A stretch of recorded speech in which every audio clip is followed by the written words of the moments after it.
God.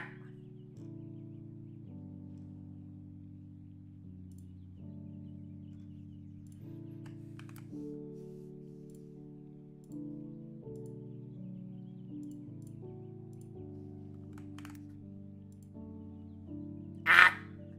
Wait. Lee. What?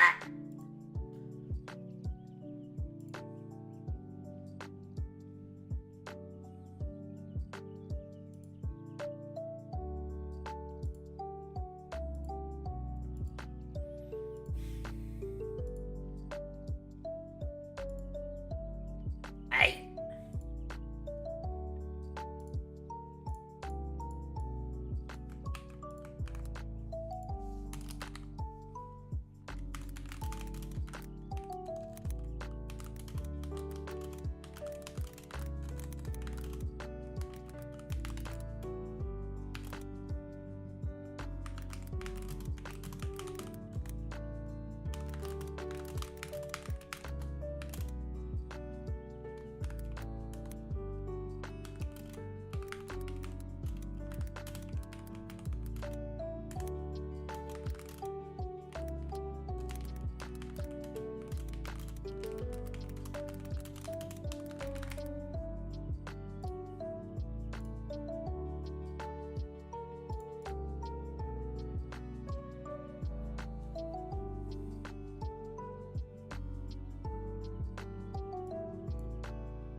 That's not the right thing to open. Idiot. Stupid head.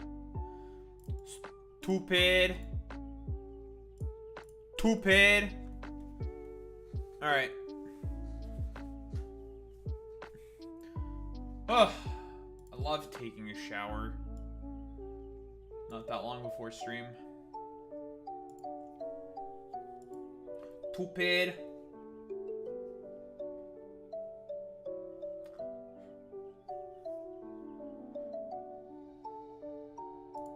Boom! We got new overlays and stuff. It's a little scuffed, because the name is transparent. So it's a little scuffed. I'll probably finagle with it more, see how to fix it. We just need to fuck with the colors a little bit. But hey, look at that. We have a nice little animated thingy. Again, provided by Caitlin Fisher. She did a great job. Very good. Very nice. Very good, Caitlin. Let me tell you, folks. She did a great job. Great job, folks. Big shout out. But you know, I just have to somehow fix the mask. That's just on. I'll figure it out, folks. Maybe I gotta fuck with the colors, probably. Gotta fuck with the colors, and it'll probably work.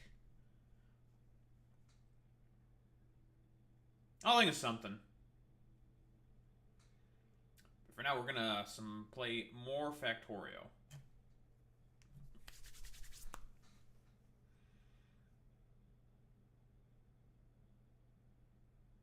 I do really like the electricity animation, though. It's a very good job they did.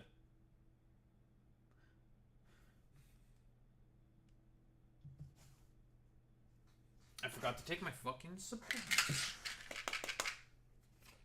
And take my vitamins. Remember, folks, gotta take your vitamins. Very important. Incredibly important. Very important. You take your vitamins.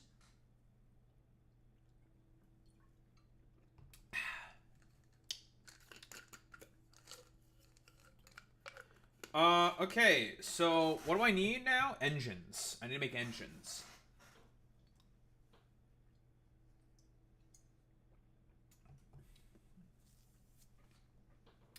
What are my ratios for engines again? Pull up my handy dandy little cheat sheet.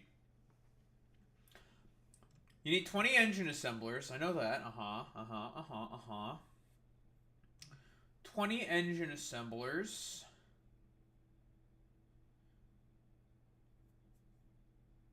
You need a lot of engine assemblers for, like, just a ton of shit.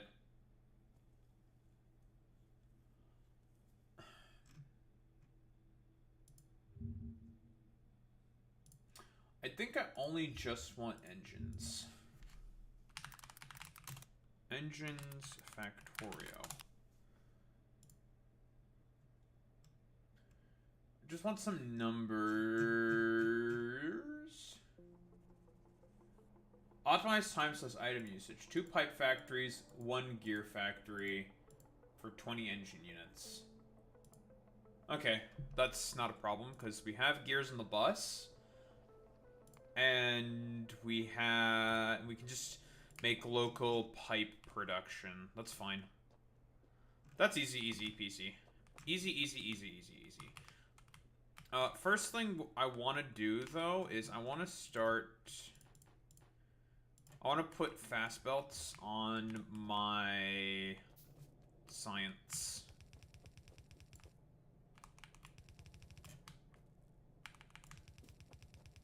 It's the first thing I want to take care of. Whoa, yeah. What's up, Boy Meets Mini? Would you look at who it is? That son of a bitch, Boy Meets Mini.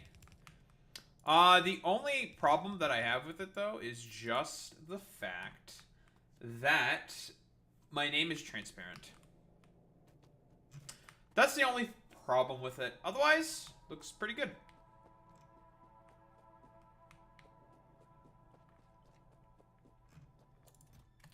It looks pretty good, Boy Meets Mini, I have to say. Right now, we're spending a little bit of time upgrading our science belts to fast belts, because we need that science to go as fast as possible to the labs.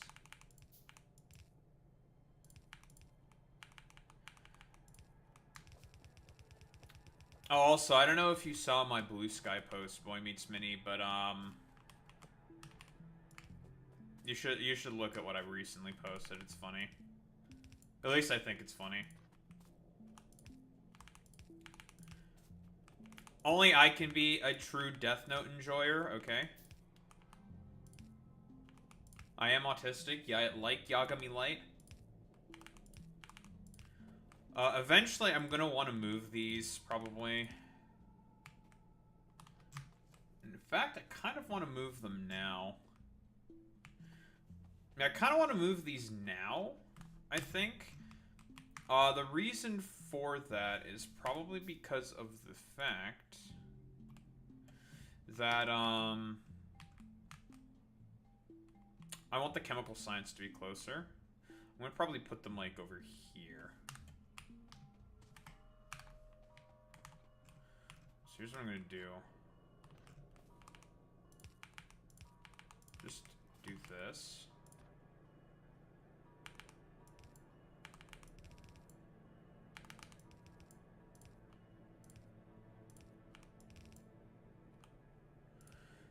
And we've also just handcrafted a bunch of pump jacks.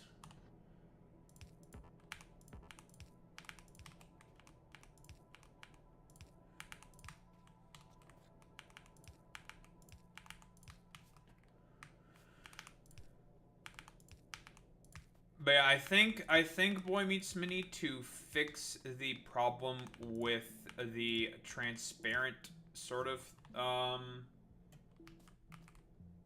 thing, the transparent name, I think the fix is basically I think the color of the mask needs to be changed. I think. Oh, I'm too off. That's annoying. I think. I'm not sure, 100% certain on that one, though. But that's what I think needs to be changed.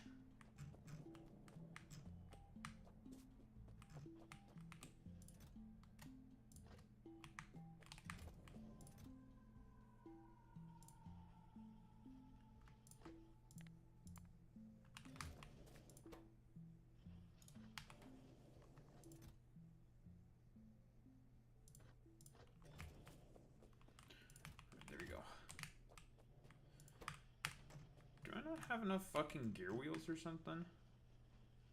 I should be fine there.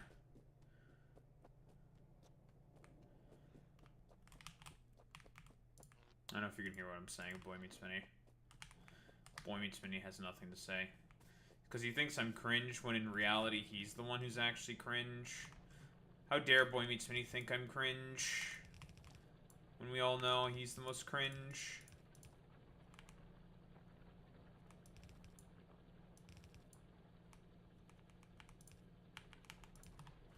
Oh, I forgot to pull up dumbass YouTube chat.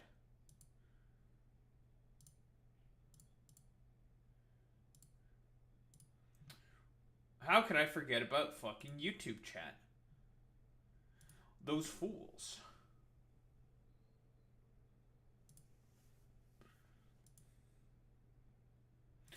Those fools.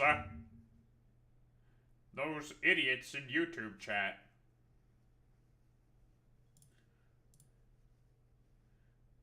For I am plankton, and you're gonna give me the formula, crabs? Give me the fucking formula, crabs.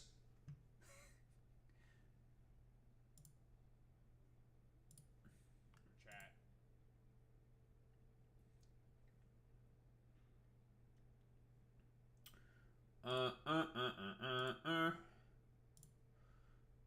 And there's YouTube chat.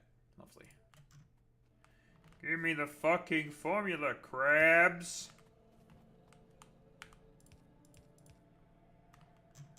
Alright, so now we're gonna take apart these power poles, because these power poles fucking suck big dicks. Giant fucking cocks. They are the worst.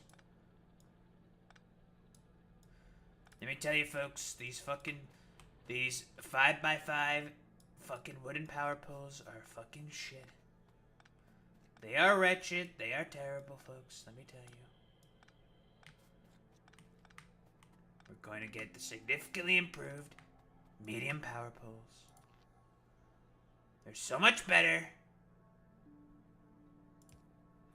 And suck way less dicks. Because they cover more area.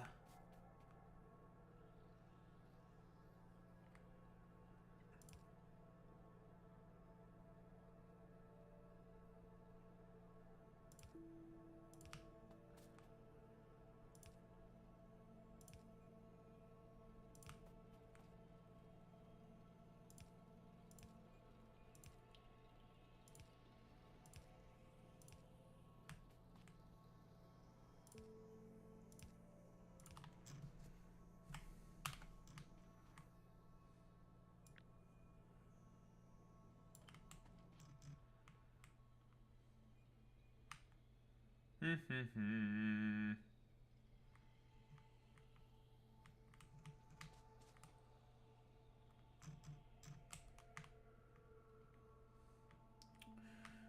kind of just want to shorten the length of time a bit for bringing some of the shit. That's what I ultimately want. I mean, I could just put them over here, put them closer to where chemical science is more than likely going to be. I have to move a bunch of crap out of the way.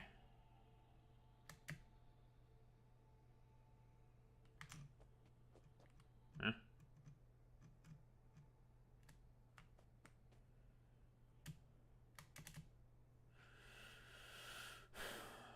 Um...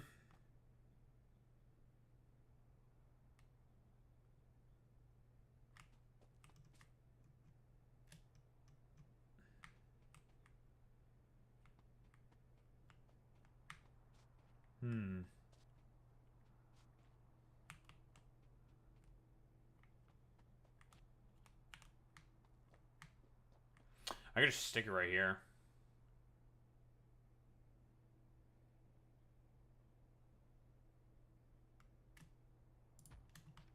Sure. I'll stick it right here.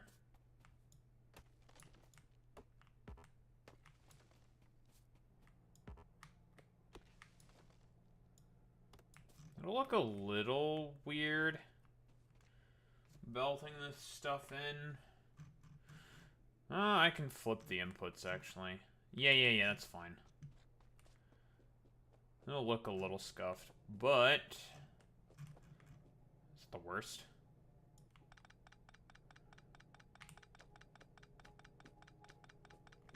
Man, I'm gonna have a lot of fucking science packs.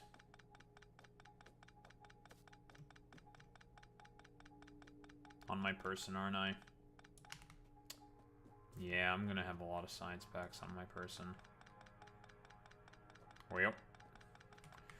Well, you know what to say, what they say. You need to crack a few eggs to make an omelet.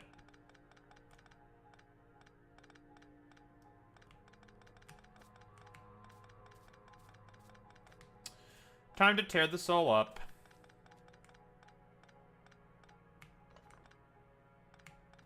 As one does.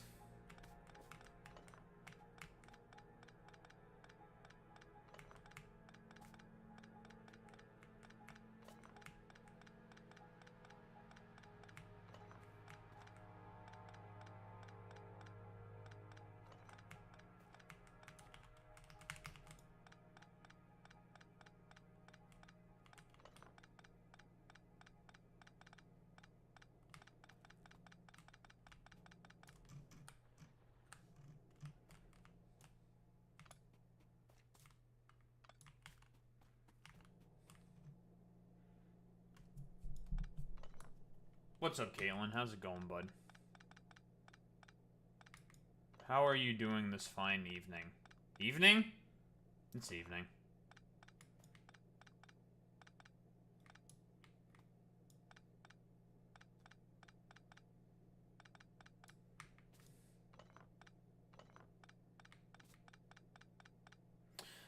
Man, tearing shit apart with bots is gonna be way easier when I finally get them.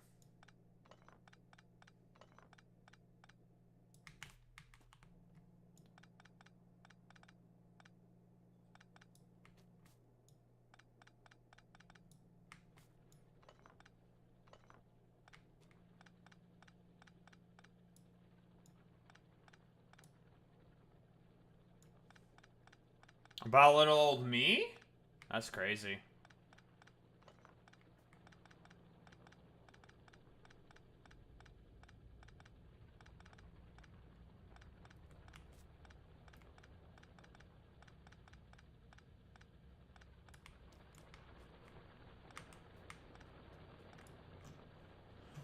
Alright, that's that all torn up. Now to rebuild it.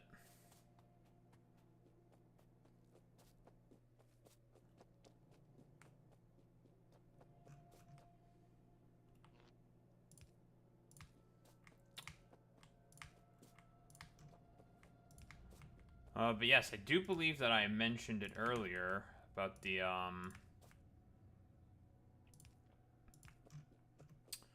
about the overlay, that you made. Saying that you did a great job, you did a wonderful job, very good. We love that, folks, don't we? So I'm appreciative of you for that, of course.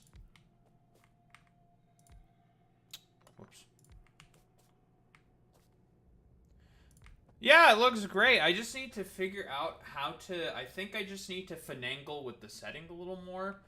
Because the name is transparent for some reason. I think that's just a color with the... A color issue with the mask. I'll figure that out. See what exactly works. But hey! It works.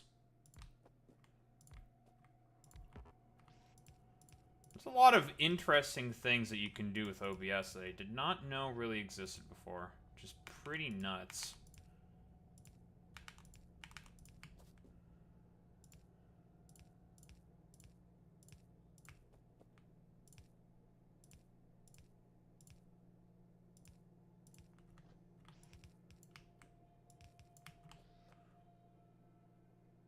Probably should learn more how to do more things with OBS.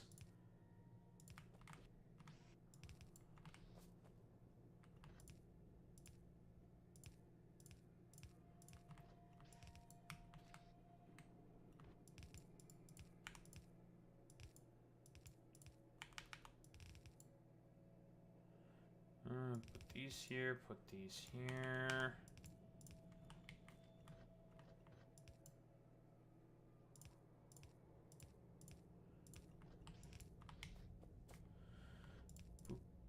Whoops.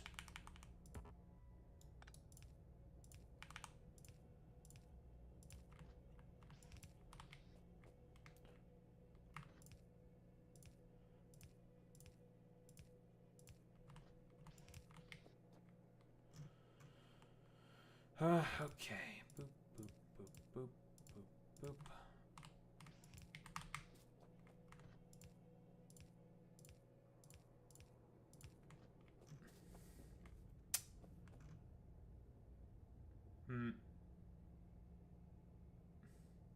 Oh, you did. Lovely. Thank you very much.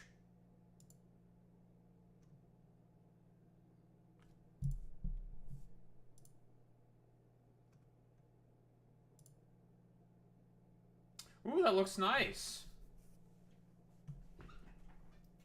Look at that. Huh.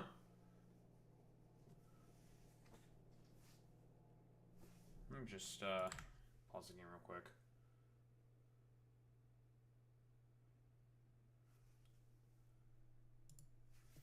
Oh,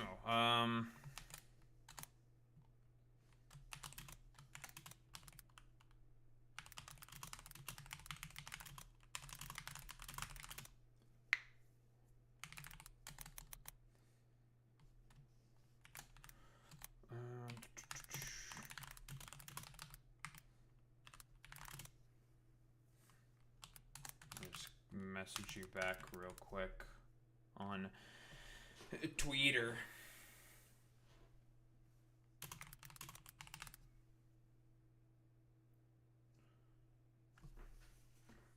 Oh, you actually have to read. I love reading.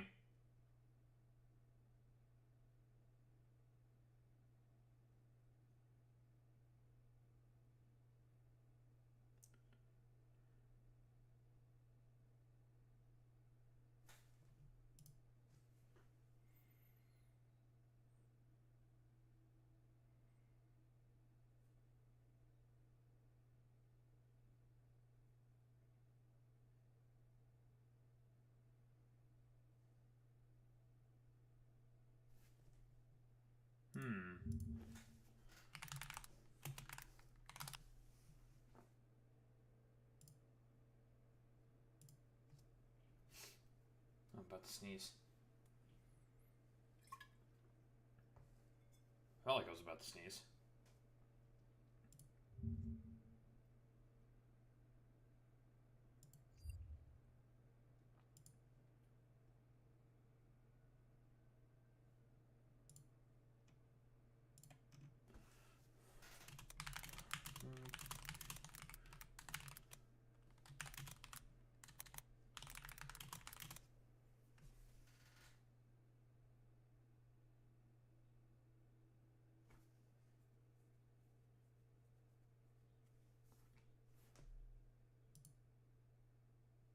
Yeah. Sounds good. It just might take. I might just be streaming for a while, and since you're here, I just wanted to like get it, you know, so I don't forget. You know, that's all.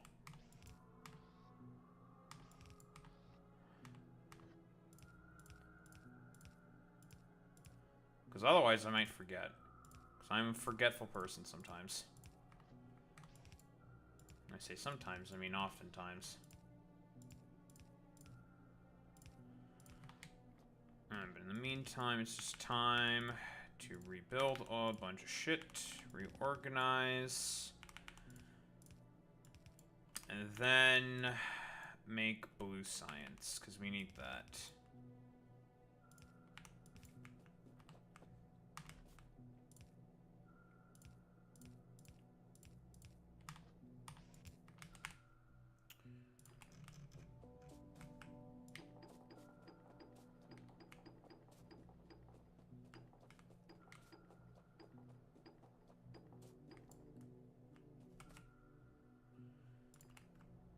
You know, this even distribution mod is extremely useful. I'm a big fan of this even distribution mod. Whoever created this mod is a saint. And gets my utmost compliments.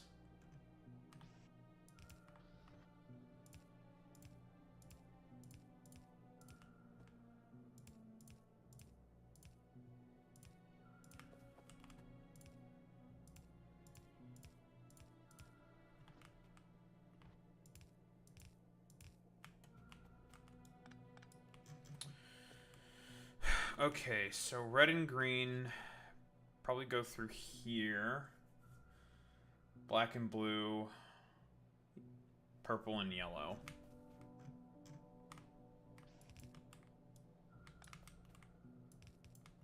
we should probably flick the thing on.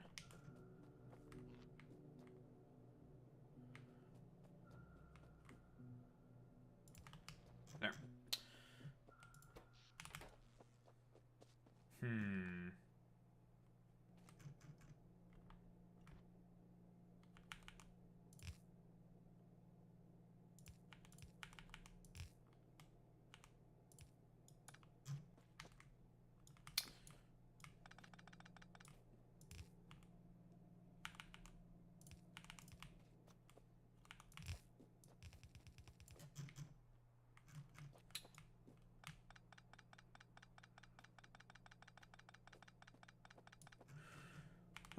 This won't be perfect, but it'll work, so it's not the end of the world.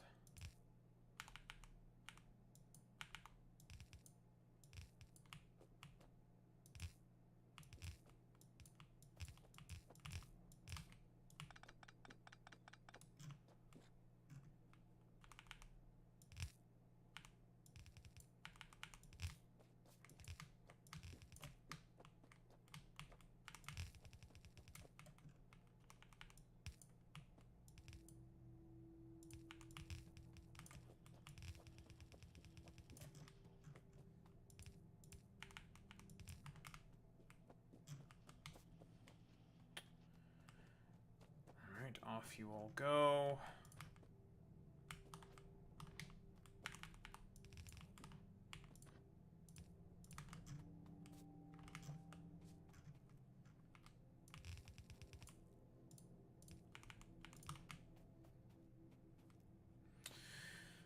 The blue comes in this way. As for purple and yellow, we'll figure that out when we get there.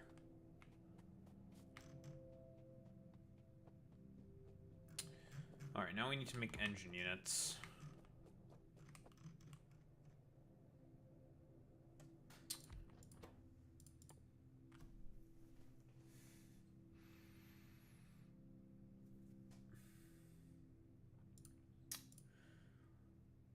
So it's one pipe manufactory can supply 20 engine manufactories.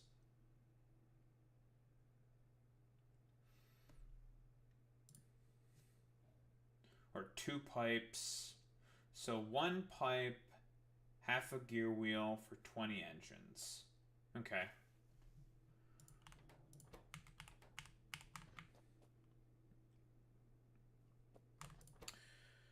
So you're gonna make pipes.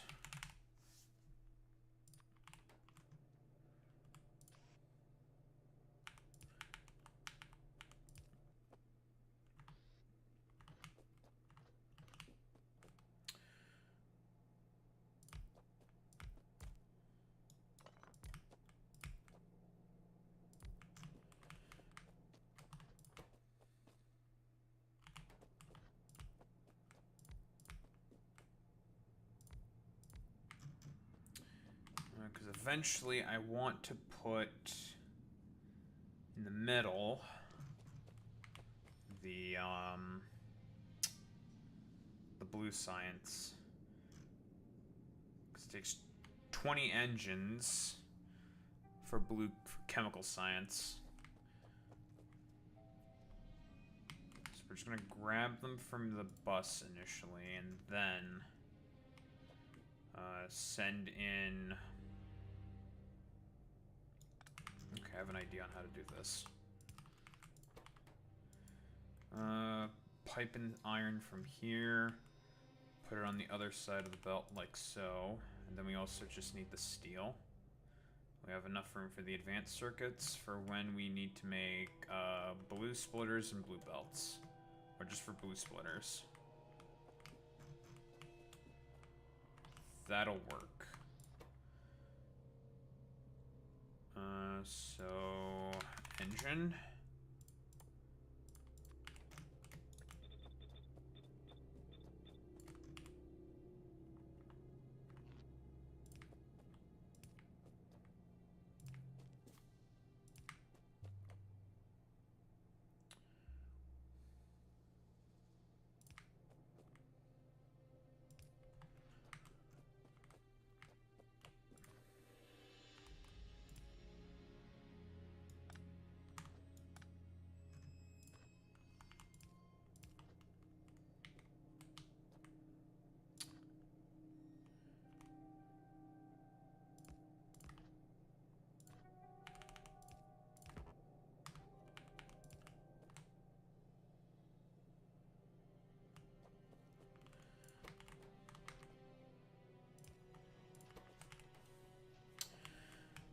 That's the pipes. We need the gear wheels. Where's the engines?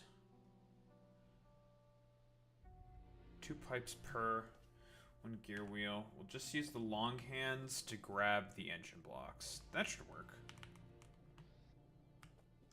Then we'll have engines.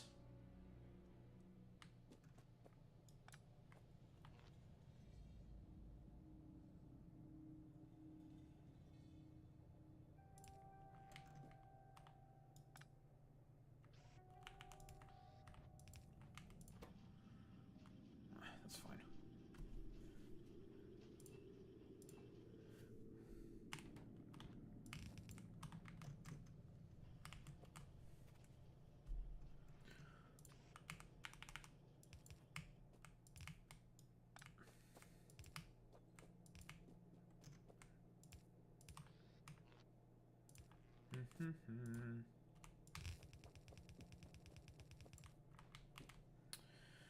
Lovely.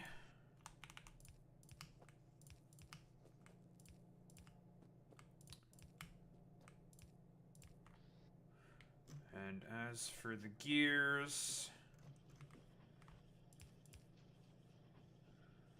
we already have them available to us. Just gotta fit them on.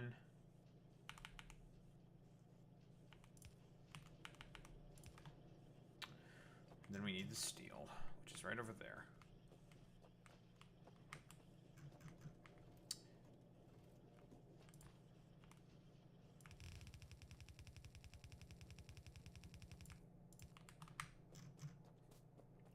Then we can build a car, and then we can try to find oil.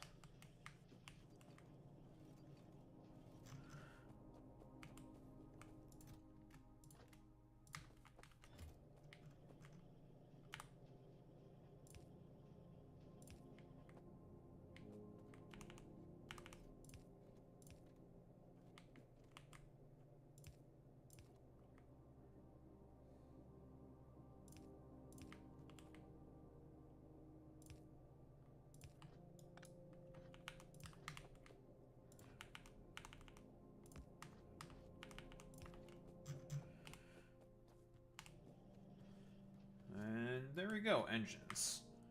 Nice. We'll double up on this. Yeah, we'll double up on this eventually. For now, we don't need to.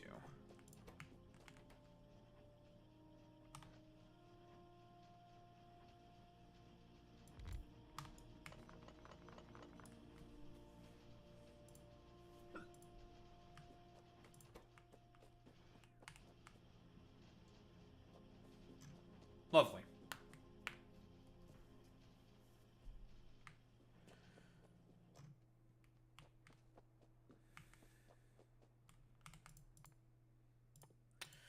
Yeah, I just need to find some oil, which means I need to find a car, which means I need to find some other stuff. Which means I need some bullets for the car while I explore with the car.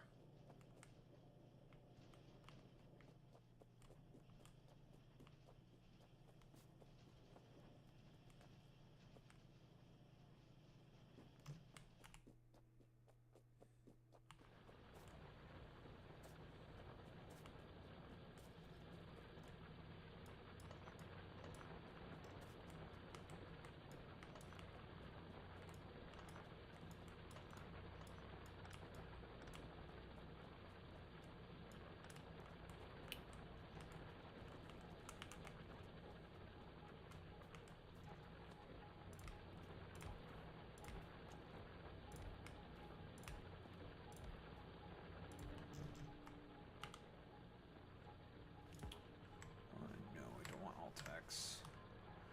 I want Control X. I want Alt X. One too many miners. That's fine. Whatever. It's not the end of the world.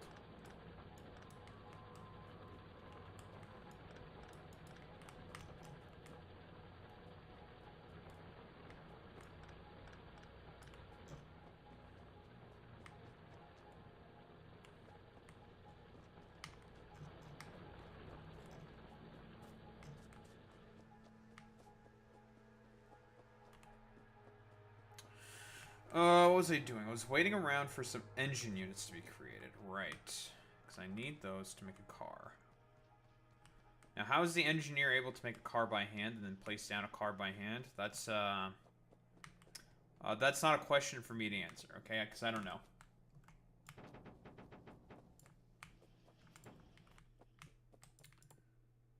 Car.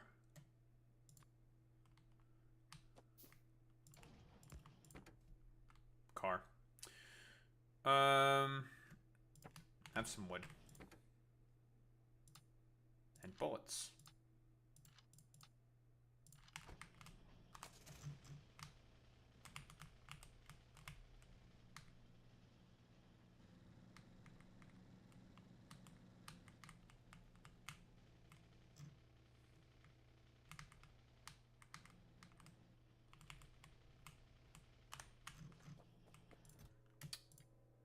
Let's grab a bunch of these.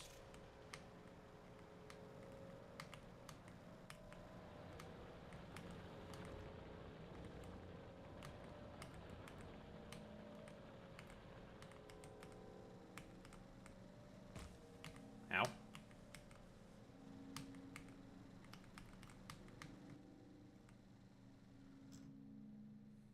Kind of want to go this way to see if I can find any oil. Stone.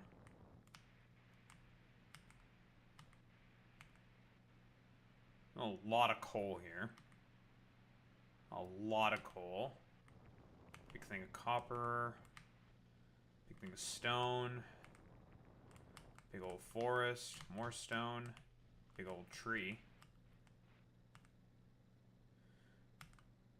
More copper. Where the hell is the oil?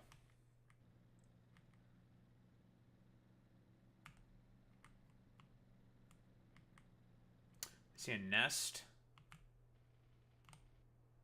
Oh, let's kill it. Ow. 2 nests, huh?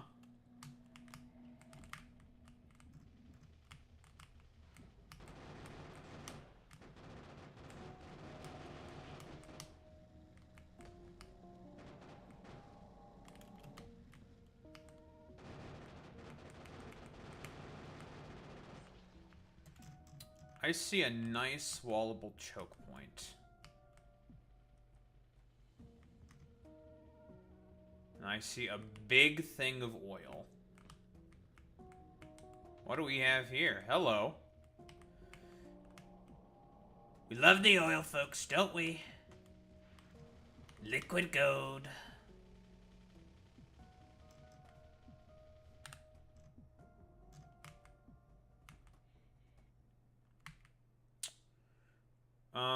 And more iron over here? Okay. Some more iron. This place is cut off from the lake. Okay, so what I could do is I could just establish a perimeter right here. And I'll have all this oil.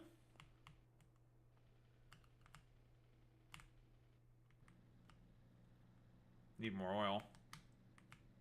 Is there any more oil?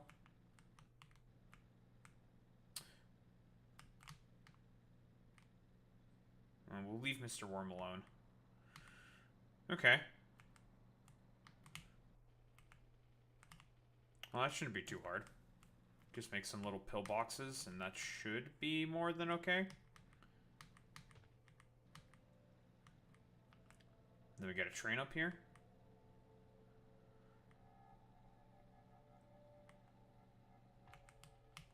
Fucking rock.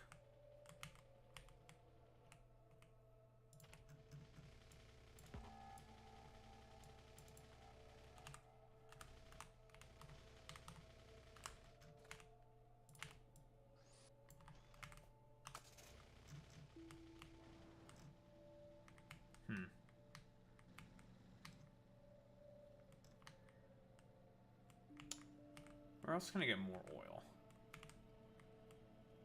There's a thing of stone.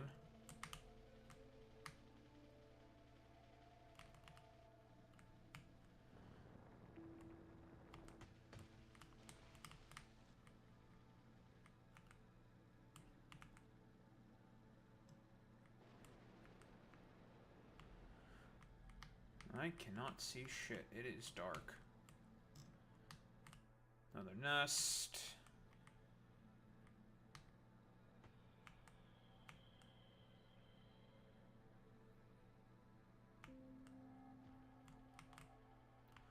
Another nest with another choke point.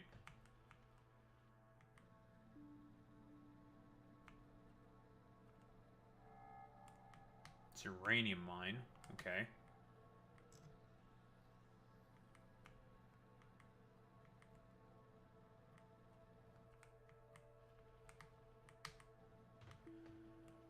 Another thing of coal.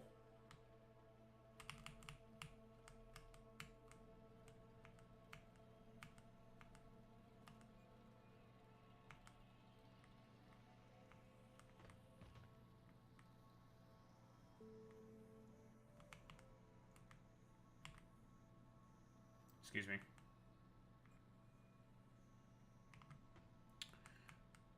there any more damn oil? Is it just that one field?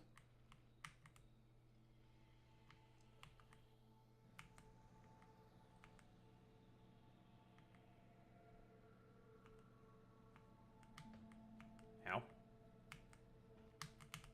Brock?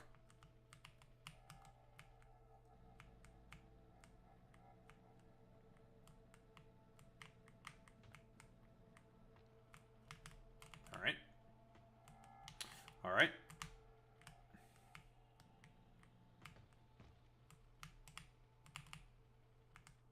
Hmm.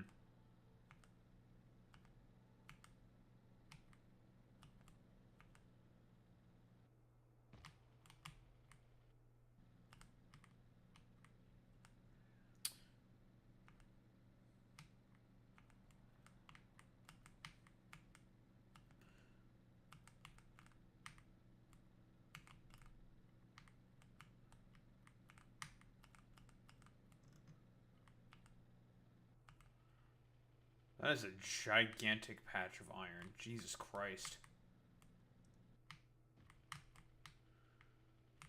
Well, it looks like it's the only place with any oil. Interesting. Alright, well. Go away. Alright, fine, I'll murder you all. Go away. I never asked for this. Adam Jensen.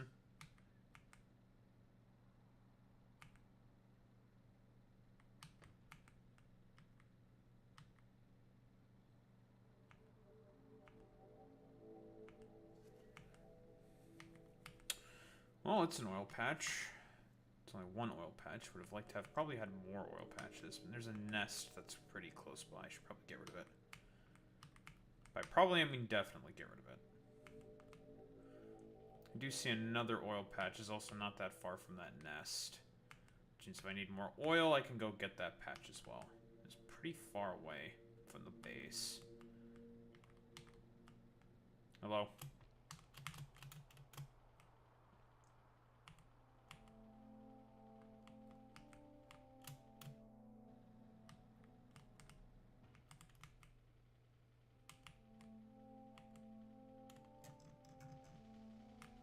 Well, those guys are all dead.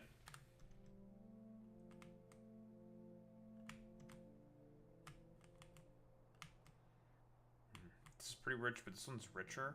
This one's more. And the field out in the open.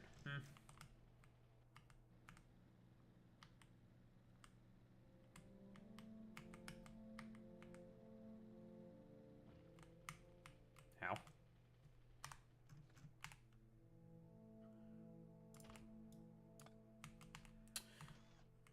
You want to do that?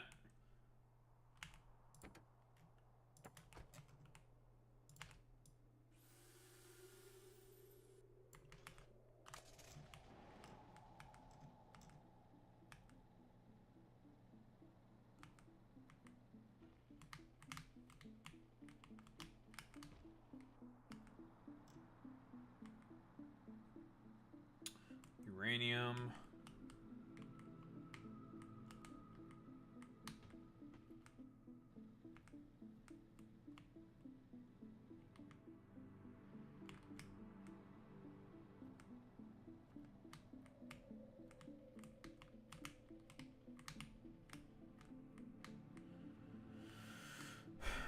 there's like nothing here.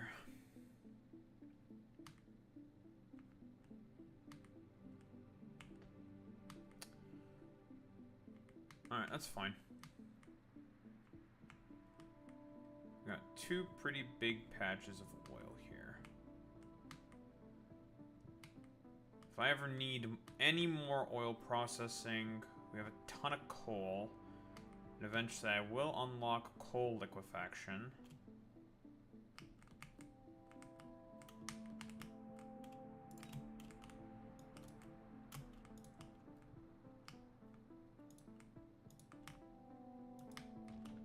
Ow.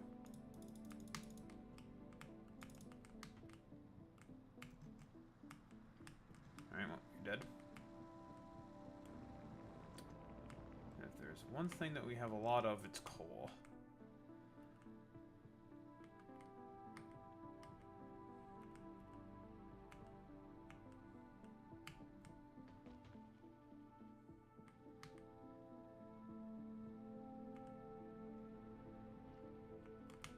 Ow.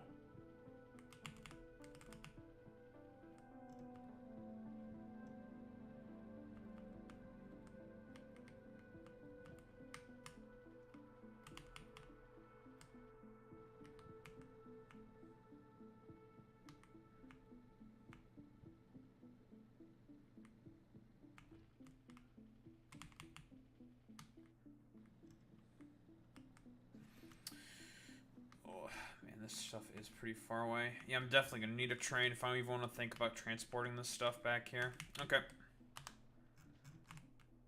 I know what's next on the docket. Train. Alright.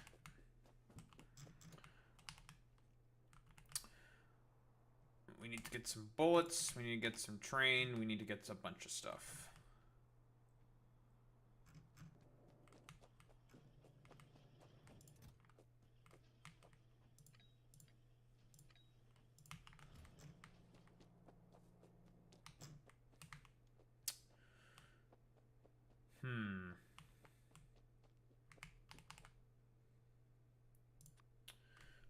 I think I just want to make this 2 to 2.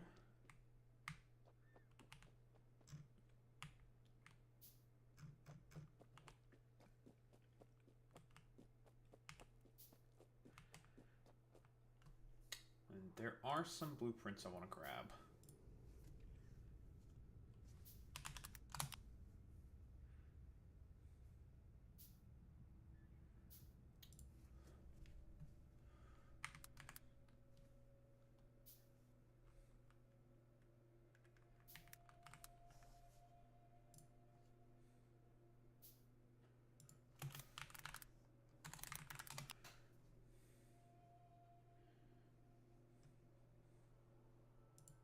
Hello, dear. Hello, dear viewer.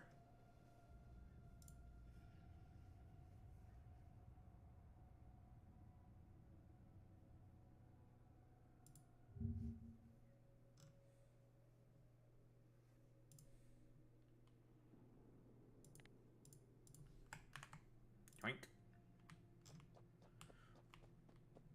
Thank you.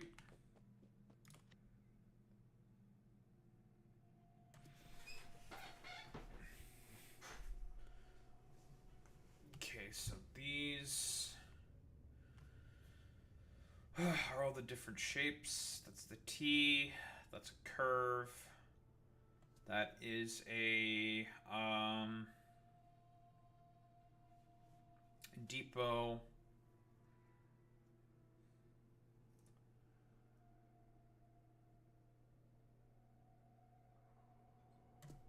And these are the designs for the trains, relaxing stations, fuel depots. We'll have those eventually, but we don't need the fuel depots right now. The point of the relax stations is so they don't get too clogged.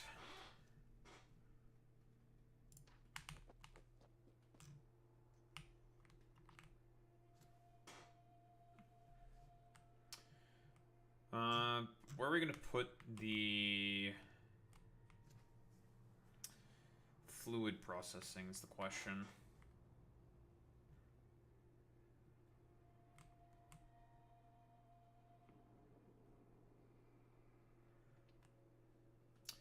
like over here somewhere.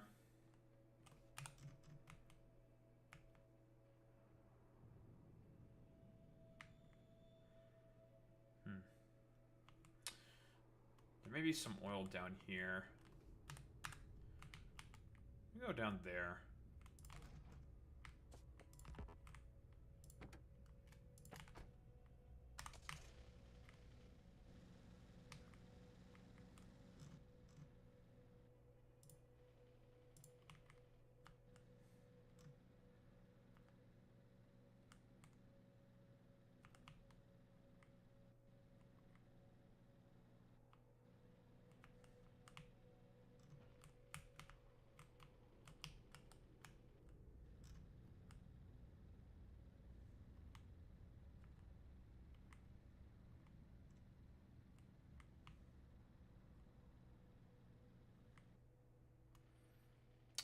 Well, there is some oil down here, but it's only 2 wells.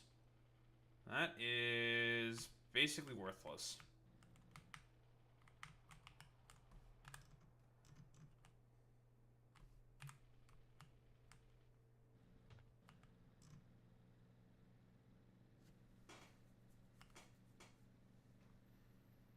Man, there's a lot of copper.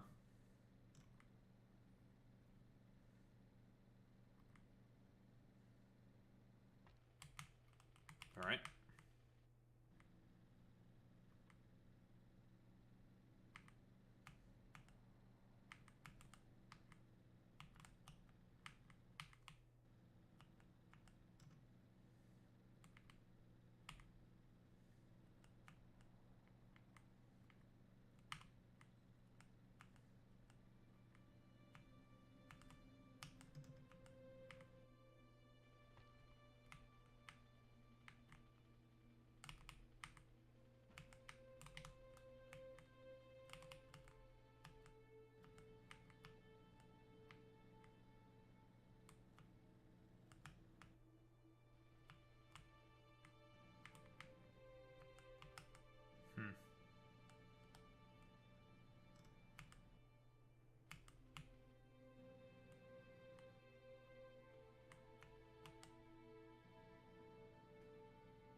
Another choke point here.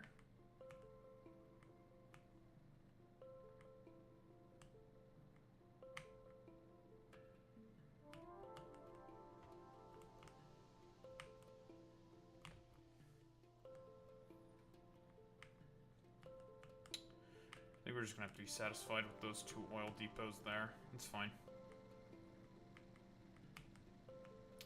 Just gonna have to suck it up.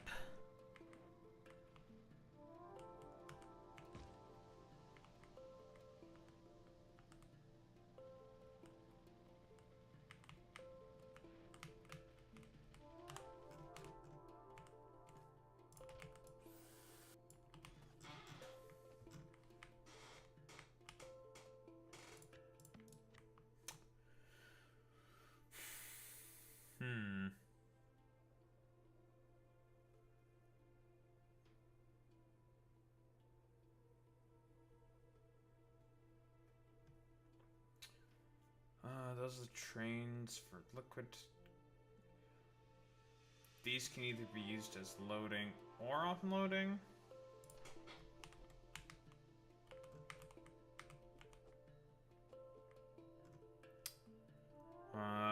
This is for unloading. Okay.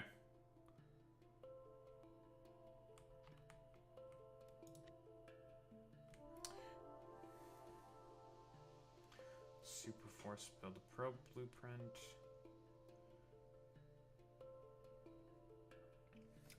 Just for double the trains. I don't think I need 2. We can just do probably this is fine for now. Yeah, we'll just do this for now. We don't need to go too crazy.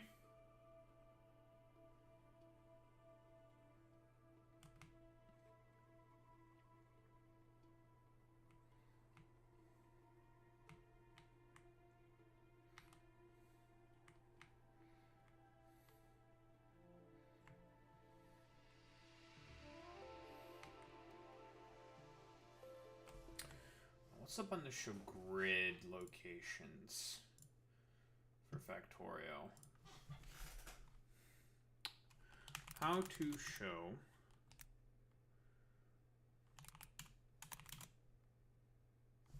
or instead of being a dumbass, why don't I use my brain and be smart? I can just use this because it already snaps to the grid location. Yeah, that works. If you don't know the solution to a problem, you can just find a solution around the problem. That's what we call the tech worker special. As for piping the water, because we need to pipe water, it should be fine in terms of piping water. Because we can just pipe water from here. It's gonna be a bit of a journey, but that's like not... It's not too big of a deal. Water is water. So we know there's a nest there. My pollution cloud could potentially reach there.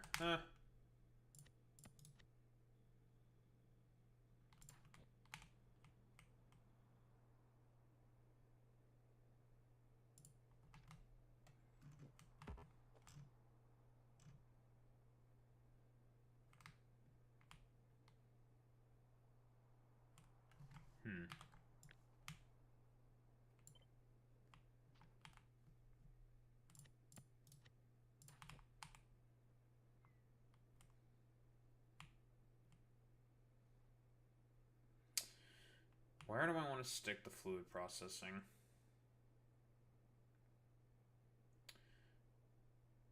You know, maybe it'd be smarter if I just go closer to the water.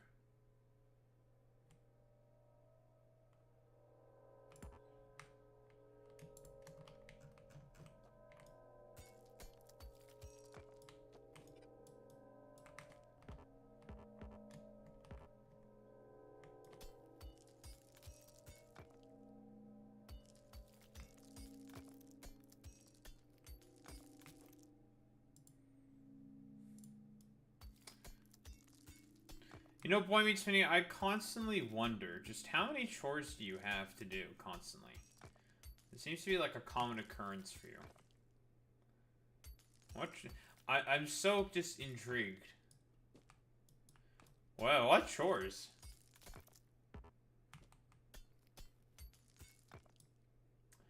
Imagine being an adult. It couldn't be me. Well, it's alright, Boy Meets Mini. We have liquid gold. We found liquid gold, Boy Meets Mini. And we're going to get the liquid gold.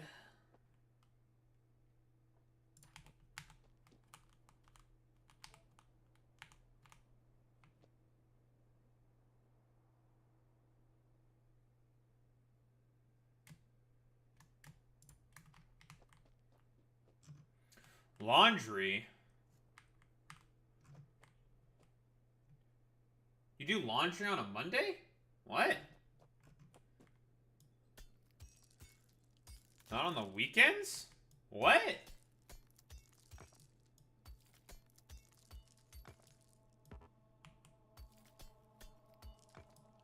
Okay, I mean, okay.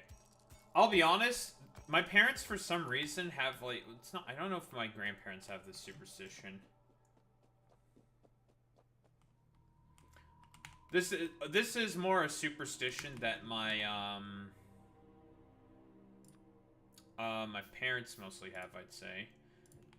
For some reason, they think it's like unlucky or to do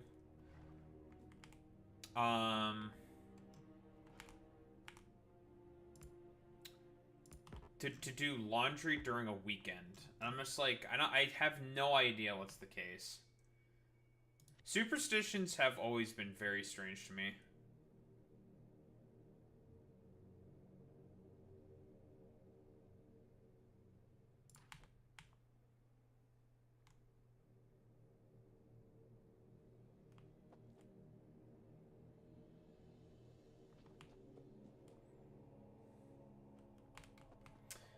Yeah, it's one of those things there's just like, why do you have this? Like, cause it just doesn't make a lot of sense to me.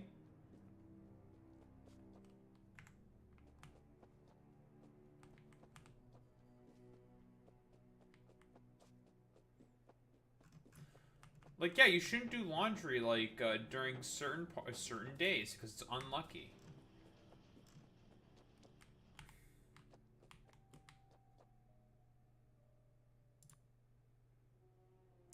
I just think it's weird. That's true. They did fight and die to have weekends, for fuck's sake. Try saying that to, like, I don't know, your East European whatever. Also, I should mention that typically at around this point of the game, most people, like, quit playing Factorio, quit playing their save. For some reason, people just do not like fluid processing. And I think it's because, like, people think it's because it's, like, really complicated for some reason, but it's not that bad if you know the ratios. Ratio. I can't believe that Boy Meets Mini missed all of the car session that we had. Shaking my head. You didn't get to see us running around in the car. SMH.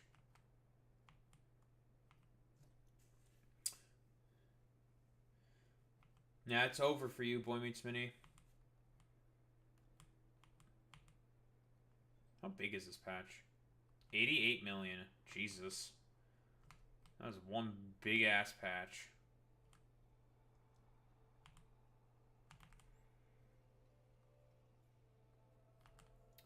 If I were to build the defensive perimeter, what? I build one here. I build one here, and eventually I'm just gonna, like, creep up here once I need more oil, if I need more oil. I don't need to build anything here, probably. You know what? I'm just gonna build it here, I think, so I can also take this oil. I don't know if there's anything up here. I'll figure it out. Build here. Because this is just an island. This is a little jutting out thing. Make sure nothing can get through here. I build a wall here. Build a wall here. Build a wall here.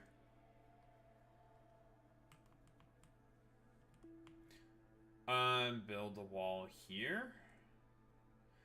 I mean, the maps are randomly generated when it comes to Factorio. This is just shit that I've explored myself for the time being.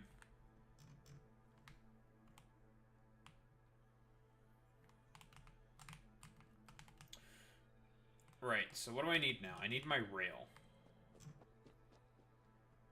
And we're gonna need a lot of rail.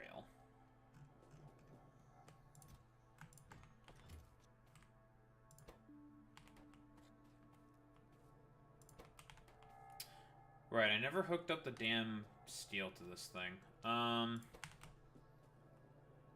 So you can make more. I mean, I could do a little bit of spaghetti, but I don't wanna.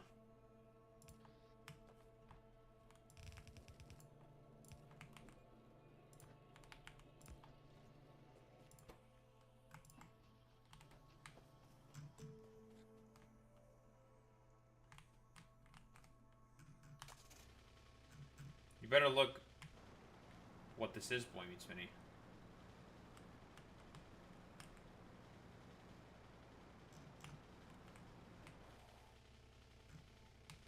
Boy Meets Mini talk about aunties and shit, but not about the car?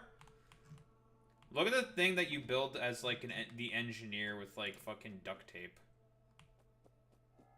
Basically.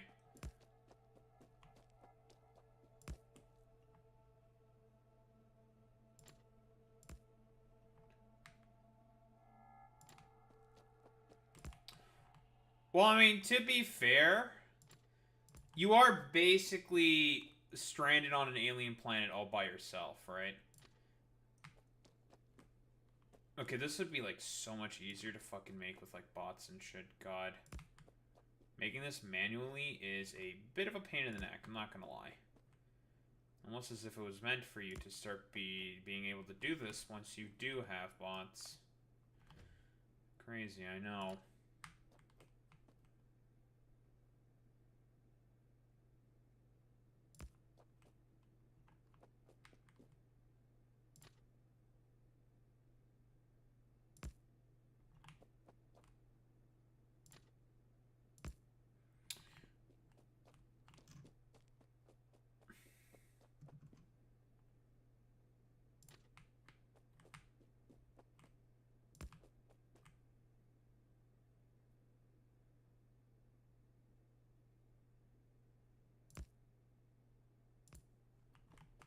Okay, I think that looks good.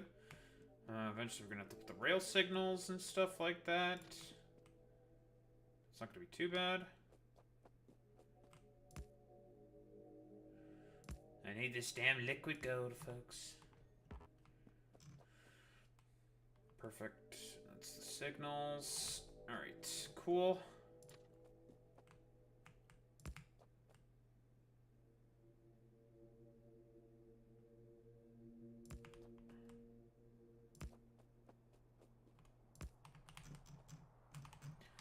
As you can see, ladies and gentlemen, everything's coming together.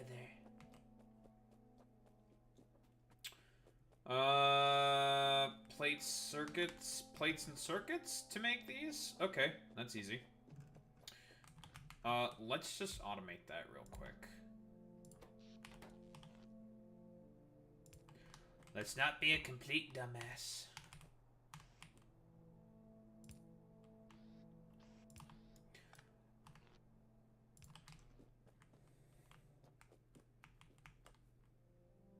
It's more like a Land Cruiser, I dig it. Factorio has a great aesthetic to it, you know? You should see what the tank looks like. The tank is a really, like, kind of... I don't know if, like, a peak aesthetic is, like, correct to say, but it's an aesthetic.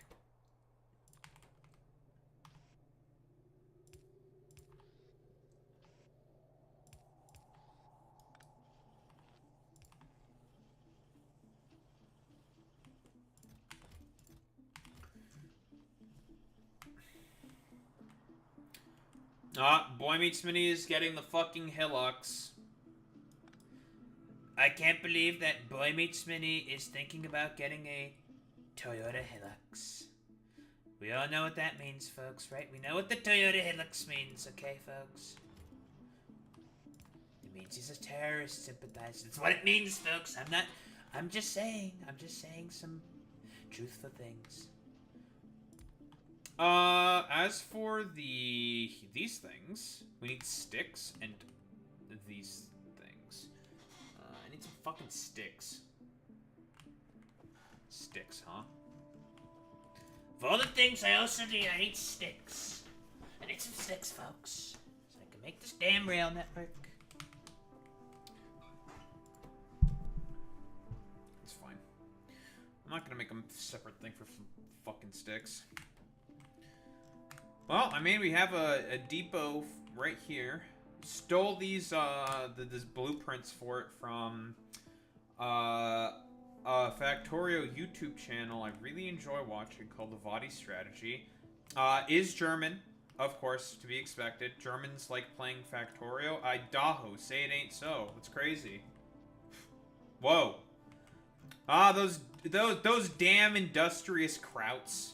Am I right, fellas? Needs to be an interstate highway? That's true. Well, unfortunately you can't develop interstate highways in fucking Factorio. That's not a thing. There's fucking highways? Those don't exist in Factorio. Oh, what the fuck is a highway?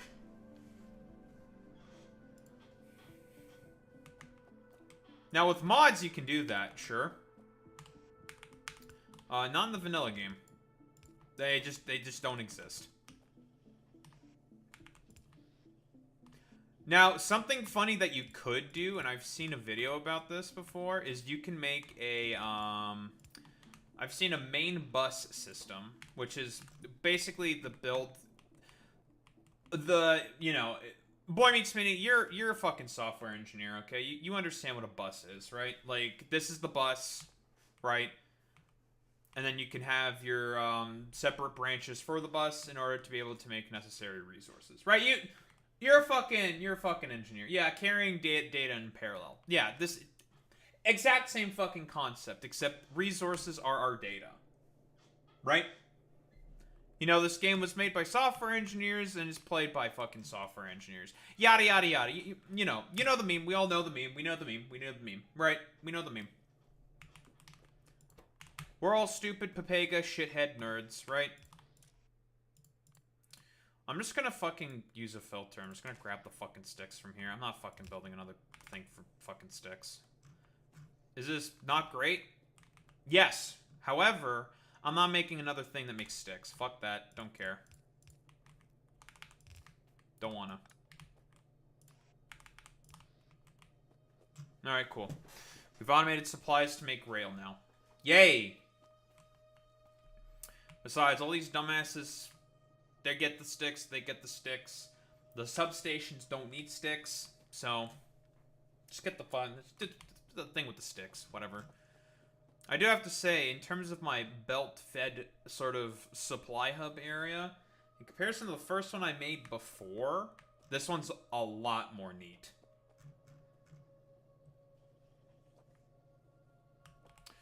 Alright, so what I'm going to do now is I'm going to grab some walls. We're going to build a wall. And Mexico is going to pay for it. I mean...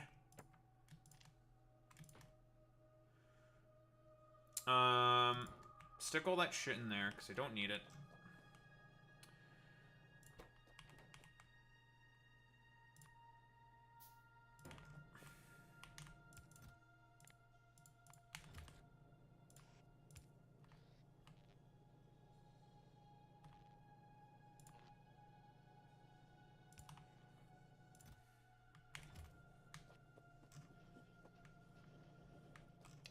Make the Tyranids pay for the wall. Tyranids don't understand the concept of currency. They probably just, well, okay. The creatures themselves don't get it. The hive mind probably does, but probably thinks it's really stupid. And unnecessary. It's just like, why the fuck do you need, like, stupid little fucking pieces of metal to pay for stuff? Just eat people instead, dumbass. And it's just like, well, you know what, hive mind? Fuck you, alright? That's what I have to say to you. Dumbass hive mind, you know? I need to go to the bathroom, though, so I will be right back, because I feel like I'm going to piss my damn pants.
Ugh, pissers. Pissin'.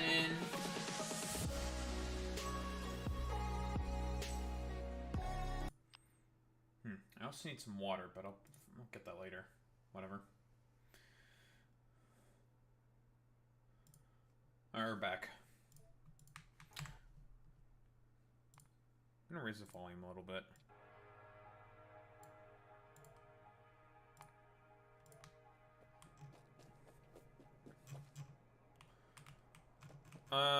We have signals and stuff. Let's grab the train stops, which we don't need a ton of. Alright, so where's the car? Where'd I put the car? I'm gonna move these things because they don't need to be here anymore.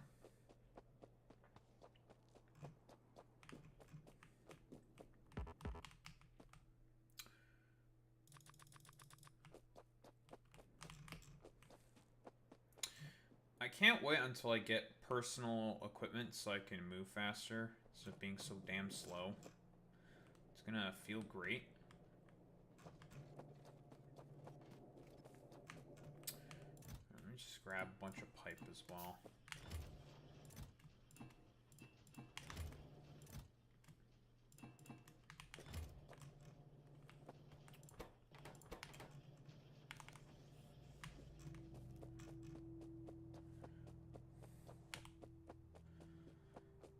We have plenty of guns. I'm gonna grab some ammo. I'm gonna stick this thing somewhere that I don't want, because I don't want just a random fucking copper cable here. Fuck you. Go in there.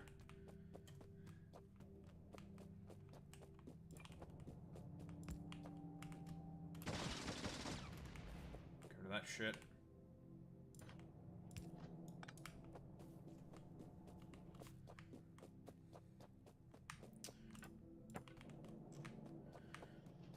Ammo.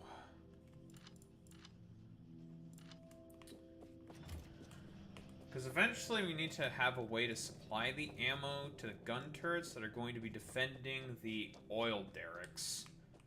Pump jacks. Now, I could have a supply train to do that. Just be like, hey, asshole, supply it.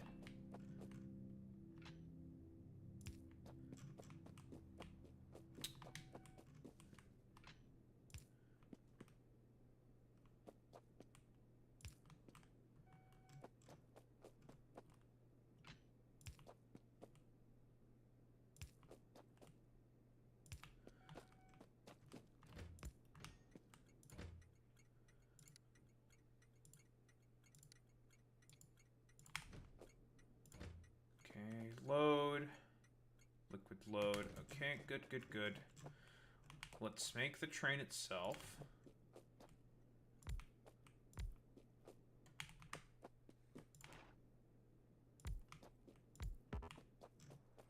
Wait, that should not be load, that should be unload.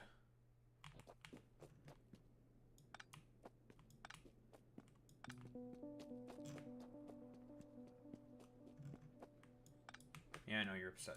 Shut up.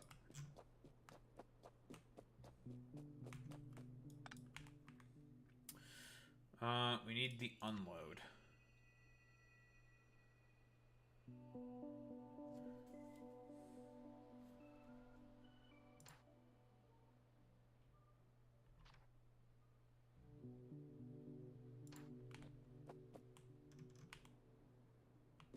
This is the unload station.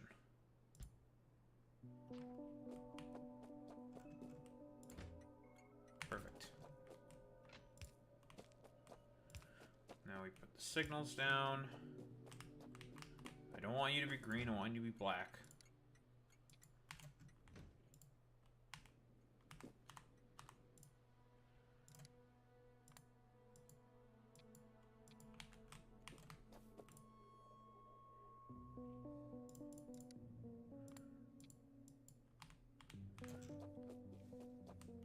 And but look at this thing.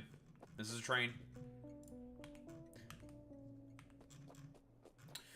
Yeah, the wizards that make these things are really fucking good with it. I mean, I just grabbed this off of a YouTuber, basically.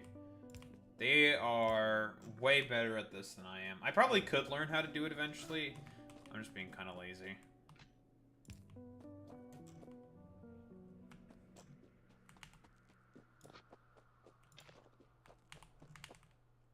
I mean, just stick you guys with a bunch of coal for now. So then I have somewhere where I can just get rid of this shit, because I just want to get rid of it.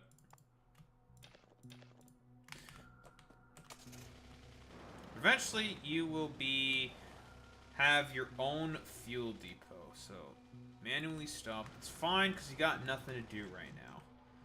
Now, obviously, this is way easier to do if you have bots.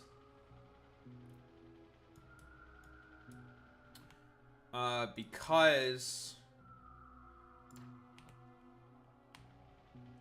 the reasoning for that is due to the fact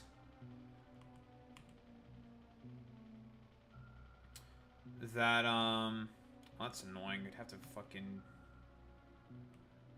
I'd rather not move all this shit right now. It'd be annoying.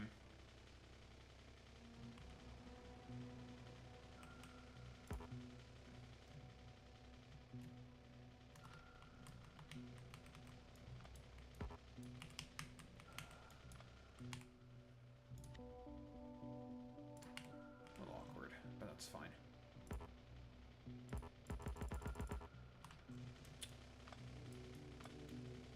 Kind of crungus.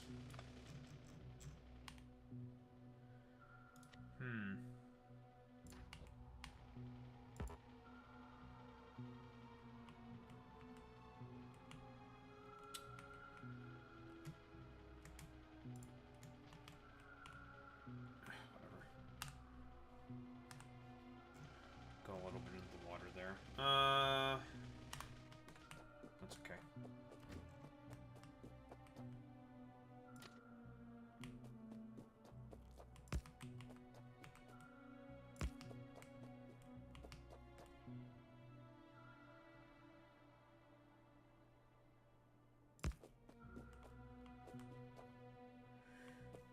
We need a bunch of landfill then.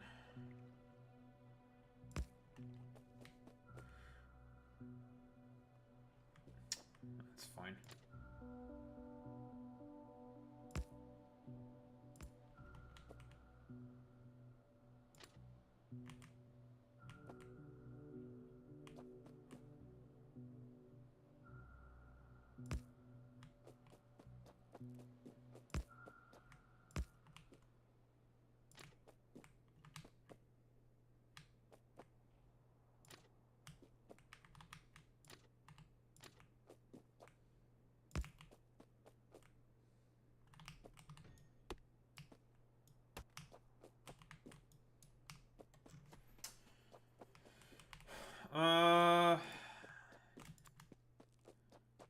Yeah, I know. I need a bunch more of fucking landfill if I want to even think about fucking filling all this shit in.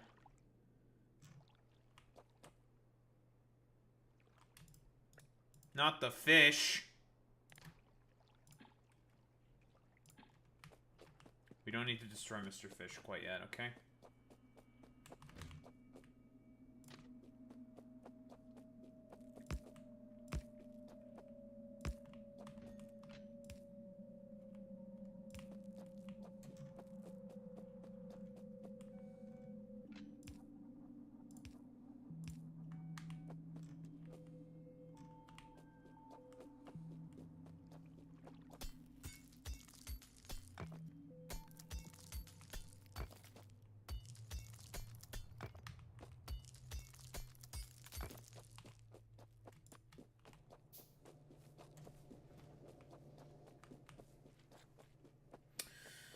Okay, I need a couple hundred fucking landfill. Hate landfill. Annoying recipe.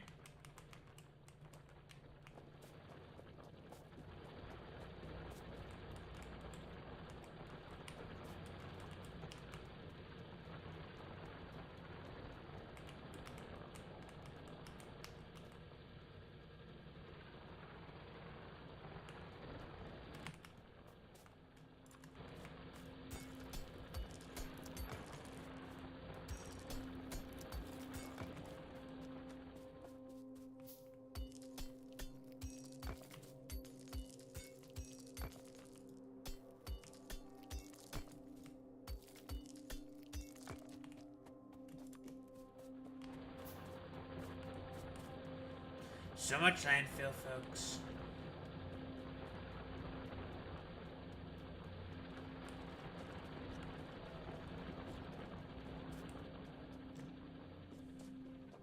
What can I say, folks? We need to get the landfill. We need to get landfill.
Definitely not enough.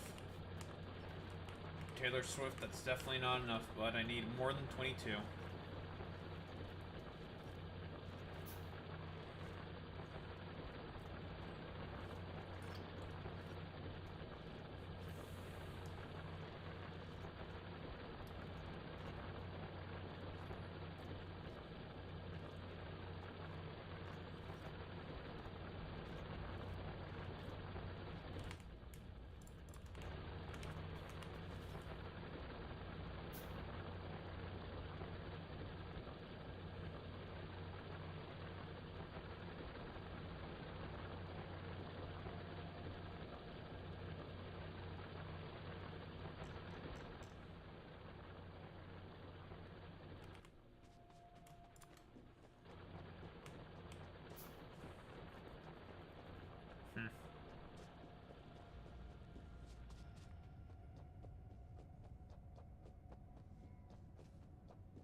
Boop, boop, boop, boop.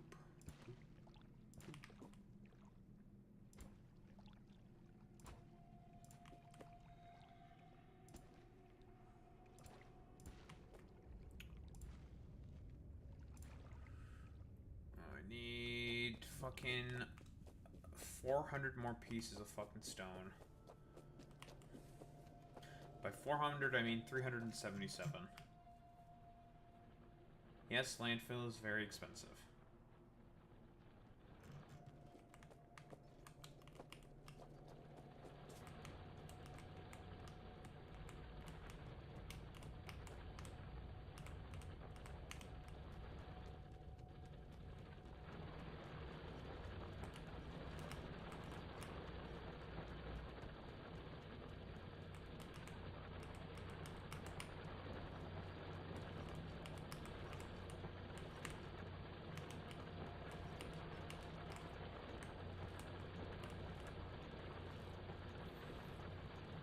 You know, it's gonna be funny to talk about Elon's Gooner AI thing, though.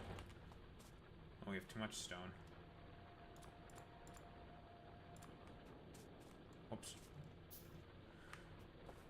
Took in too much stone. Not too much stone. Too much stone.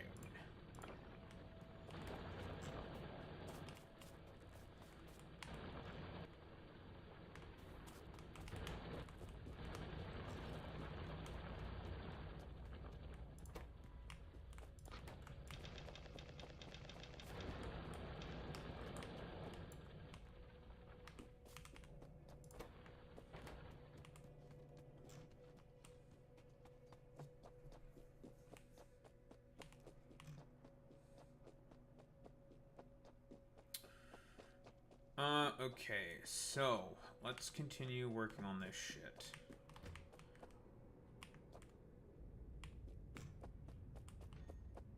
We now have the landfill we need. Perfect.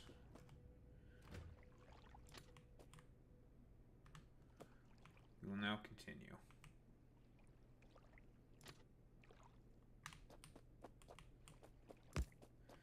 Again, this is way easier to do once you have bots, but we need oil to get bots. And we're doing all this now so we can get to the oil, so we can eventually get bots. One damn thing leading to another, leading to another.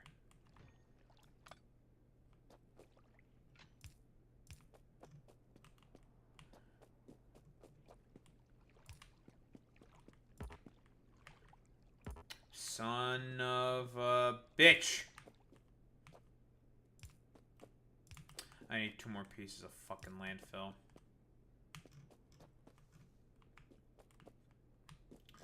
I hate landfill!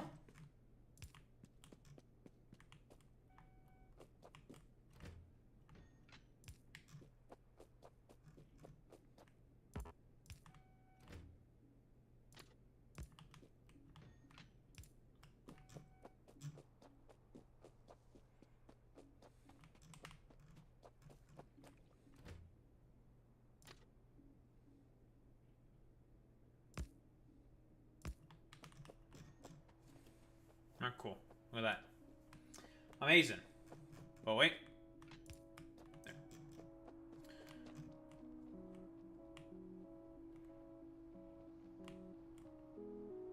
This will come along nicely, folks. Let me tell you. Very important. We need to make sure the trains run on time, folks.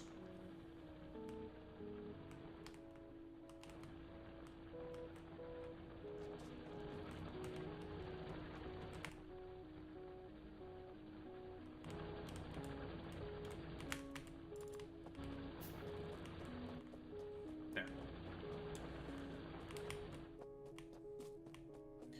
Now, hopefully for the time being, we don't have to deal with any more damn fucking landfill.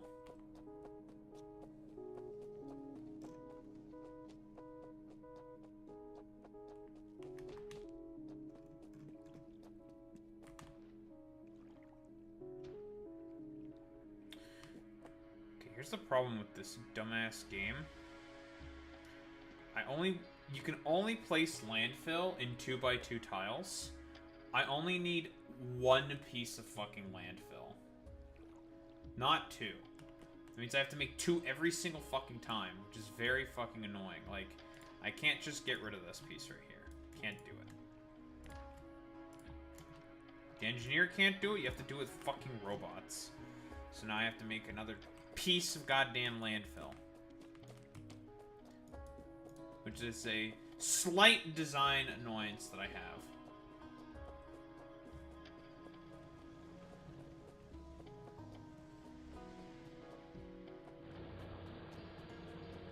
That'll irk me.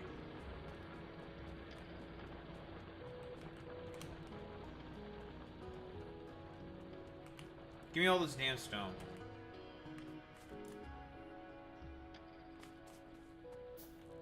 I didn't need that much landfill, I just got triggered.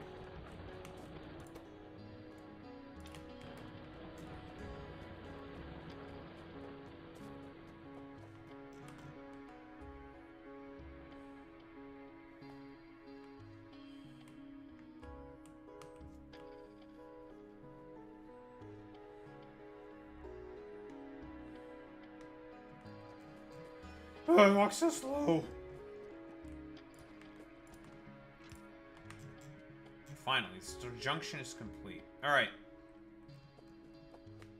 Let's keep going.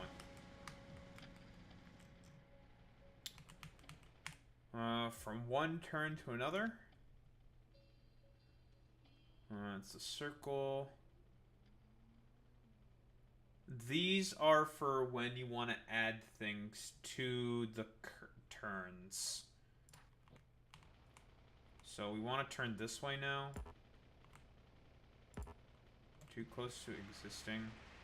Oh, it's because of the fucking... That's annoying.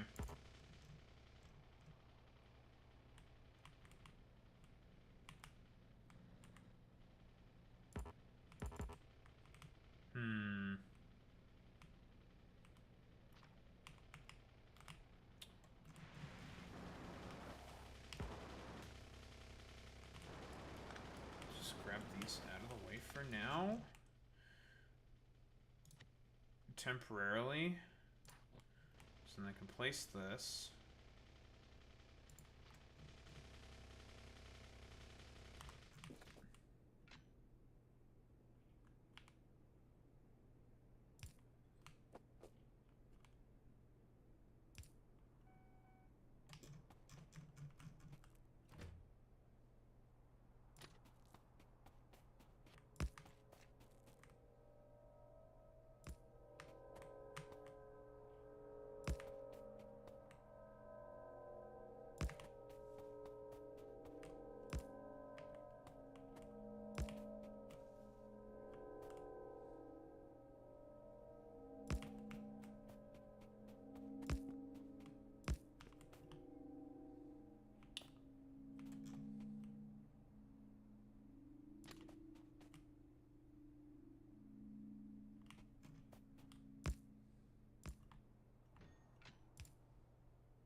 Man, I just remembered.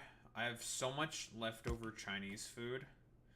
Because, when my mom came over yesterday, she gave me a bunch of leftover Chinese. I also ordered Chinese yesterday because I wanted some Chinese food. So now I just have a fuck ton of just leftover Chinese food. Just a shitload of it. So much Chinese food, folks, let me tell you. I wonder what Trump thinks of Chinese food. I wonder if he's even had that much Chinese food. I'm curious. Let me tell you, folks, the Chinese, they're my mortal enemy, Xi Jinping. He's one of my greatest adversaries, but I have to say, lo mein is pretty good, folks. General Tao's chicken's also pretty good. Orange chicken, also pretty good, folks. Let me see. Let me tell you, folks, all those things are pretty delicious.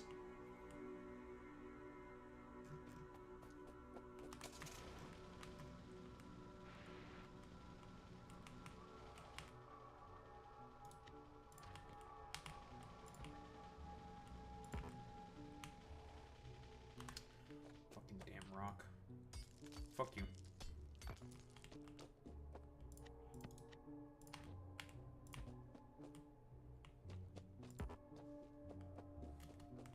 Well, well, well. If it isn't Zane.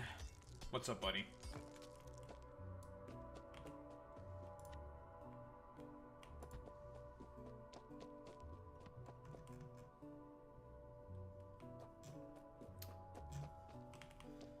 I can't believe that you would spam the chat. SMH. Holy shit, it's fucking spam, dude.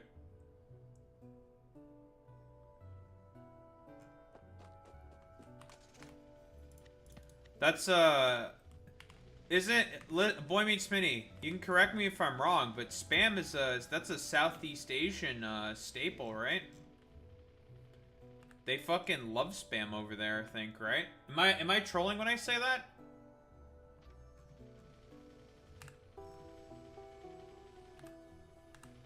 You know what? We're destroying the environment. Fuck you. I'm destroying these trees. No fucking mercy. You're getting shot. I don't have robots to clear any of you out. What I do have is a fucking gun. Fuck you, trees. No mercy.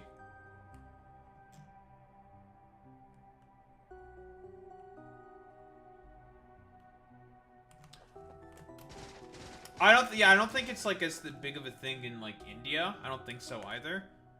Wait, do I not have any grenades with me? I didn't bring any fucking grenades. I should have brought some grenades. Grenades are really good at clearing out trees.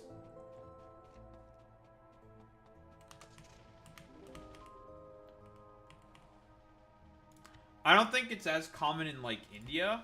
In the Philippines, yeah, you're correct. In the Philippines, they love that shit. I don't really know why. Like, that to me is just like one of life's great mysteries kind of a thing to me. Like, why do Filipino people really like Spam? I don't know. I almost want to say maybe it's like a fucking American military occupation thing, you know, maybe. Now, I don't know if that's the case. Okay, so yeah, it's an America thing, right? It's definitely like an America thing, for sure. I don't think that's like hyperbolic to say.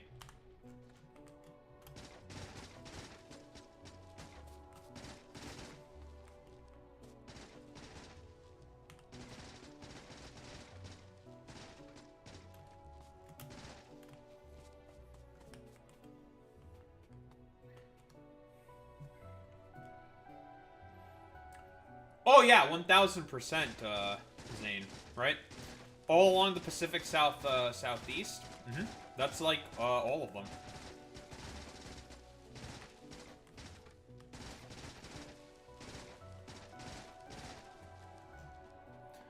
So that like that's why I'm like throwing out there. It's like, oh, it's probably like an America thing, right?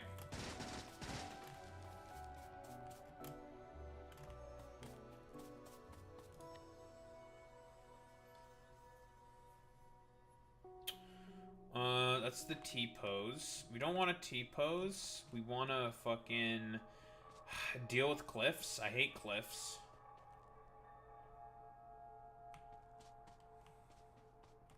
Boy Meets Mini. Spam's not a huge thing within India, if I recall correctly, right? It's just not like really that big of a thing.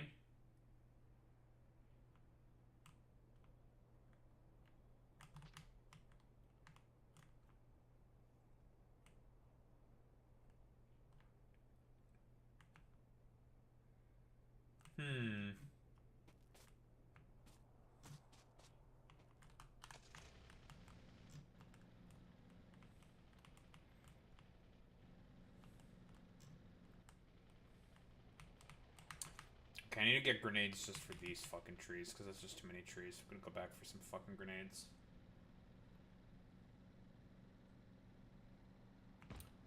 Yeah, that's what I figured. Veganism and halal. Gotcha.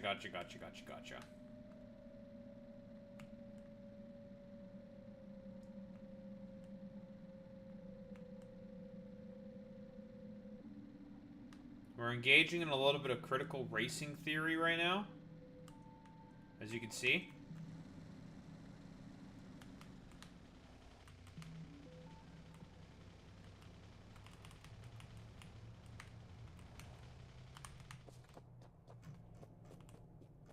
Don't really do cold cuts. Interesting. Maybe that's why East Europeans don't really like Indians all that much. We love our fucking cold cuts.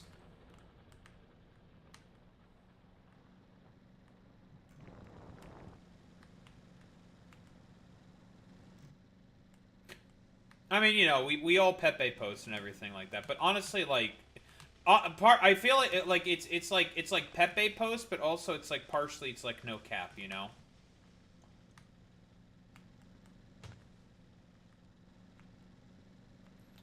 I should know. I am an East European. It's very unfortunate. Many such cases. Okay, so the only solution, I think...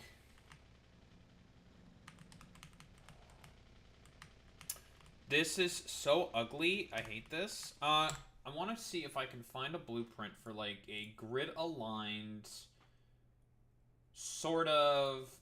Because I can't get rid of those cliffs right now. I don't have atomic weapons. Or, I do not have nuclear weapons, and I do not have cliff explosives. I don't even have regular explosives. So I can't get rid of these cliffs. But I need to get around these cliffs. Is there another way I can get around these cliffs?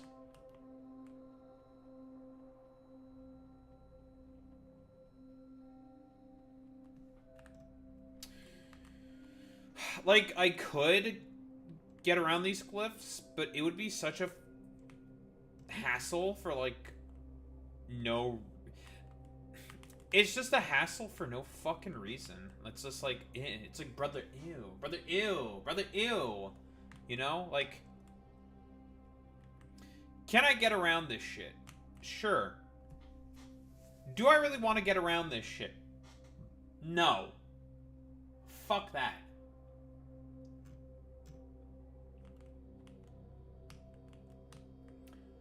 I'd have to put in, like, extra fucking turn things. Like, I'd have to put 3 turns just to get around these cliffs. Nah, I'm gonna see if I can find, rail line turn factorio that can snap to grid. I just need a turn. That's what I need. I just need a turn segment.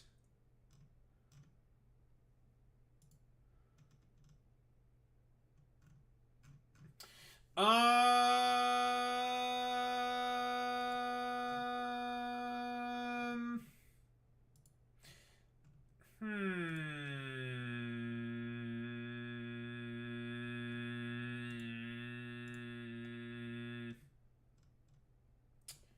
think I can make this work. I think I can make it work. I would just get rid of the outer segments, I think. Yeah. I get rid of the outer segments.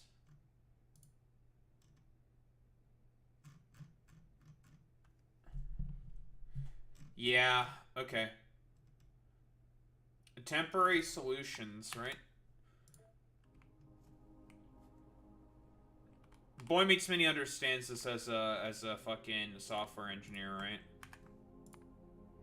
Ag!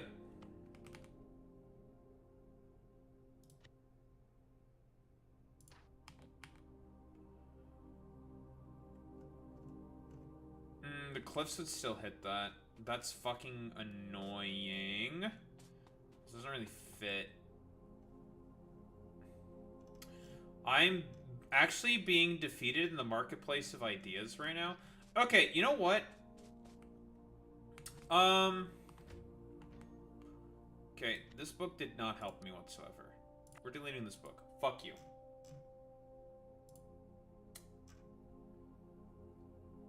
Alright, how about we just, like, finagle it? Sort of?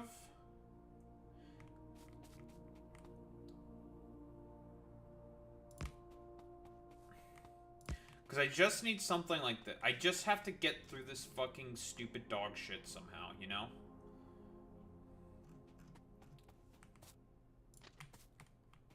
Doesn't have to be fucking particularly pretty. Again, we'll fix this later. Because I can't fix it right now. I just don't have the tools to be able to fix it. So I can only fix this later. Once I get to another fucking planet, for fuck's sake.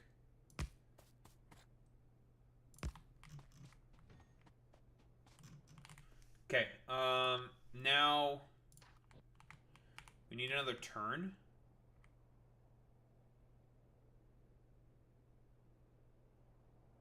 Stick it here.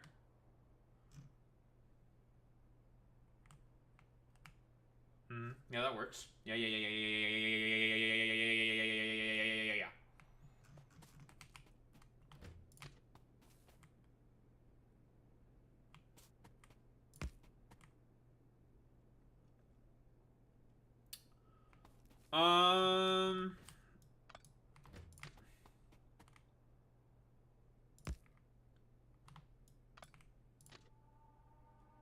Perfect. Look at that. Sometimes for strange problems, you need to incorporate strange solutions. And if it works, and Boy Meets Minnie, you can attest to this. You're a software engineer. You understand this, right? If it works, it works. This, albeit probably not in line with the exact sort of tileable design, works. So we're just going to stick with it for the time being.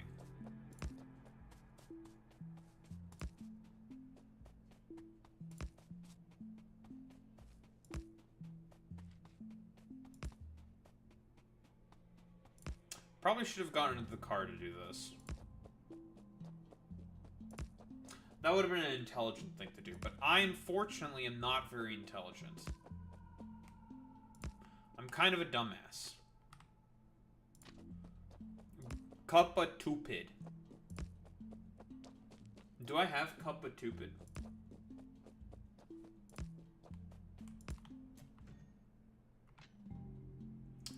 I'm gonna add Cuppa Tupid because it's a very good emote. You'll see what I mean. It's very good. Because I'm Tupid.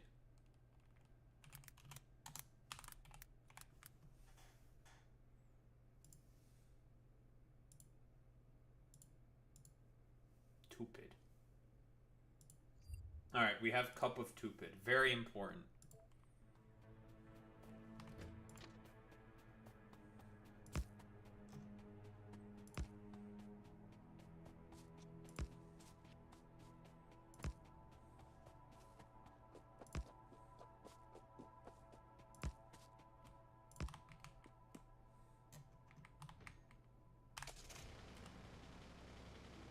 Ourselves around. I'm not leaving this damn place until I get my damn oil. I need my damn oil. That's right, brother. We need oil, brother.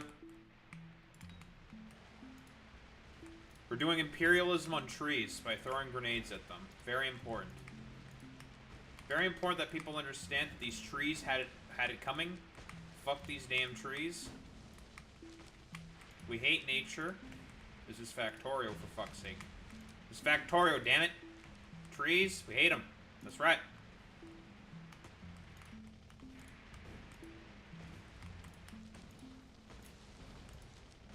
Almost destroyed my car. Kind of still need this thing.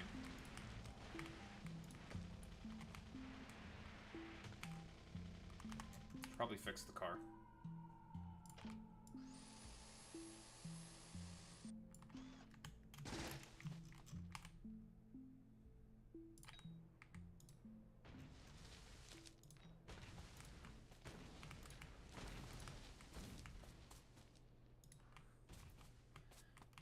Listen, folks, these trees, they had it coming. Why? Because they were building a nuclear weapon. We all know, folks. We all know what the trees were up to, don't we? Which is why we have to bomb the shit out of them. The trees, they're building nukes in deep underground facilities.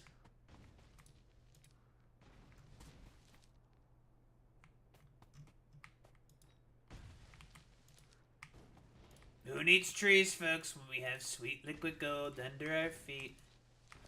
More energy than we know what to do with, folks.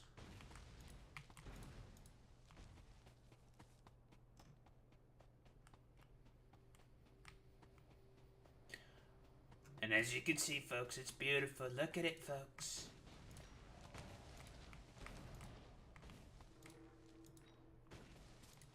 Look at all this beautiful, sweet, sweet liquid gold.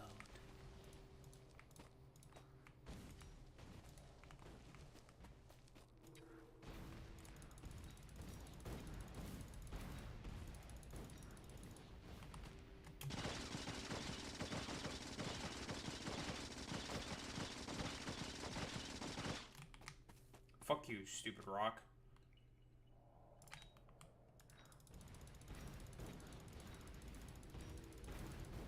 Fuck these rocks.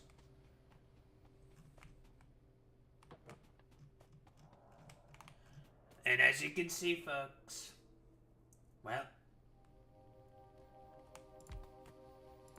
liquid gold.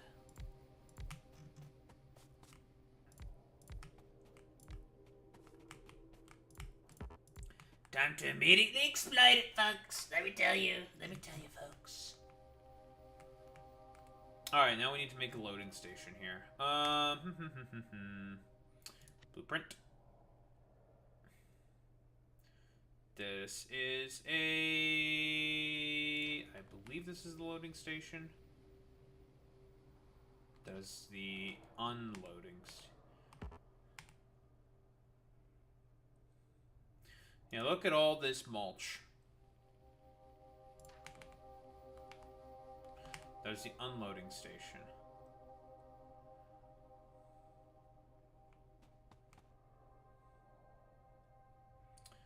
The first one was the loading station.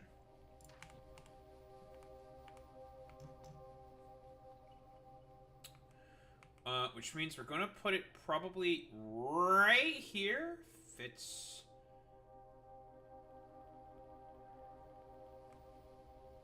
More or less perfectly. Kind of like a little awkward because of those two signals there. Could I put it over here instead? Yeah, that'll work. Get the car out of the way. Again, doesn't need to be completely perfect. But so long as it works, it works. So we're just gonna put it right here. That'll do. That'll do, folks, you know?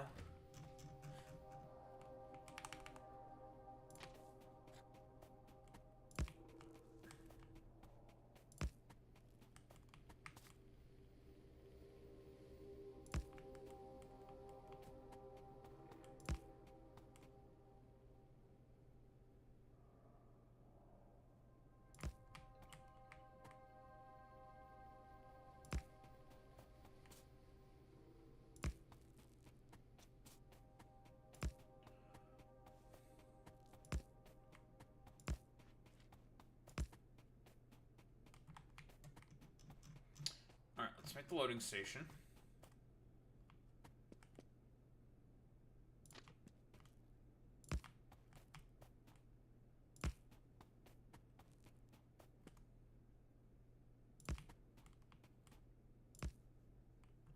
Lovely.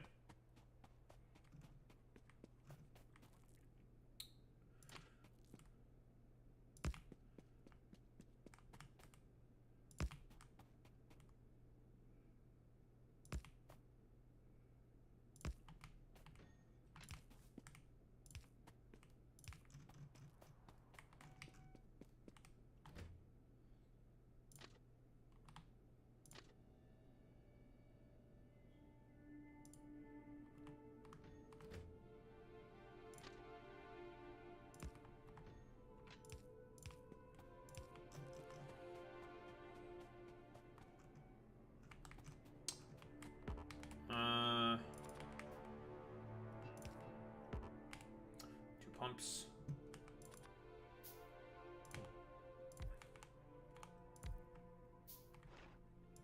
Pompa, pompa. Need 2 more pump jacks. Or 4 more pump jacks.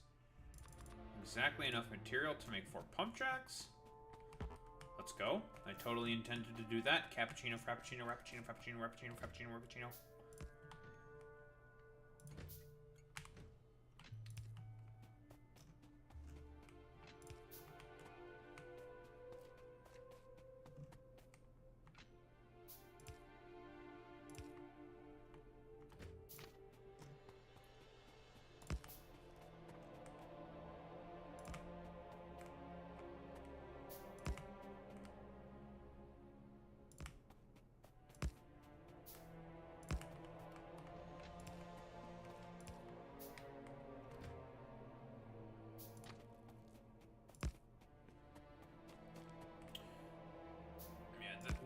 Once we have bots and stuff, this is gonna go by way more quickly. This is mostly stuff that you should be doing with bots in this game, not manually, because it takes fucking forever to do this manually. You can do it manually. It just takes way longer than it should.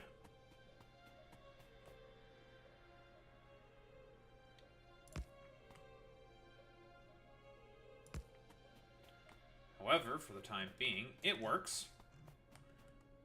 It's kind of annoying, kind of slow. Not the best, but it works.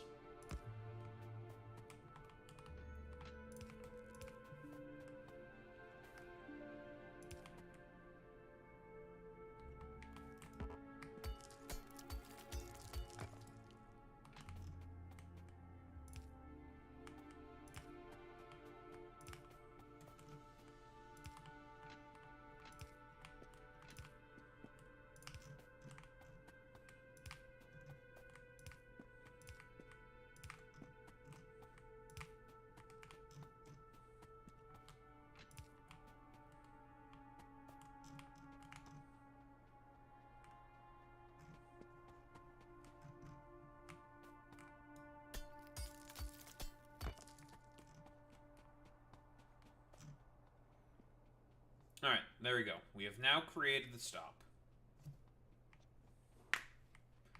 We've created all this shit. Now we have to give it power. And then we will have sweet, sweet liquid gold, folks. Look at that. Alright, let's fucking hook this shit up to the tanks.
That should be all of you guys connected now? Yes. Yes, it is. Now we have to get you idiots connected.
Alright.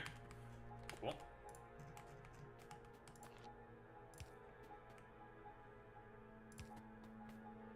Now to hook all this shit up.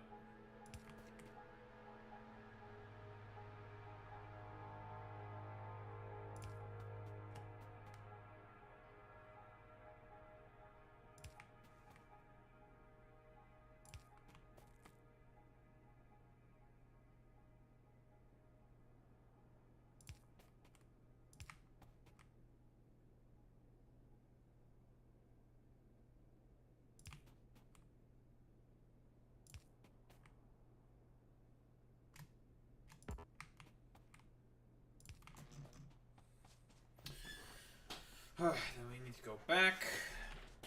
I missed some fucking pump jacks. No, I missed 3. I'll fucking... I have to come back here anyways, because I need to bring electricity to this area anyways. I'll be back. I'll be back.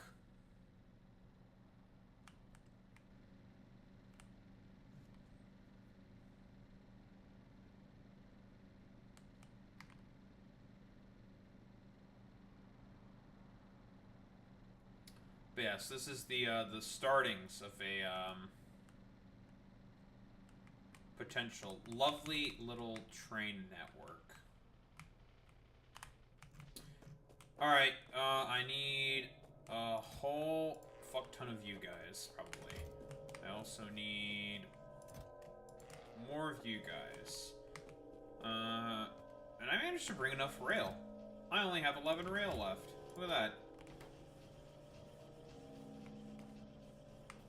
Oh, I'm a dumbass. I forgot. I need fucking stone to make rail.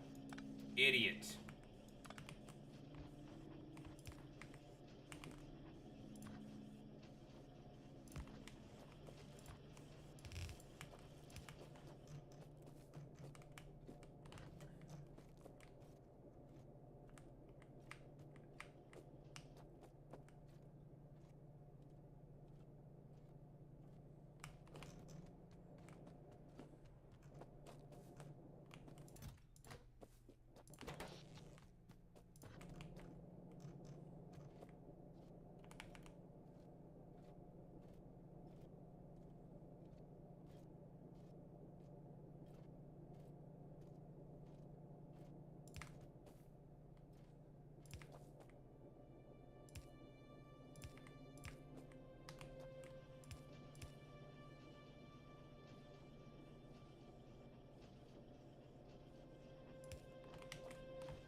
Alright, what else do I need to come here for? I need to put these bricks somewhere. You can go in there.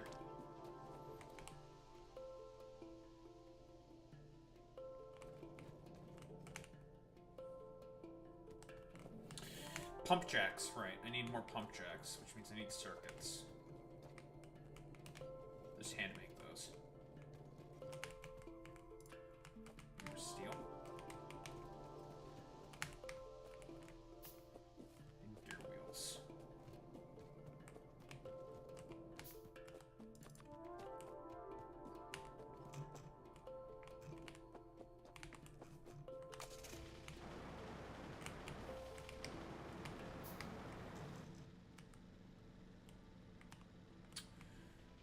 Alright, now that we are at this current juncture, what we need to do now is to figure out how we're going to route this shit.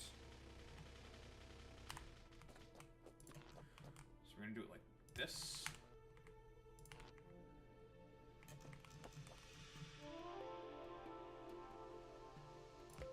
Hop in the car. Now.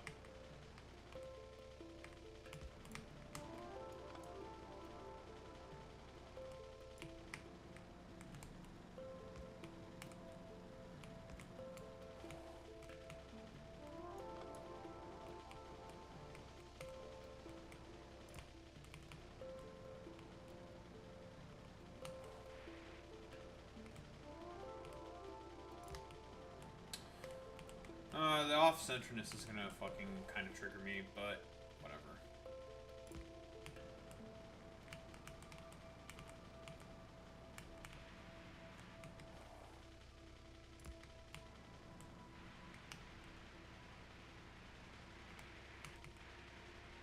I think it's kind of the consequences of these things being, what, 30 by 30?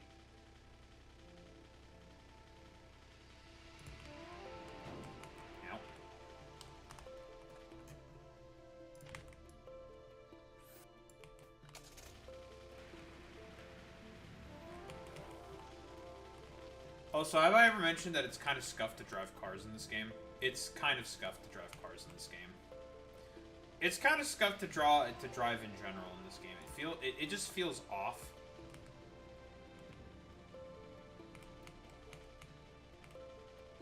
I swear, I don't normally drive this bad in real life, okay?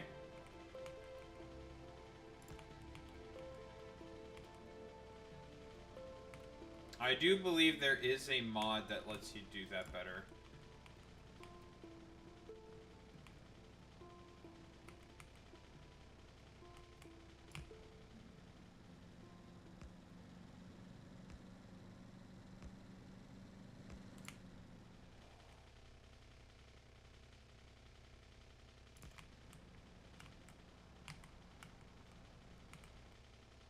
Luckily, I made these such that I can just fit these in. So, lucky me.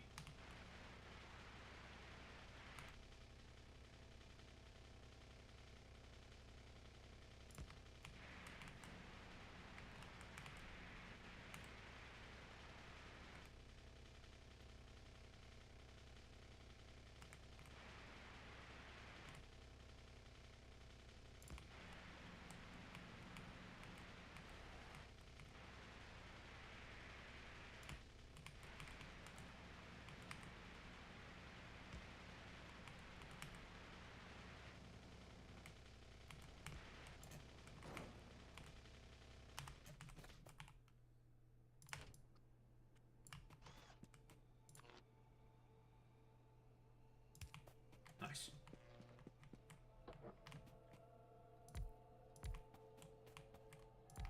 There was 4.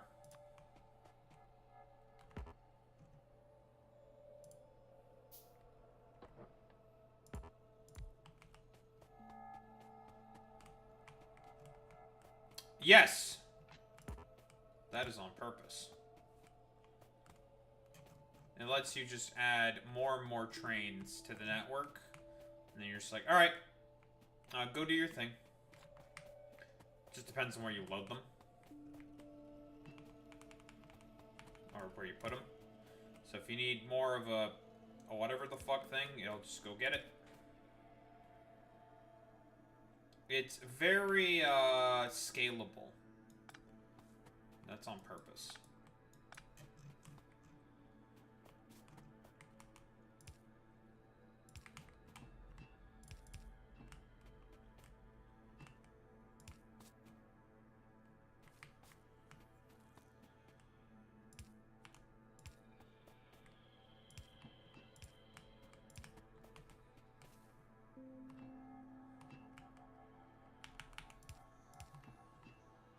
You know, insert meme here about the industriousness of the Germans or something, you know?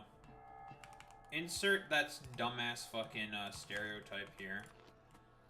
Because again, like I said before, the guy who made this thing is a German factorio YouTuber.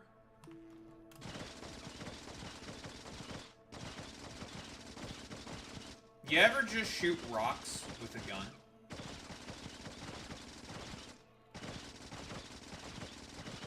I know I have.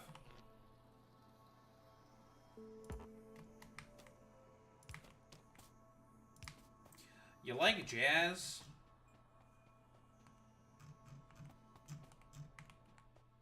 Alright, we're gonna make some, we need to protect our assets, obviously. So we're just gonna make some pillboxes. We are doing imperialism. You can suck my nuts. I love imperialism because it means I get liquid gold. We'll eventually have to come back here to fill these things back up with ammo. That's what the train is going to be for.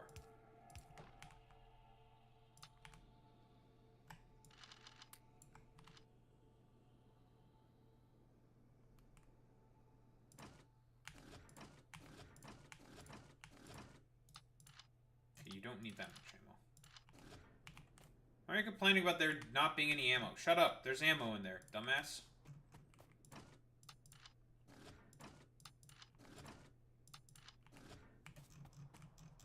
bullet train. I would also like to ride a bullet train in Japan. I agree.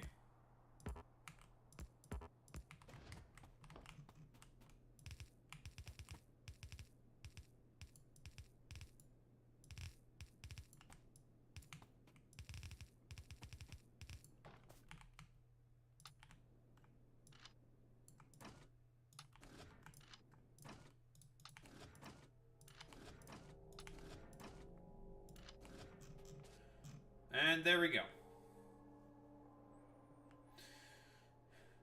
We now are going to have oil.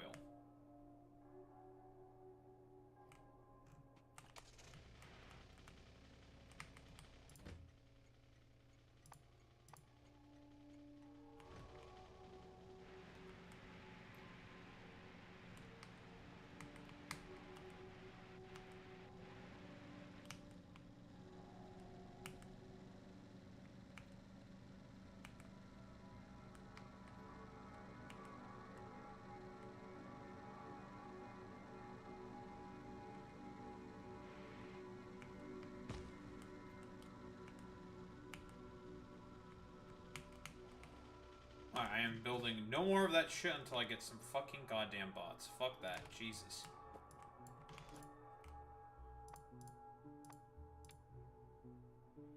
And then all we have to do is just add the stations to this train, and then it should be all good to go.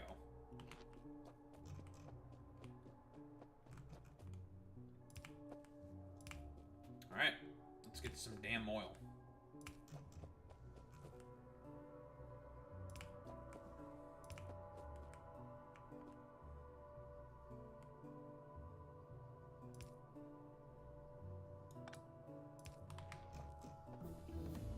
Boom. Oh, thank God. Alright, we now have oil.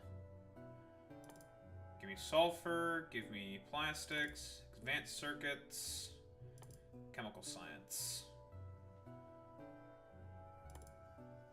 Mining productivity. And advanced oil processing.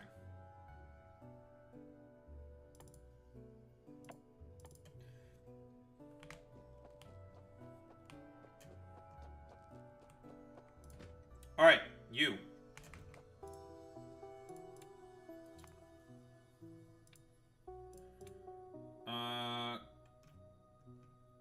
We set this to empty cargo. Then we say load, full cargo, and then doop. There you go. Bye-bye.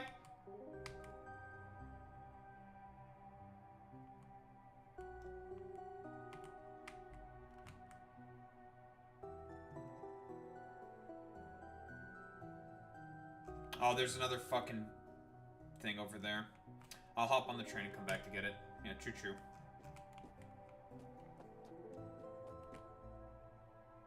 And now we have chemical processing.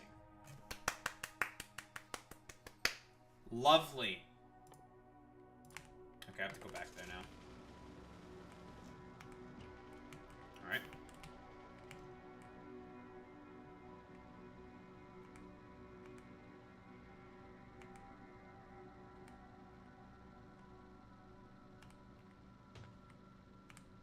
Fucking dumbass tree.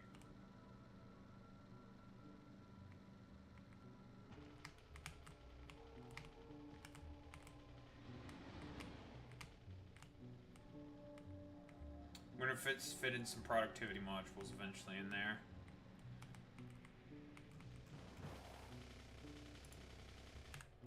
Can we fit a fucking pump jack in there? No.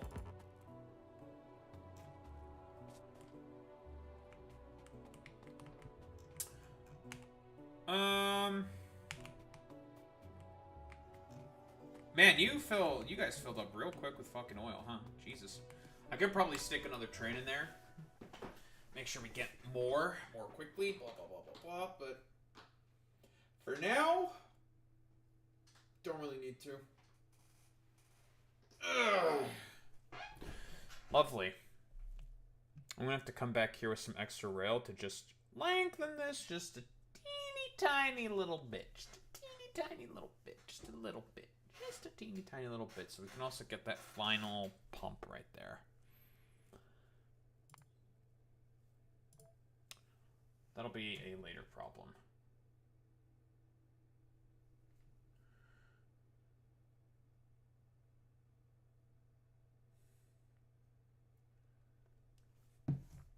Damn, I have a lot of protest referees real fucking triggered with a bunch of, you know, takes about protests. They're real. They get, you know, spraying a little bit of paint on some fucking airplanes gets people's panties in a real big fucking twist. Like, their panties getting real big fucking twists.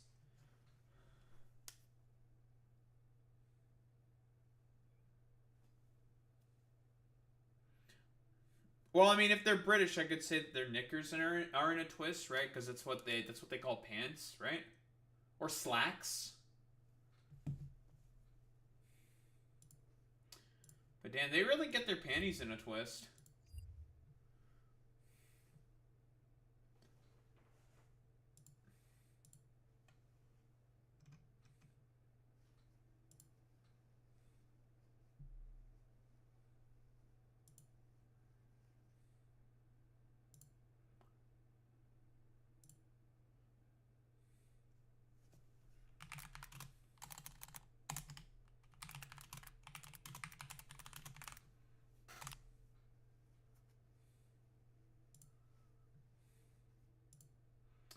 They got their panties in a twist, folks. Let me tell you, they love to get so upset.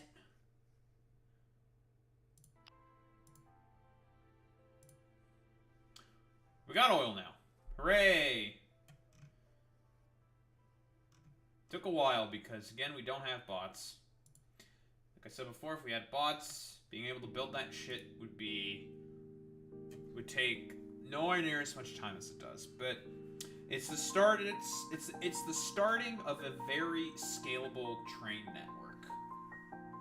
So if we just need to add more shit in, grab it from the fucking blueprints and just put it in the fucking appropriate grid position, and super easy, you know?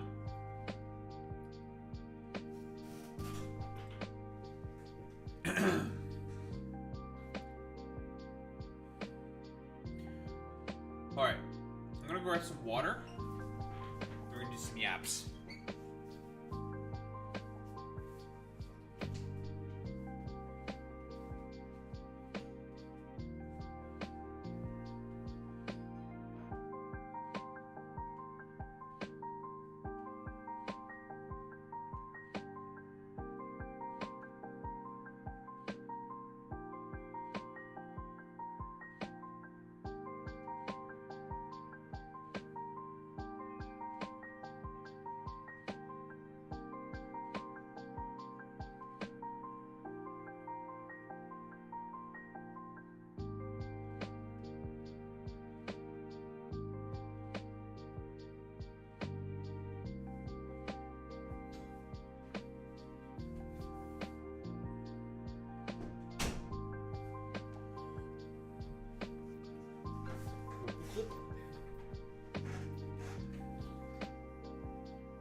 We're back. Hello.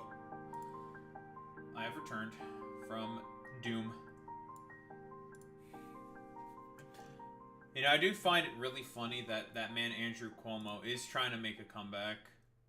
I mean, he said he was gonna, right? You know, he did say he was gonna try to come back to go against Zoran. I don't even know how the fuck he said Mamdani. Okay, because how the fuck do you mispronounce Mamdani? How the fuck do you mispronounce that? It's like the easiest fucking shit to say. How big did you say the Factorio player base is? Not that. It's not the biggest, but I mean, it is probably the most popular in terms of like the factory automation games. It's definitely the most popular. Yeah, it's a very small, like, dedicated fan base. Like, are you gonna get, like, your huge, streamers / YouTubers playing this game? No. Generally not. Like, your super, like, normie pilled, whatever the fuck. Probably not. Or, like, the big streamer, like, big game streamers and stuff like that? Probably not.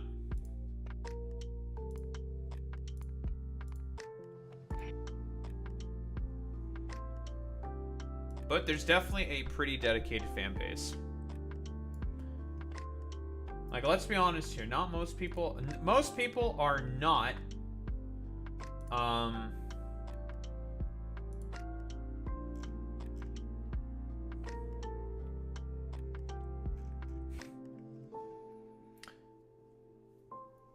most people are not fucking software engineers.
Definitely gonna do this. Definitely gonna do that because it's funny.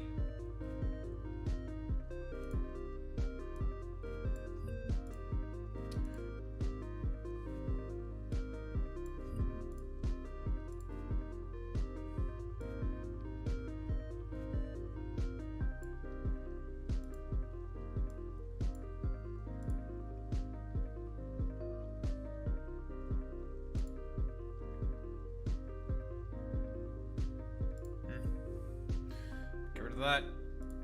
Say other shit I fucking talked about? No, this.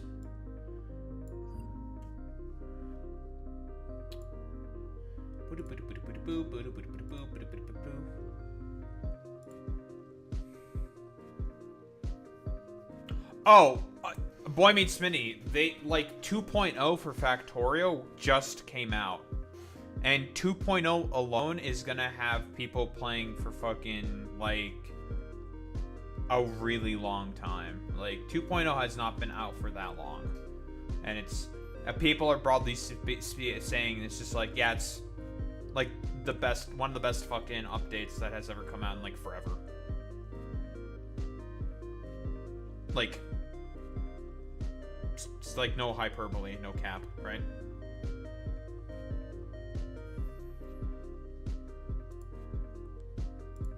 I should make like a segment talking about the Dem podcaster revolt. Because there's a bunch of like centrist podcasters, like PodSave, and I forget the name of the other lady. She's been on like Hassan's stream before, who just like completely shat on like Hakeem Jeffries and stuff like that. I've had it. Is that the name of the podcast? With like the two blonde ladies? Yes? I'm just really bad with names. I think it's like Jennifer something, right? Jennifer something. And she's like a taller, she has very blonde hair. Shit like that. I think. She's funny though. That's true. That's true. She does seem like she's funny. And I mean, even when you're fucking losing pod save, it's just like, whee!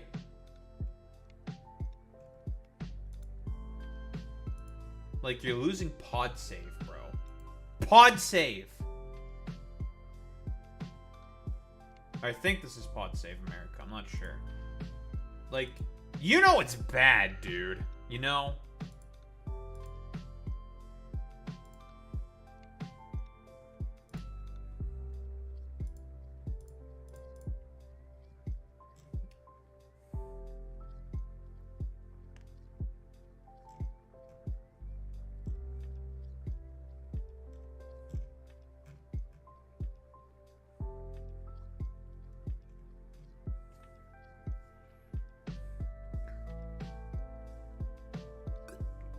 Really?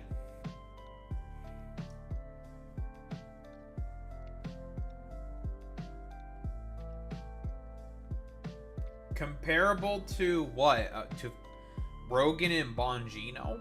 Damn! I know that, what, Midas Touch, I think is their name, right?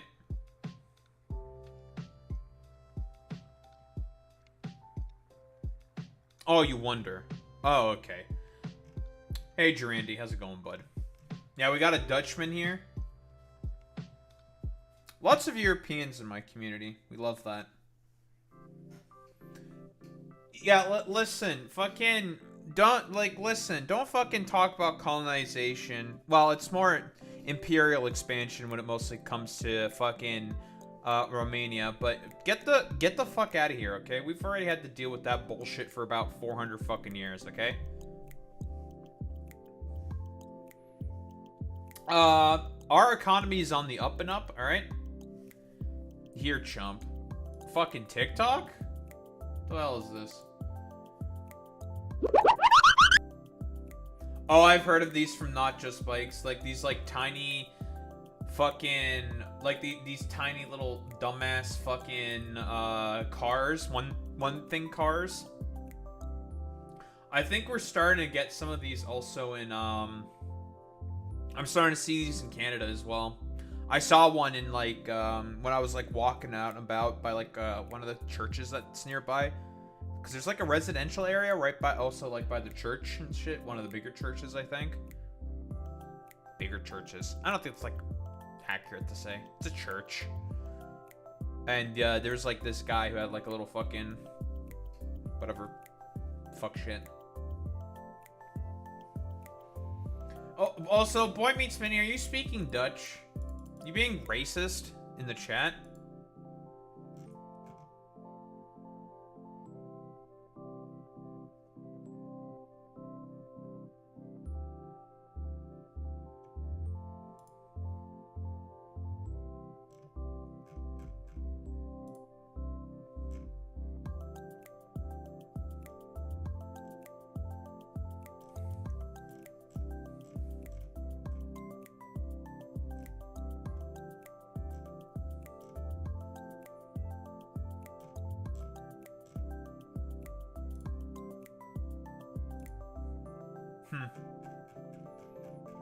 You picked up a little? That's what they all say. That's what they all say, don't they?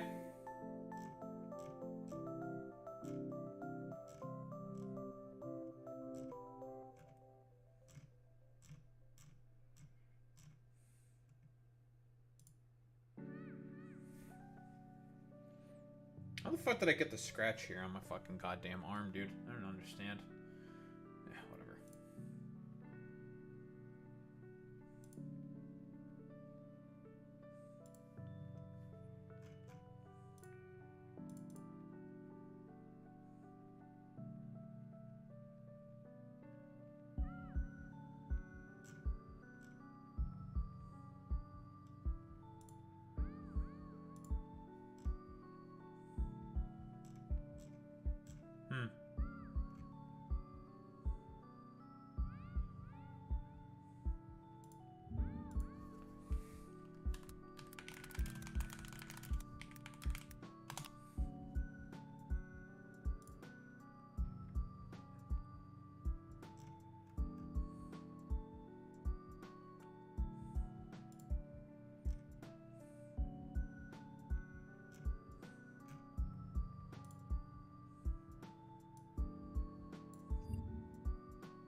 Oh, Trump had a press conference with the NATO chief. Do I really want to look at this? Trump, NATO chief.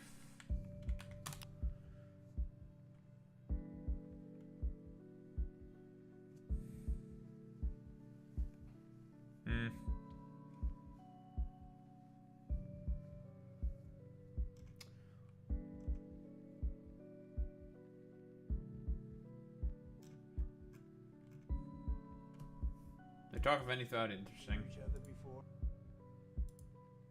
Yeah, tremendous meeting. To see it end. It wasn't my work recently in Iran. The way those weapons and job now. That was Europe stepping up. This is again Europe. Again, I still don't understand. Like, it's so fucking stupid how, like, the United States is complaining about Europe needs to step up in terms of building more, getting more arms and rearmed and stuff like that. It's just like, okay, sure.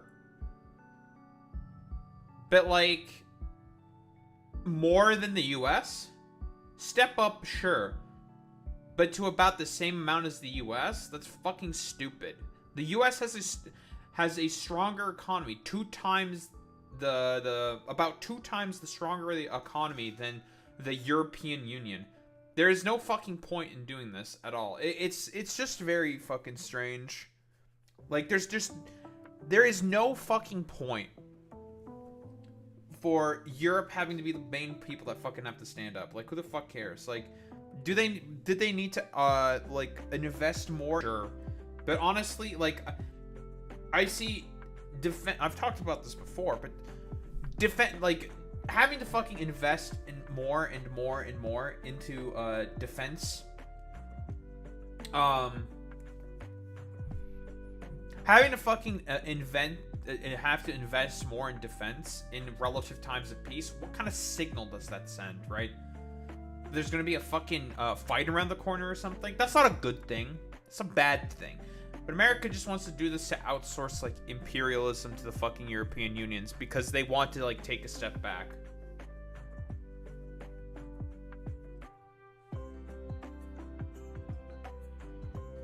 America kind of created this whole problem, TBH, with the dissolution of the USSR.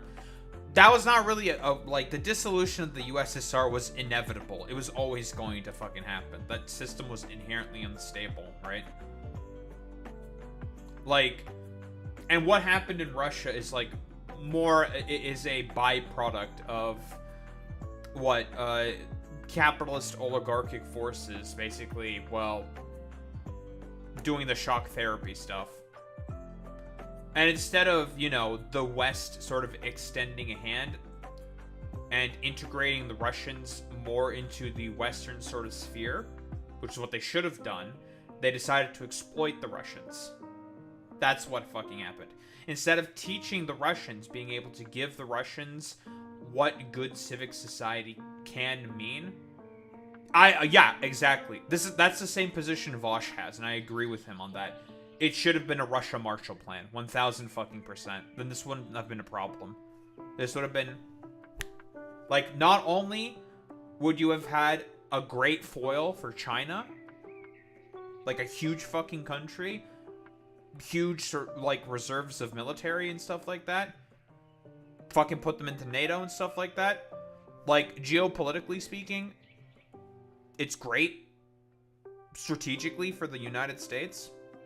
Even if the Chinese were to do a quote-unquote hypothetical fucking invasion of the Russians, it's mostly going to be in isolated steppes and tundra of Russia. Like, the benefits, like, I mean, the Russian sort of, like, West Coast and Pacific area is going to suffer more and more. Like, there is a big city, there's, like, Vladivostok. Sure. But not the end of the world for Russia. Yeah. Siberia is never worth fighting for. It does have a lot of oil and gas resources. But no, there should have been a Russian Marshall Plan is what should have been done.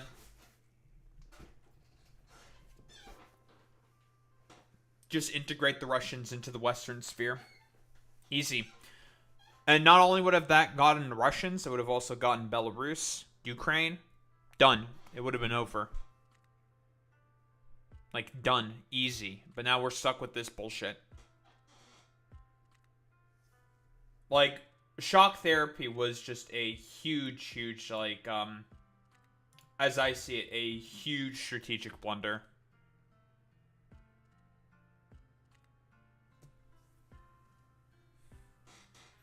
Oh yeah, also yeah, access to the Arctic, right? Russia has, I think, except for us, the biggest border with the Arctic. If they did the Russia Marshall Plan, guess what the West would have full control of? The Arctic. They would have full fucking control. All the new shipping lanes that would have opened would have all been immediately seized by the West. No problem. But now, with global warming and the ice caps melting in the north, in the Arctic, there's going to be competition between, well, us and the Russians.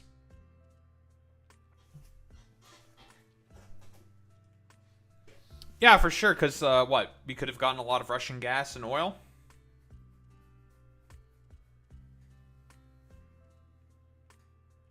The Russians probably would not have done their invasions of, the crackdowns in Chechnya, Abkhazia, and South Ossetia, and in Transnistria. Those probably would not have happened. In fact, those definitely would not have happened. The Serbians might not have tried to genocide the Bosnians and the Kosovars, potentially, right? So that wouldn't have possibly happened.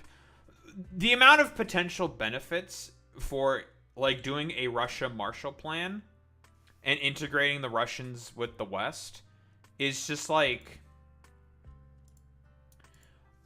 it's astronomical. Like, huge. But the West decided to be spiteful instead, which was a huge blunder. Huge strategic blunder.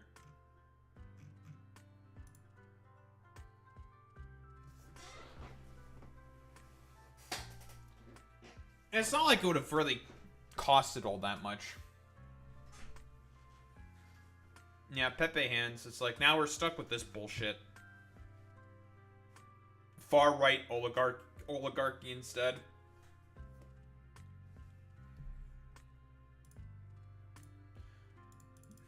I do, man, I fucking love it when, strategic blunders happen. It's my favorite thing that happens.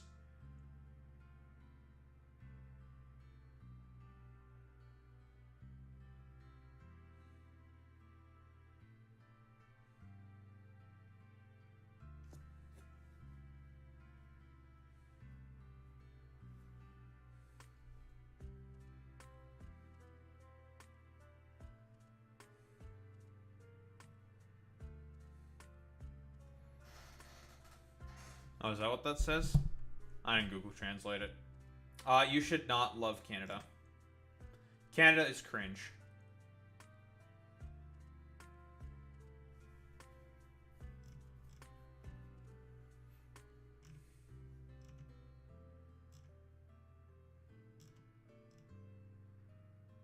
One should never love Canada.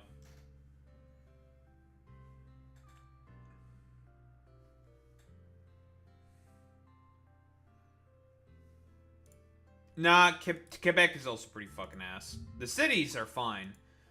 The rest of it, ass.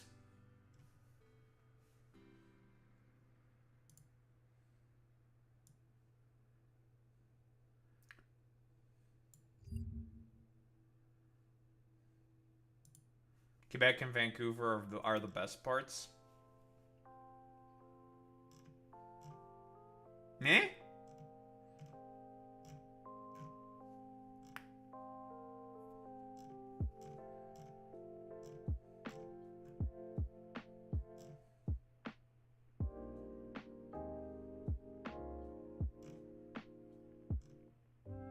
Montreal is nice, yes. I agree.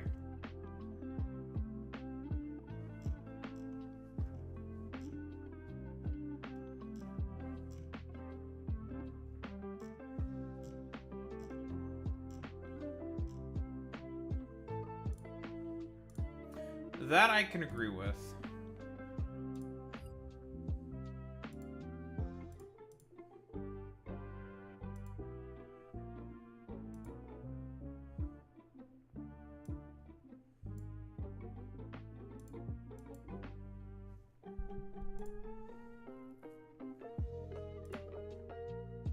Alright, shut this the hell up.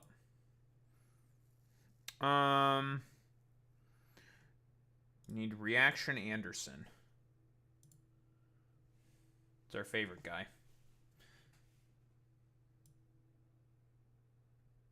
Yeah, Reactor Roomba. I'm not really a reactor, I'd say. Like, I'm a commentator. I'm a commentator. Not really a React Anderson. Ugh. Yeah, whatever.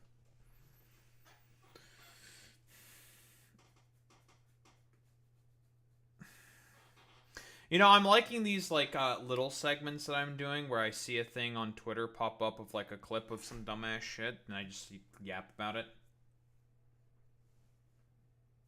I'm liking this format that I'm sort of doing here.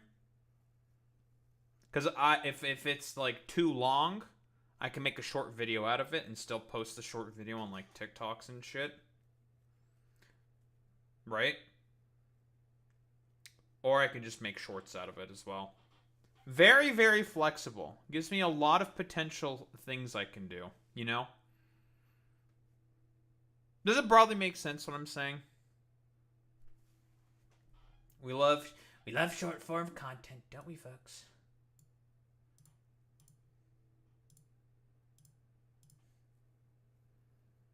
That's true. We love making content, don't we, folks? Don't we, folks? Very good. Alright. What do we got here?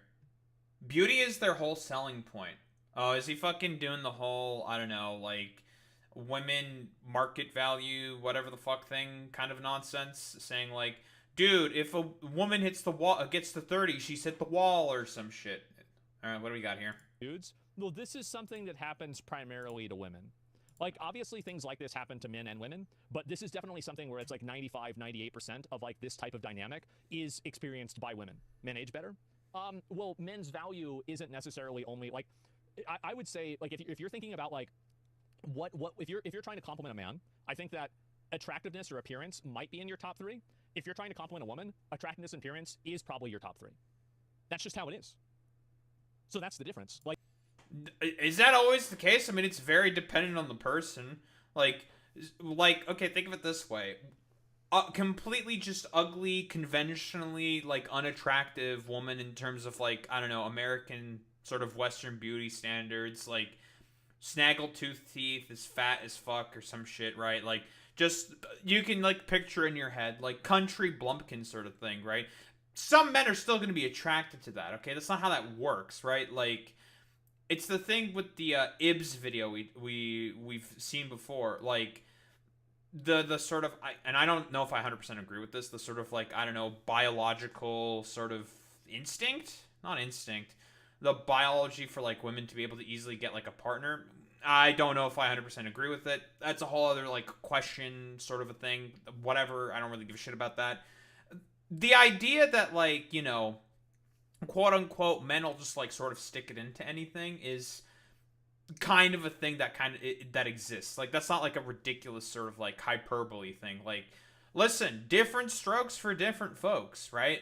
It's not all about like value or just because of their appearance. That's fucking nonsense, okay? Like, that's like stupid red pill PUA like Andrew Tate tier shit, okay? Like, nobody gives a fuck about any of that stuff. Like, yeah, I mean, you just did a big save, did I? I don't even know what I said. But anyway, yeah, biological value to create human offspring. Exactly. Like, that's a lot of women's, like, women have, like, an intrinsic innate value because they can have kids. And so whenever they're older and they're not able to have kids or for whatever reason, that's not really as viable, then... No, she hit the wall at, like, 40 years old. Dude, I know someone in fucking high school whose mom was in their fucking 40s when they had him, okay? Like, that's some fucking bullshit, okay? Like, anything can just kind of, like, randomly happen. Like, it doesn't matter. It's really, really stupid. Their biological value goes down in the eyes of a lot of guys. That's it. Yeah, beauty's their whole selling point. Yeah, exactly, right? Now, beauty's not their whole fucking selling point. That's some, like, again, stupid pickup artist tier bullshit that, like, some dumbasses who are trying to sell a course to you. Like, it's nonsense. It's just really, really, really stupid, I'll be quite honest. Like, there is no evidence to say that the whole point of, like, I don't know, wanting to bang a woman is because they look particularly attractive. Again, it's different strokes for different folks, okay? People get, like, attracted to different things. Is there, like, any sort of, like, biological deterministic factor for as to why it is that way? Not really. But then again, like, no Asmongold fans, and I don't think Asmongold himself is gonna feel the touch of a woman for, like, I don't know, the next 10 fucking years or some shit, because he's just, like, a really, really, like, disgusting fucking wretch, which is why he has to say that stuff. Like, whatever. It's really, really fucking stupid.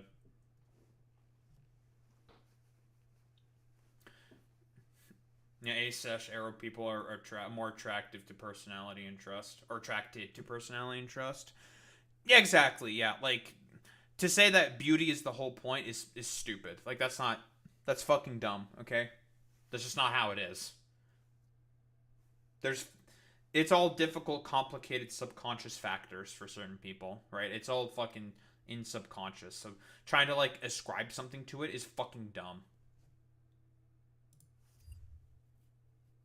I knew.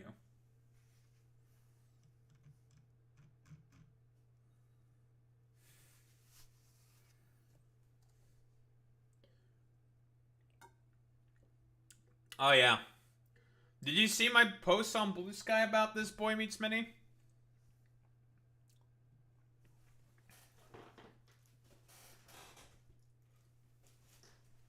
Did you see it?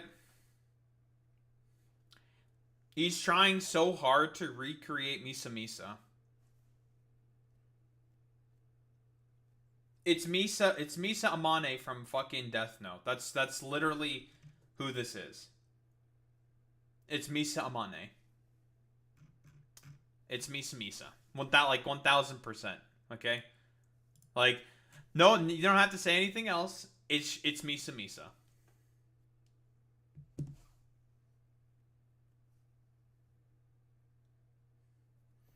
Oh yeah, she is not far off of Misa Misa. But it's just a fucking cheap copy for, like, Gooner bait purposes. That's what it's there for. Yeah, I don't think they're gonna sue over this shit. Like, whatever. The people who made Death Note. I don't think that's happening. Funny if it did, but I don't think so. Whoa. Okay, whatever. Alright, what do we got here? Elon making... God, he's making his own fucking AI companions.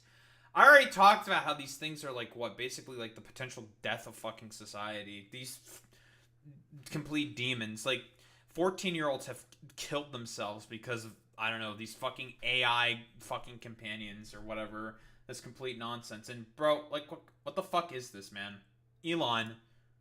Dude, you are trying so hard to recreate Misa Misa. Like, y'all motherfuckers think y'all slick. You're not slick. You ain't slick. I know you. Okay, I watch Death Note of, like, some of the anime that I've watched. Alright, I like Death Note. Death Note's a good fucking anime. Great fucking anime. Or, honestly, let's be honest here. Not Grimes, I want Grimes, okay? It's supposed to be Grimes.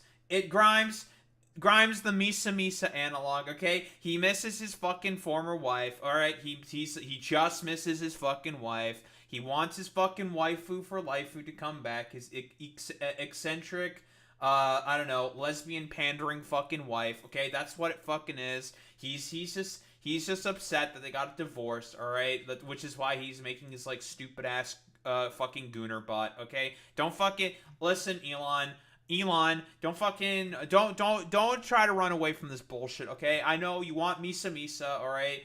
Every fucking, like, dipshit weirdo incel has, like, a hard on for, like, I don't know, certain archetypes of anime women, okay? We know what's yours, alright? You're a big fan of Death Note or something, or maybe it's not even Death Note or some shit, but, like, what? Why don't we take a look at this shit? Grok 4 is the first AI to introduce animated avatars.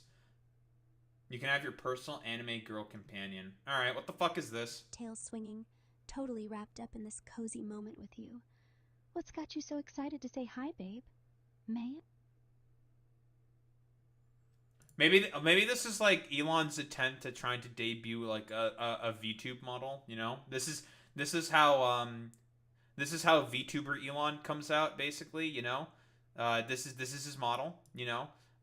Pandery, incel, sort of fucking interpretation of Misa Misa, right? Or because he just misses his old wife, he's like, I miss wife. Wife was good. Or I don't remember how that dumbass gorilla meme does. You know what I'm talking about. Hey, love? You're all about that tech life this morning, huh? Okay, I'm picking up where we left off. Samsung's Galaxy Z Flip 7 just launched with a bigger 4.1-inch flex window and AI. I guarantee you, any motherfucking goddamn girl that dresses like this does not look into fucking tech news, okay? Get the fuck out of here, okay? Also, like, the fucking blonde hair, what the fuck is... He's trying so hard to make Misa Misa. Misa Misa does not give a fuck about tech. Stop it. Stop. This is not canon. This is some fucking bullshit, okay? This is like this dumbass fucking death of like society tier fucking shit, like with the AI companion stuff from like with like the shit like from Replica AI or like programming Chat GPT to make a flirty AI companion or some shit to like, I don't know, ruin people or some shit.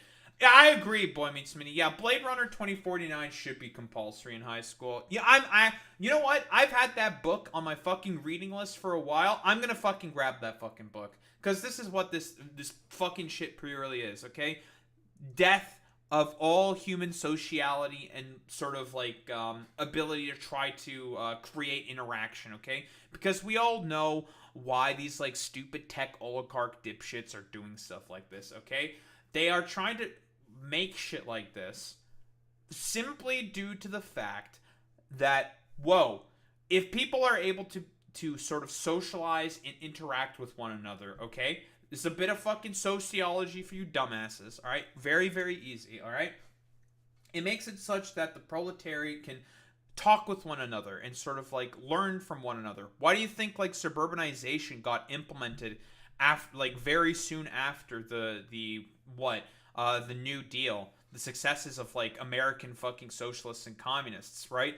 Suburbanization's purpose is to make it such that those dirty poors can't be fucking driving around in the same coach cars with their fucking employers, so they don't get any fucking funny ideas in terms of rising up against their fucking bosses, against the bourgeoisie. That is the point of stuff like this. And this is that sort of like further evolution into that concept. Death of socialization that with these AI companions. That is the entire point. And come on, dude. Like, fucking tech LARP bullshit from someone who's like, I don't know, like a fucking, I don't know, pastel goth. I don't even know if that's the appropriate sort of like style. Like, get the hell out of here with this bullshit. It's all fucking like anime LARP tier shit. Features like voice-controlled tasks right from the cover screen. Plus, it's the slimmest yet at 6.5 millimeters unfolded. Apple's iPad with the A16 chip is killing it as a 2025 favorite. Alright, I don't give a shit about you talking about tech news to me. Get the hell away from me, you abomination. Fuck you. Yeah, I don't know like what else to say to here, besides this is like just an attempt at the death of social interaction with these like dumbass AI companions. Whoa, look at Daho making another like, I don't know, sociological like, I don't know, concept around the death of something. Oh, whoa, the death of another thing. Oh boy, I love death. That's crazy, dude. Like, this is like complete fucking slop companion bullshit that's meant to sort of just, again, kill the final sort of vestiges of potential social interaction. It's like it's literally like the Futurama bit with like the android women, right? That's supposed to like make the human race extinct or something. You know the fucking meme. It's all the same fucking allegory and bullshit, but that's like literally becoming a thing. We saw the video of that one guy who's basically trying to destroy, not destroy, but like programmed ChatGPT to basically be his fucking girlfriend. Like, we know the meme. We know the fucking meme and what's like going on here exactly.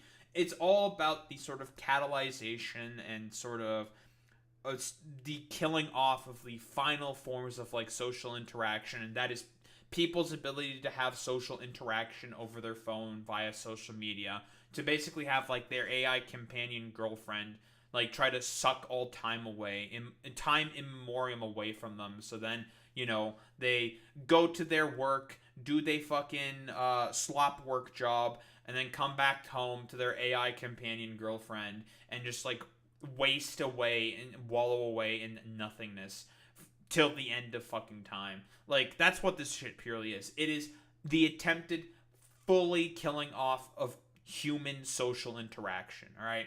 And I personally will not stand for any of this bullshit, because, come on, listen. She will never be her. She will never be her. She will never be her, okay? Get the hell out of here with this fucking bullshit, okay? Oh yeah, Grok going into Tesla. Very cool. I built Mashable is the fucking place that what Matt Binder writes for, I think, right?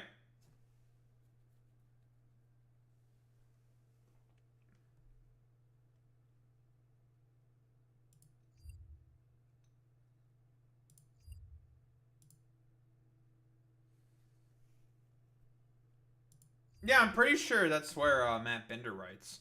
I'm like 95% certain, right? Pretty sure?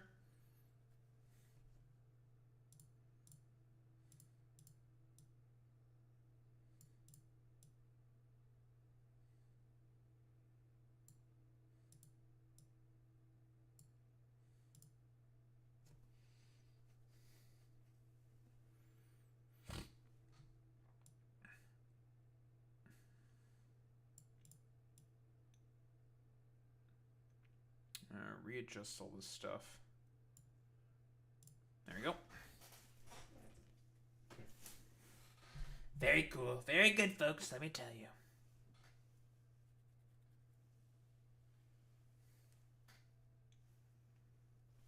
So many loose hairs.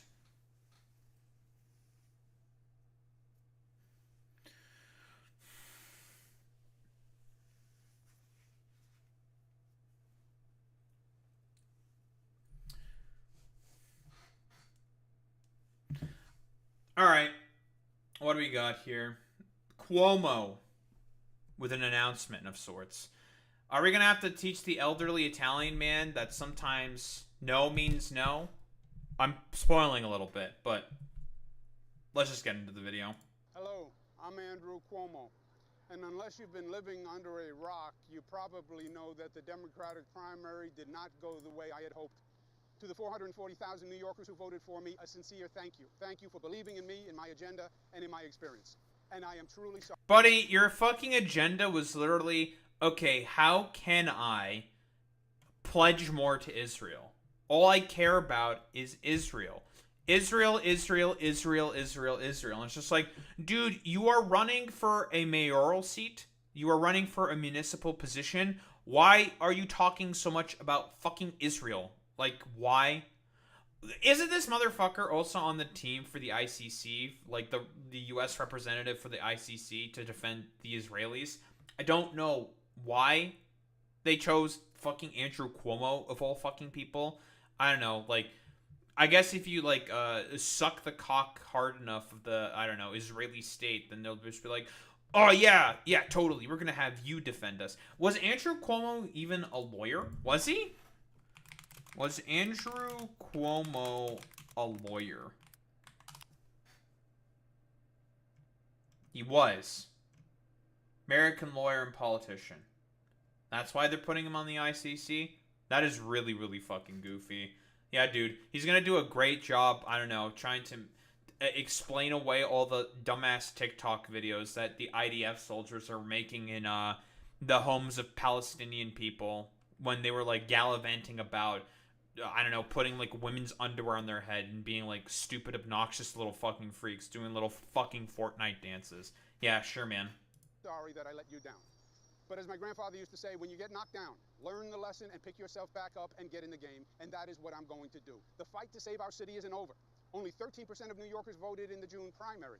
The general election is in November, and I am in it to win it. My opponent, Mr. Dude, I'm so ready for Eric Adams and Andrew Cuomo to split the fucking vote. They're gonna split the fucking vote. Cause Curtis Lewa, he's not gonna lead the race, right? And he probably has like what, 15 to 20% of the vote pretty much locked up in terms of like the Republicans that live within New York. That's gonna be pretty much locked up. So it's like, who else is like Andrew Cuomo gonna fucking appeal to? No one in Zoran's camp is gonna fucking vote for this fucking not child predator. There probably was one, whatever. This sex predator. Like, no one's voting for him. Ain't no fucking way is that happening. All right, that's some bullshit. Nuh-uh. Not today, Shaitan, kind of a deal, you know? So those people are not gonna fucking vote for him. Who the hell is gonna vote for this man? That's like the only question that I really have to ask. Who? Like, who? Who wants to vote for him? Rich people? Well, Boy Meets Mini, you decided to take the thunder away from me, you bastard. Mandani offers slick slogans, but no real solutions. We need a city with lower rent, safer streets. No solutions. Do we have to go to his policy page? I'm being honest here. Like, do we have to go to Zoran Mamdani's fucking policy page in order to get his solutions to the problem? I don't know. How many times do we have to tell you this, old man, kind of a deal? Like, he offers solutions to the problems that New Yorkers are facing. It's just that you don't like them because it would involve getting your rich buddies taxed. That's what you don't like about it. Where buying your first home is once again possible. Where childcare won't bankrupt you. That's the New York City we know. That's the one that is still possible. You haven't given up on it, and you deserve a mayor with the experience and ideas to make it happen again. I like how, again, because, like, Andrew Cuomo's, like, doing all this, like, walk-around stuff, trying to, like, I don't know, interact with, like, the unwashed masses, because that's what Zoran Mamdani was doing the whole time. But here's the thing. This dude only drove in, like, cars in the fucking goddamn suburbs, okay? Like, let's be honest here. He doesn't want to fucking touch and interact with fucking people. He's an out-of-touch fucking elitist. He's been in politics for, what, decades? Like, what, do you think this motherfucker cares at all about, like, I don't know, wanting to, like, interact with anyone? It's a fuck no. Of course not. Like, are you serious? Again. And the guts to take on anyone who stands in the way. Every day I'm going to be hitting the streets, meeting you where you are, to hear the good and the bad, problems and solutions. Because for the next few months, it's my responsibility to earn your vote. So let's do this. I'll see you out there. So he's decided to announce his fucking independent run. Yeah, dude, this is going to go really well with you splitting the vote between yourself and Eric Adams and maybe shaving a bit off of, I don't know, Curtis Lewa. Because, again, Zoran Mamdani voters and Brad Lander voters are not going to fucking vote for your goofy-looking head ass. Unless, again, you know, it could always be someone out there who's probably going to, like, end up voting for Andrew Cuomo just because it's Andrew Cuomo. Because there's, like, this one video of this one chick doing these, like, street interviews of everyone in the 5 boroughs talking about who they're going to vote for or, like, what they want, what they believe in. And there's, like, this one woman who said, like, I'm going to vote for Andrew Cuomo, even though, like, you know, there's, like, a big problem in the city with, like, housing affordability. And it's just, like, man, the whims of the average voter are just, like, a constant fucking enigma. It is incredible to me just how fucking stupid this shit constantly is. It's just like, like, you know, insert meme here about we taught this chimpanzee what the average voter believes in and it shot itself kind of a deal. But, you know, we got our boy Zoran Mamdani with the, damn, 108k likes, and he just posted link to contribute. Wee, this is, not being well received, obviously. Because, again, people don't like him, right? The only people who, generally speaking, are voting for Andrew Cuomo are people who don't necessarily like tune all that much into politics. They just heard that Cuomo's on the ballot and they're just gonna vote for him, forehead. Like, that's really about it. Either that or people who care more about quote unquote electability or some shit.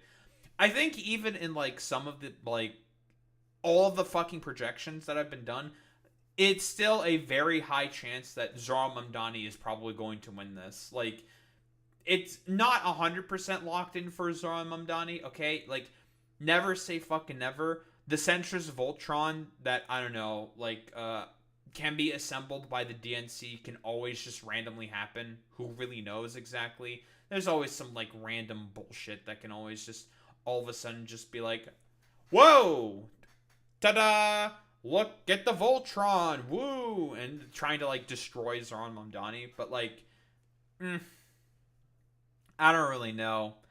Like, this, Zoran's been, like, securing a bunch of, like, really, really important sort of, like, endorsements. So, yeah, I don't think so. Like, we got Brad Lander here, of course, showing solidarity with Zoran.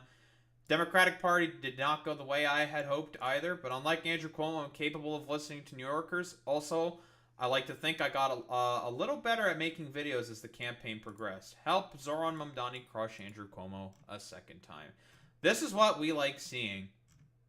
Dude, fucking capos acted under duress. What's your excuse? Are you fucking schizophrenic? Yes. Yes. But whatever, you know, stupid Zionists aside. Like, let's be honest here. This is what solidarity looks like. Broadly speaking, like, Brad Lander saw the writing on the wall and decided to get behind Zoran Mamdani and is probably going to hardcore, I don't know, stump for him pretty easily, try to get him into fucking power. This man, he understands.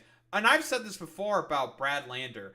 Brad Lander, to be quite honest, he should go for, like, a House seat. Fuck it. Go for the Senate. Have some fucking ambition. Go for a House seat as well, you know? Get rid of, like, Hakeem Jeffries or some shit. I don't know, like, which part of the district he can campaign for or whatever. Fuck it. Go with one of those, you know? There was also a speech that Zoran gave. I want to see if I can find it here. Professional musicians. Was it this one? No, there was a Zoran interview that he gave. Let me see if I can find it. Zoran reaction to Cuomo.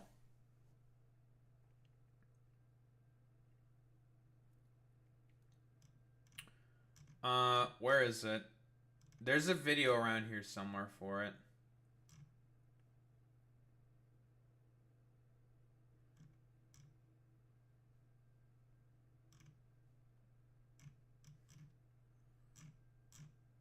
It was like a video he did with the, I think it was with the musicians.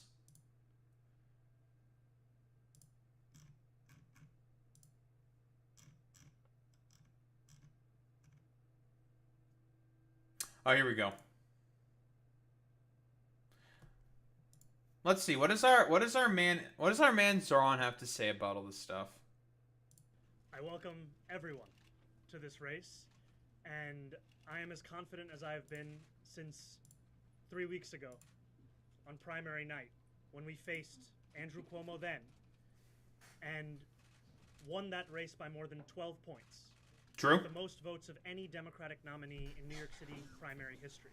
True. And we did so because of the fact that while Andrew Cuomo and Eric Adams trip over themselves to make deals in back rooms with billionaires, True. Real. we are focused on fighting for working New Yorkers. I think he's struggling to come to terms with what Tuesday meant. True. We spent an entire campaign being told that it was inevitable for Andrew Cuomo to become the next mayor. True. And he believed that himself. True. And what we saw was New Yorkers' hunger for a new kind of politics. Real. A politics focused on working people. Real. A politics where far more New Yorkers than before could see themselves in it, in those same policies. And I understand that it is difficult for the former governor to come to terms with that. True. Because it is a repudiation of the politics that he has practiced, that he has known for so many years. It's not only a repudiation of the politics, right? Like, Zohran Mamdani's not also, like, he's not wrong there, but it's also just a repudiation of Andrew Cuomo himself. He's like a rapacious, sex pest fucking weirdo. Nobody likes him, right? He's just like, I don't know, just like a very ostensible, odious individual to be around, I would say. He's very petty. He's vindictive. He's narcissistic. Just not a very, very, like, pleasant human being to be around. Also, he's like a sexual abuser. Yeah, conservatives don't like him. They might vote for him because they get, like, particular, like, marching orders or whatever. But, like, he's just like a blah. Like, nobody fucking likes him. And again, like, hopefully, like, broadly speaking, like, left-leaning people have learned the lessons from, like, 2020 at the attempt of, like, centrist fucking Voltron to try to, like, stop a more progressive candidate. But I don't know if, like, even centrist Voltron's going to really, really work this time. Or if, like, Eric Adams is going to be willing to go along with centrist Voltron at all. Let's be quite honest here. Like, why would he want to go along with this? He has his own interests for as to why he's not willing to give up his potential seat for power. He's got fucking corruption charges swirling around him, right? It's like the same shit it's going on with, like, Benjamin Netanyahu, right? Like Eric Adams wants to be in power for as long as possible so he can stave off, like, his corruption charges. Like, let's be quite honest here. But, you know, we'll see what happens here. Like, Zohran Mamdani just needs to keep picking up all of, like, the solid, like, Dem, like, union voters and stuff like that. He just needs to, like, keep picking up people in the campaign. He's been getting, like, a bunch more endorsements constantly, like, from differing, like, local unions and stuff like that. He just needs to keep doing more and more stuff like that to just sort of, like, combat the potential attempt of, like, the centrist goddamn Voltron that's going to be assembled, you know? And, again, like, that man Andrew Cuomo's not going to campaign at all, okay? Like, what campaign is he going to run? Like, Zohran Mamdani is a stinky, icky guy who just hates Israel, guys. And it's just like, yeah, dude, because, man, New Yorkers are so, like, supportive of Israel, dude. Yeah, what, like, New Yorkers approval rating of Israel.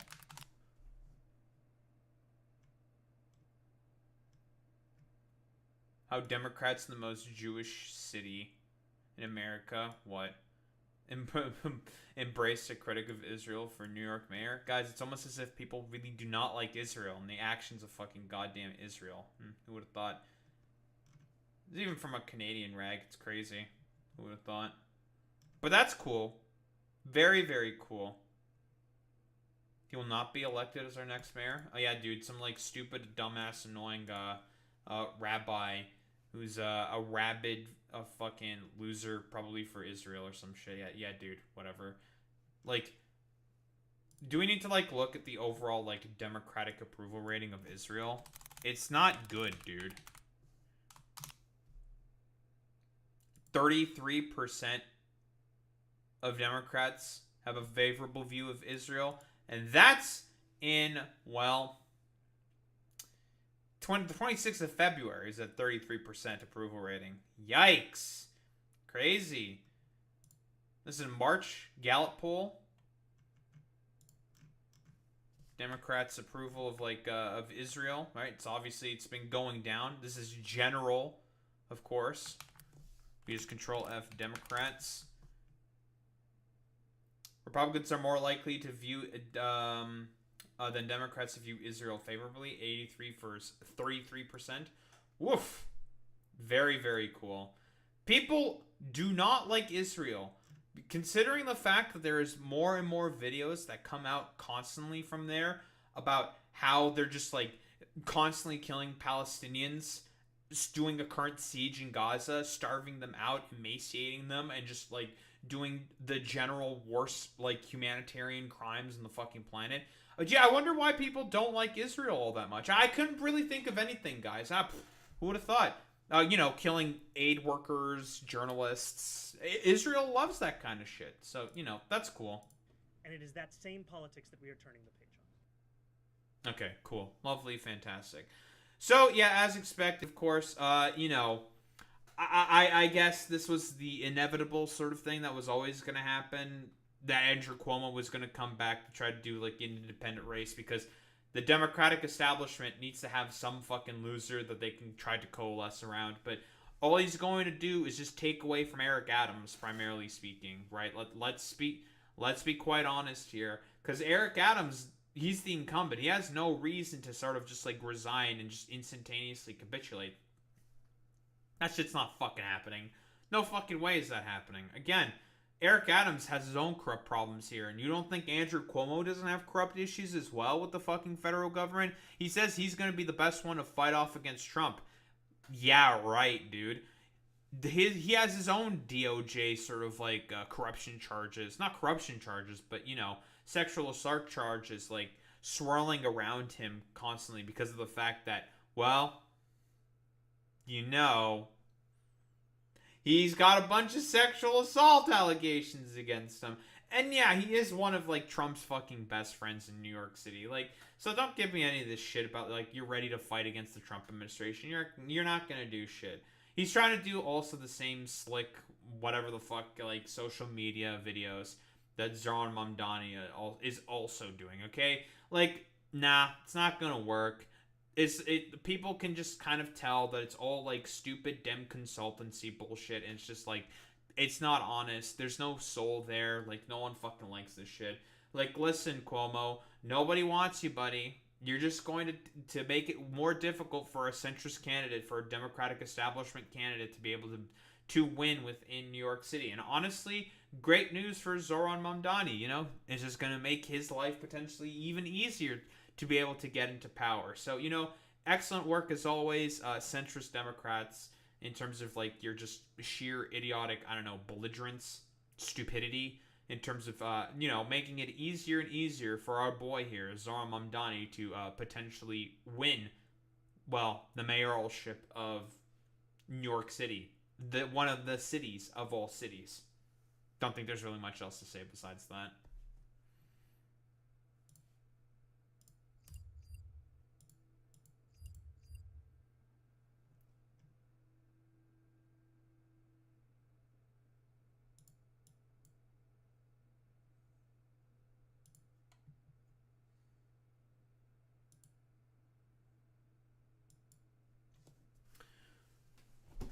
It's like a weird kink in my fucking ankle. My heel. Ooh. Ooh, I got it. Ooh, I got that kink. Ooh, that felt good. Ooh, that was good. Yes, I crack my feet. I can crack my knuckles. I can crack my fucking neck. Yes, I can do all that. Yes, I'm a freak of nature. I am. No one can stop me. Yeah, I'm a freak. No one can stop me. Smile. Schmeele.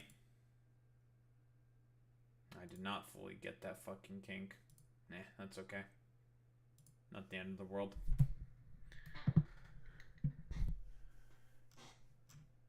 Very good. Very cool, folks.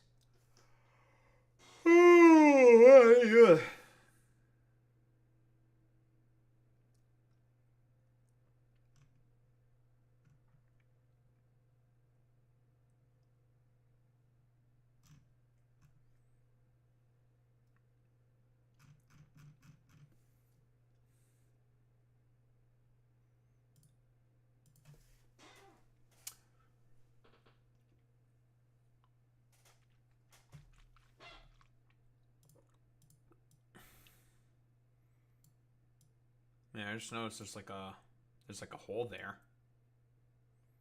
I think that might be the consequence of the mask. I think. Well, fix it at some point. Try to experiment with it, see what I can do, blah blah blah. No biggie.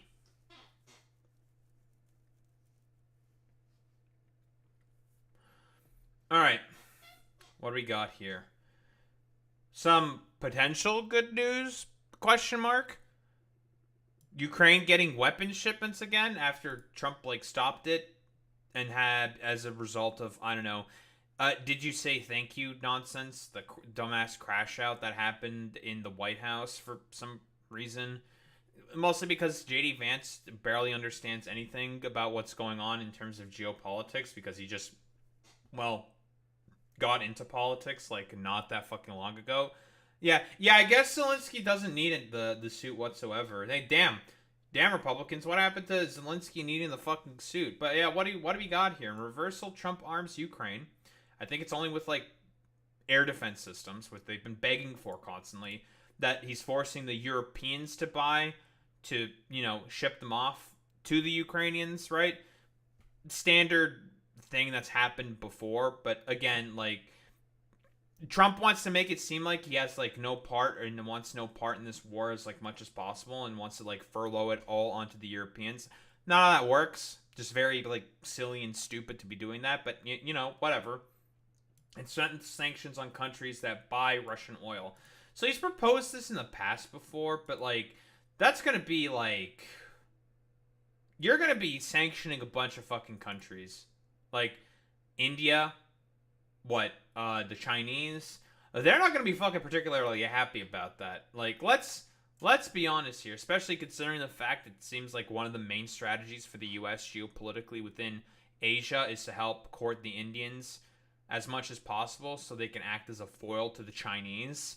Like, let's be honest here, like, they have about the same, a similar amount of population in comparison to the Chinese. But, like, what do we got here? This, he did, like, a presser, I suppose. I'm not gonna look through the whole presser. Fuck that. I don't give a shit about that. What do we have here? So, in a nutshell, we're going to make top-of-the-line weapons, and they'll be sent to NATO. President Donald Trump announced on Monday that the U.S. will provide billions of dollars worth of weapons destined for Ukraine, as he voiced frustration with Russian President Vladimir Putin. Oh, he finally just got to the fact that Putin's not just a complete, like, simp to him or something.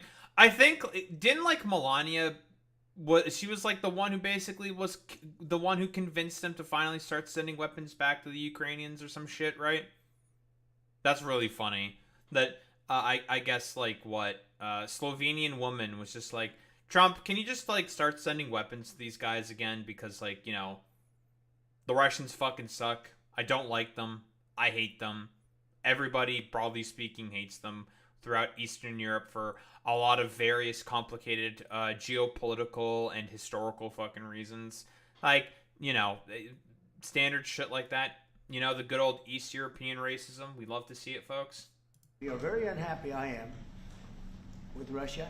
Sitting beside NATO Secretary General Mark Rutte in the Oval Office, Trump said the weapons would include Patriot air defense missiles and that NATO allies would pay for them.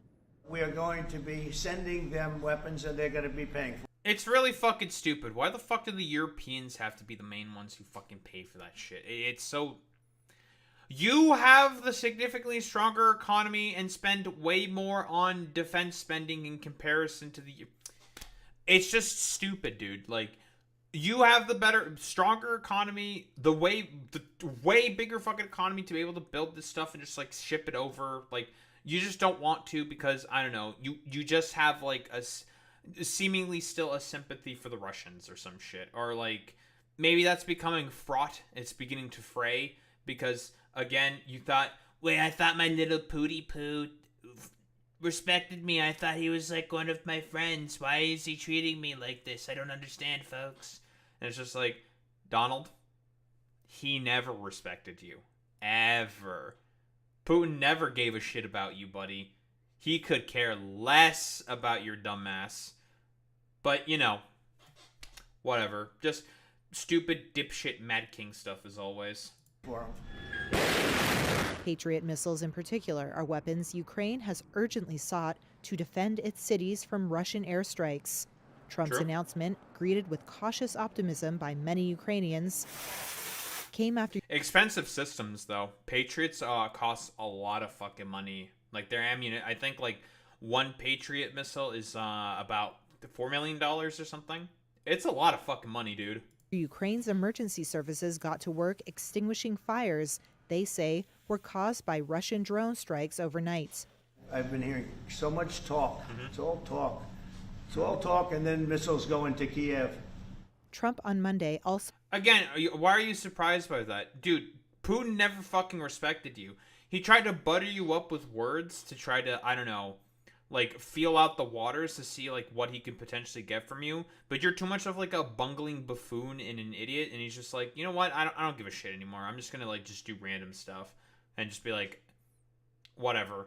Fuck the Americans. Who gives a shit about trying to negotiate with this, like, doddering old fool? Like, I'm just gonna try to seize initiative for myself and try to, like, gain as much territory for the sort of, like, inevitable talks that are going to happen, and just, like, go from there. It's this shit. It's probably some of the most ridiculous nonsense on the planet, dude. It really, really is. threatened to hit buyers of Russian exports, including oil, with sanctions unless Russia agrees to a peace deal in 50 days. And we're going to be... That's not gonna fucking happen, dude. 50 days for a peace deal. You couldn't even get it in about 100 some odd days. You think you're gonna get one in 50 days? Again, I guess Trump is learning about, like, just how difficult it is in order to get a fucking peace deal. Guys, it turns out it's not just, like, in civilization where you just give some money and some other, like, bullshit to the other civ to get a peace deal. It turns out it's a little bit more complicated in reality. Doing very severe tariffs if we don't have a deal in 50 days. Tariffs at about 100%. You'd call them secondary tariffs. You know what that means. A White House official said Trump was referring to 100% tariffs on Russian goods, as well as secondary sanctions on other countries that buy its exports. Putin has yet to accept a proposal from Trump for an unconditional ceasefire, and Russia has used hundreds of drones to attack Ukrainian cities in recent days. Yeah, they're doing the same sort of, like, strategy that Iran does, where they just, like, scramble a ton of, like, just a shit ton of drones to try to overwhelm the air defense systems, which is the same strategy that the Iranians used on the Israelis, for example. But yeah, what do we got here? So what? Summary: threatens secondary sanctions in 50 days. 17 Patriot batteries could be available very soon. Russian markets rise, suggesting relief over delay. All right, what do we got?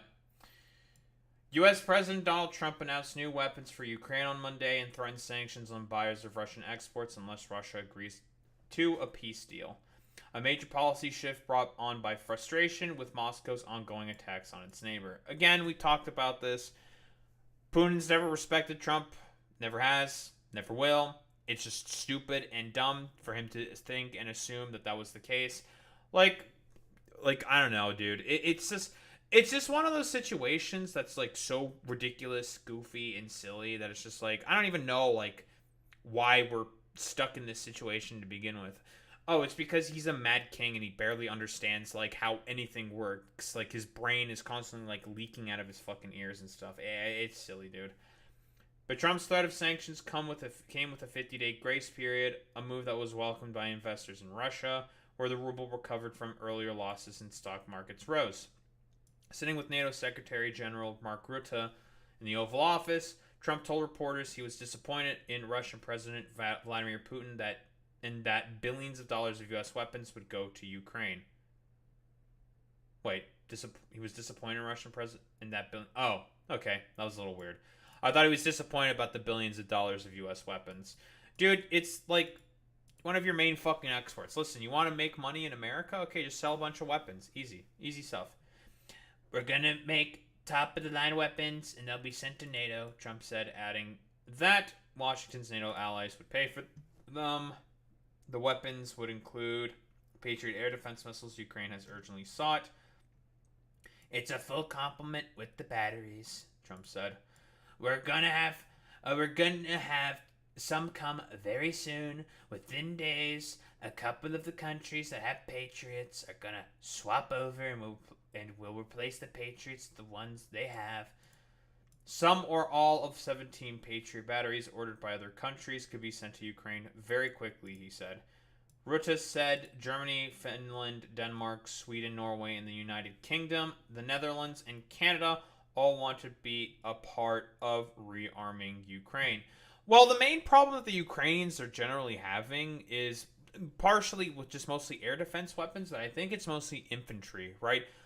So generally speaking, the current Russian strategy is, well, besides the human wave tactic stuff, they, instead of like trying to supply their forces to the front lines via like armored personnel carriers and tanks and stuff like that, they're trying to use more buggies and a bunch of ATVs, because those are a lot harder for the FPV drones that the Ukrainians use to go after them to, well, destroy them, right?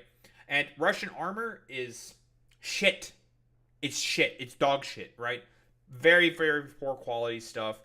Not meant to keep the passengers safe. A BTR blows up, everyone's probably going to fucking die in there. A tank blows up, everyone's probably going to die in the tank, okay? A T-90, a T-50, a T-72, all those, like, dumbass tanks. The crew that's in there is more than likely going to die, right? And generally speaking, they've been able to make, like, advances with small infantry teams, right? Being able to breach Ukrainian, like, undermanned Ukrainian positions simply due to the fact that, well, Ukraine has been having, well, manpower problems, right? They just aren't able to mobilize as many people as in comparison to the Russians. That's, like, well, one of the biggest problems that they're having. Trump's threat to impose so-called secondary sanctions on Russia, if carried out, would be a major shift in Western sanctions policy.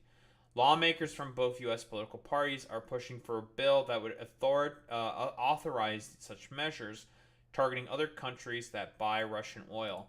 I don't know, like, this is even, like, really that good of an idea. Like, because, again, who are the people that mostly buy Russian oil? It's the Chinese and the Indians, right?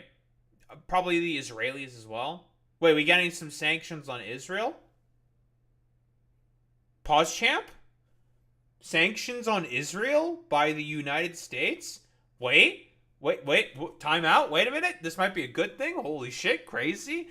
Israel getting fucking RKO'd by some sanctions because of, well, the Russian invasion? Say it ain't so, you know? Maybe these sanctions will be okay. Now, memes aside, like, yeah, it's not going to be particularly great. I don't know how, like, efficacious of a solution that, like, sanctioning other countries who buy Russian oil, like, are going to be. To be quite honest, I think it's just going to make, like, a bunch of people more pissed with the United States than they already are. Whatever.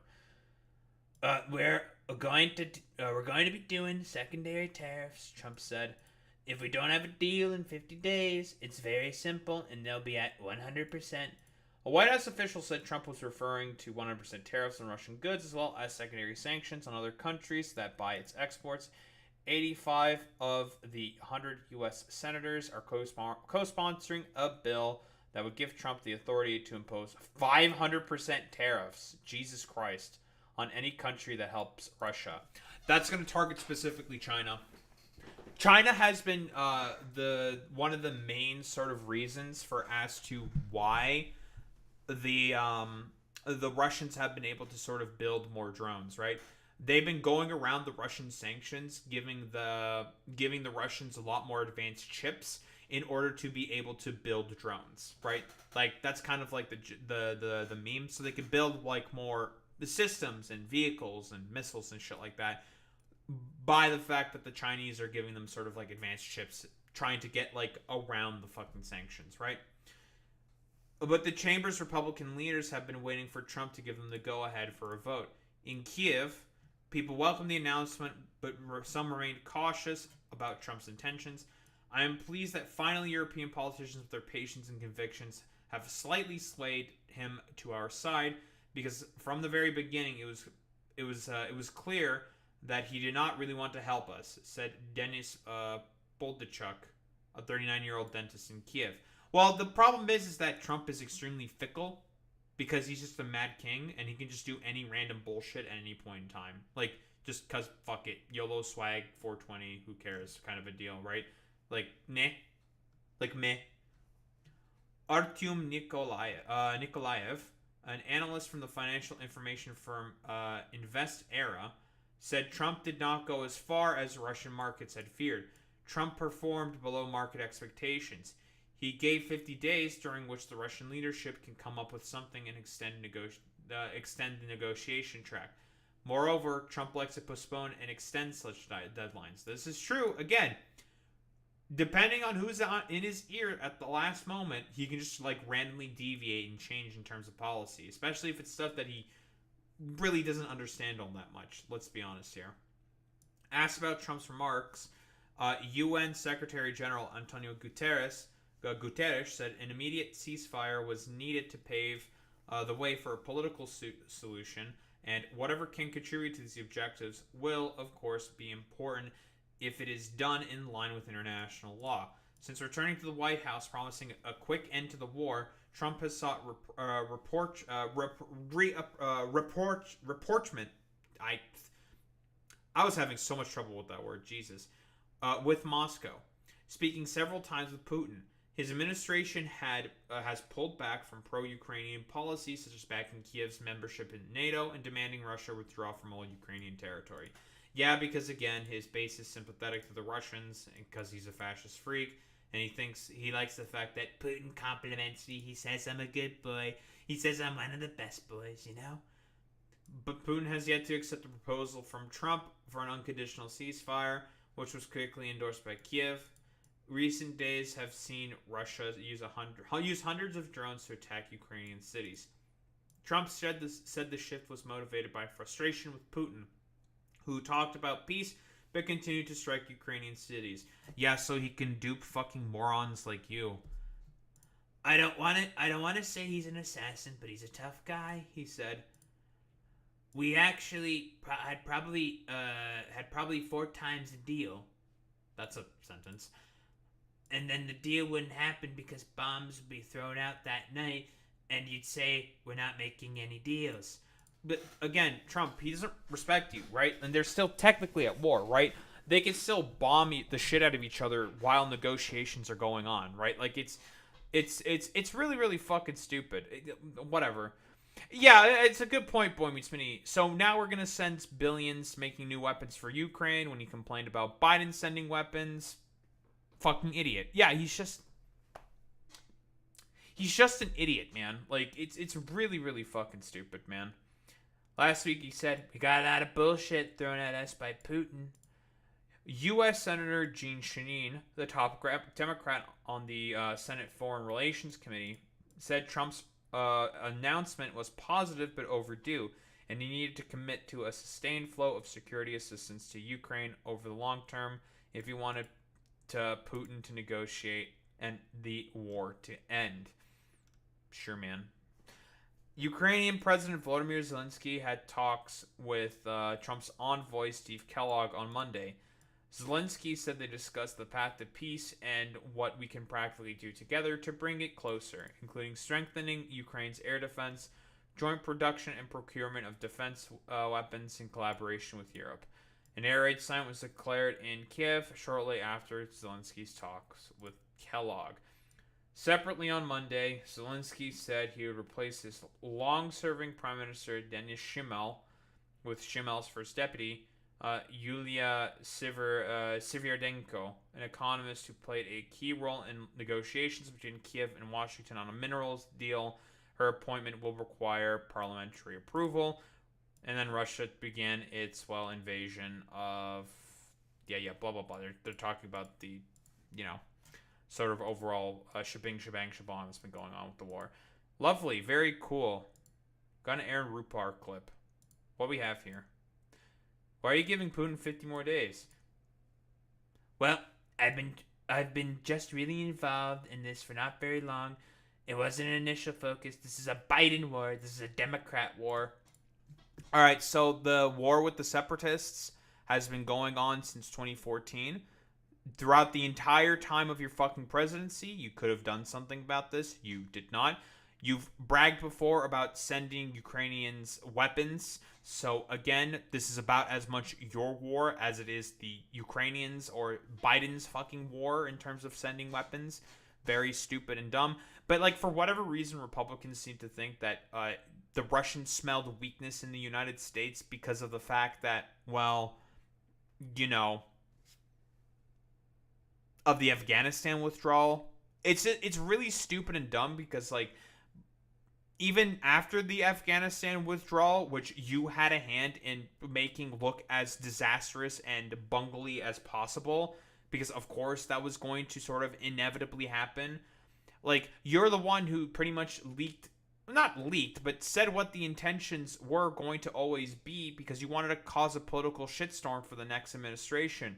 And if you won in 2020, you would not have gone through with the pullout. I think that's more or less a guarantee that he would not have gone through it. Like, I don't fucking think so, but whatever. Like, it's not because of the Afghanistan pullout that Biden suffered mostly like an approval rating hit, which it never fucking recovered from there throughout the rest of his presidency.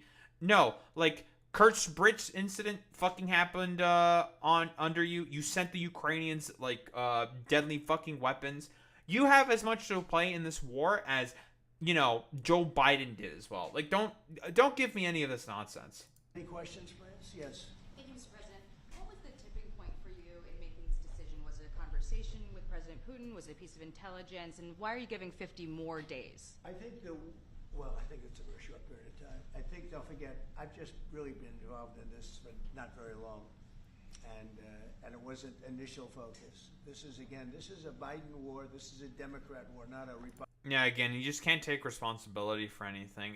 You know, wholeheartedly emblematic of his just complete psychopathy and just narcissistic fucking behavior. Republican or Trump war. This is a war that would have never happened. It shouldn't have happened. A lot of people being killed. Oh yeah, but like now you think you're gonna be able to end it because like Putin respects me so much, he loves me. Let me tell you, folks. Yeah, man, totally. Putin sure does respect you a lot. Totally. Like, broadly, do people have like an understanding of just how like fucking stupid and just like, I don't know, idiotic this seemingly all is? Like, really? Do you think that Putin is going to fucking respect you? Yeah, right. If he respected you so much, then you would have gotten like a peace deal or something like forever ago. Like, what happened? What happened? Where'd the peace deal, Donald? Why is it not happening? Oh, because he actually doesn't respect you at all. Like, he could give less of a shit about anything that you have to say or do. Like, get out of here with this complete fucking nonsense. So, I mean, you know, I guess this is a somewhat positive development. You know, at least the Ukrainians are going to be able to get more arms in order to be able to defend themselves against an invasion that, you know, I don't know, Trump wants to shirk all responsibility for. At this point, like, this shit has been going on for 11 years, ever since the beginnings of the Separatist War. So, you know, hopefully at this point, the Ukrainians are going to be able to get everything that they want, everything that they need, in order to be able to defend themselves from the clear aggression that they are suffering under from, well, the Russians. You know, the attempt of the Russians to finally finish their 400-year project of, like, Russification. It's probably not 400 years. Probably more like 300, 250 years. Whatever. I'm rambling here. You know, their attempt to finish the project of the Russification of the Ukrainian populace. So, you know, at least the Ukrainians are getting weapons again, and some positive development has now happened. All because, like, you know, inshallah to the First Lady of the United States, who basically said, like, dude, we hate the Russians. There's a reason why we hate the Russians. Just give them the fucking weapons. And he's just like, okay, I love my wife, actually. Yeah, Trump becoming a wife guy in order to, I don't know, save his, like, failing marriage is giving Ukraine weapons in here or some shit. You know, whatever. Stupider things have honestly happened. I think that's really all I got to say about that, to be honest.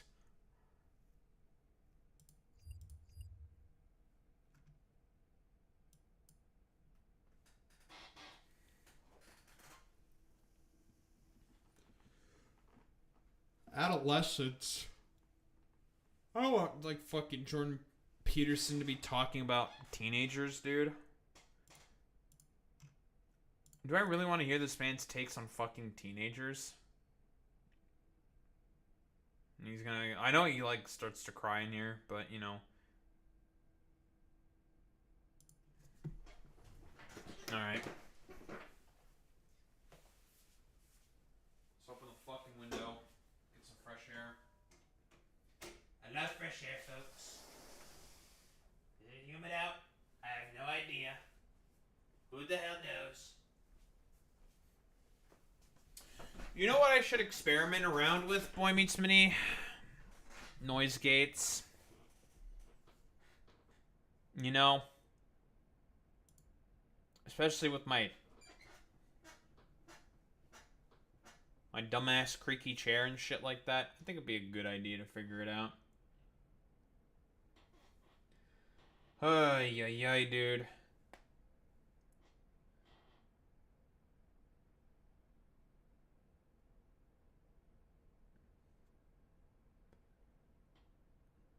What are we gonna do, folks? Nothing we can do. I love the Russians. Let me tell you, folks. We love Russia. I love Russia. You love Russia. Russia, Russia, Russia.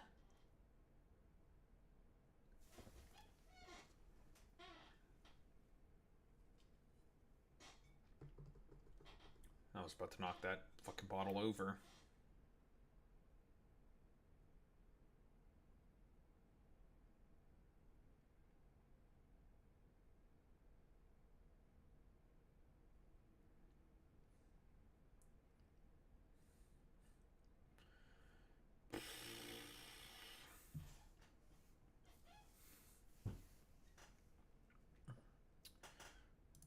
Alright. What do we got here? Jemson Plembenson. I mean, Jordan Peterson. I mean, JBP. I mean, peanut butter jelly sandwich. I don't know why I'm saying this. Whatever. Fuck you. He's on Piers, Oregon.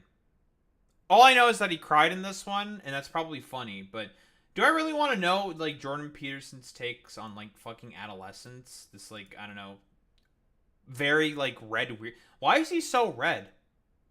Why? Like, what's going on, Jordan? Why are you so red, bro? I guess we're gonna figure that out. Yeah, fuck it.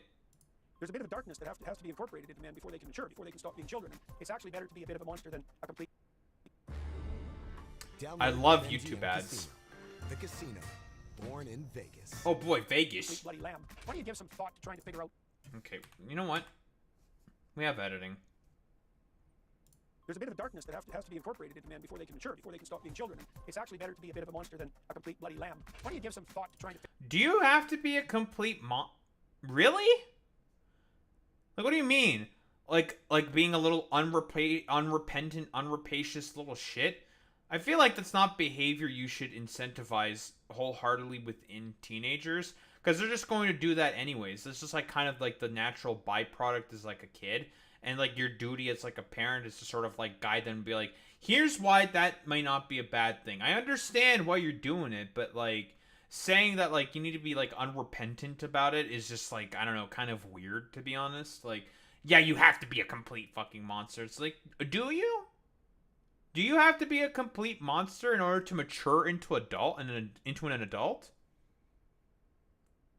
I don't think so. Figure out why young men and women are so isolated from one another now that they don't even date, they don't drive, they don't drink, they don't marry. Why is that? How about 60 years of wait, hold on. Demoralizing, quasi-feminist, dimwit, hedonistic leftist propaganda shoveled at them? We might as well... That's not the reason why, you fucking moron.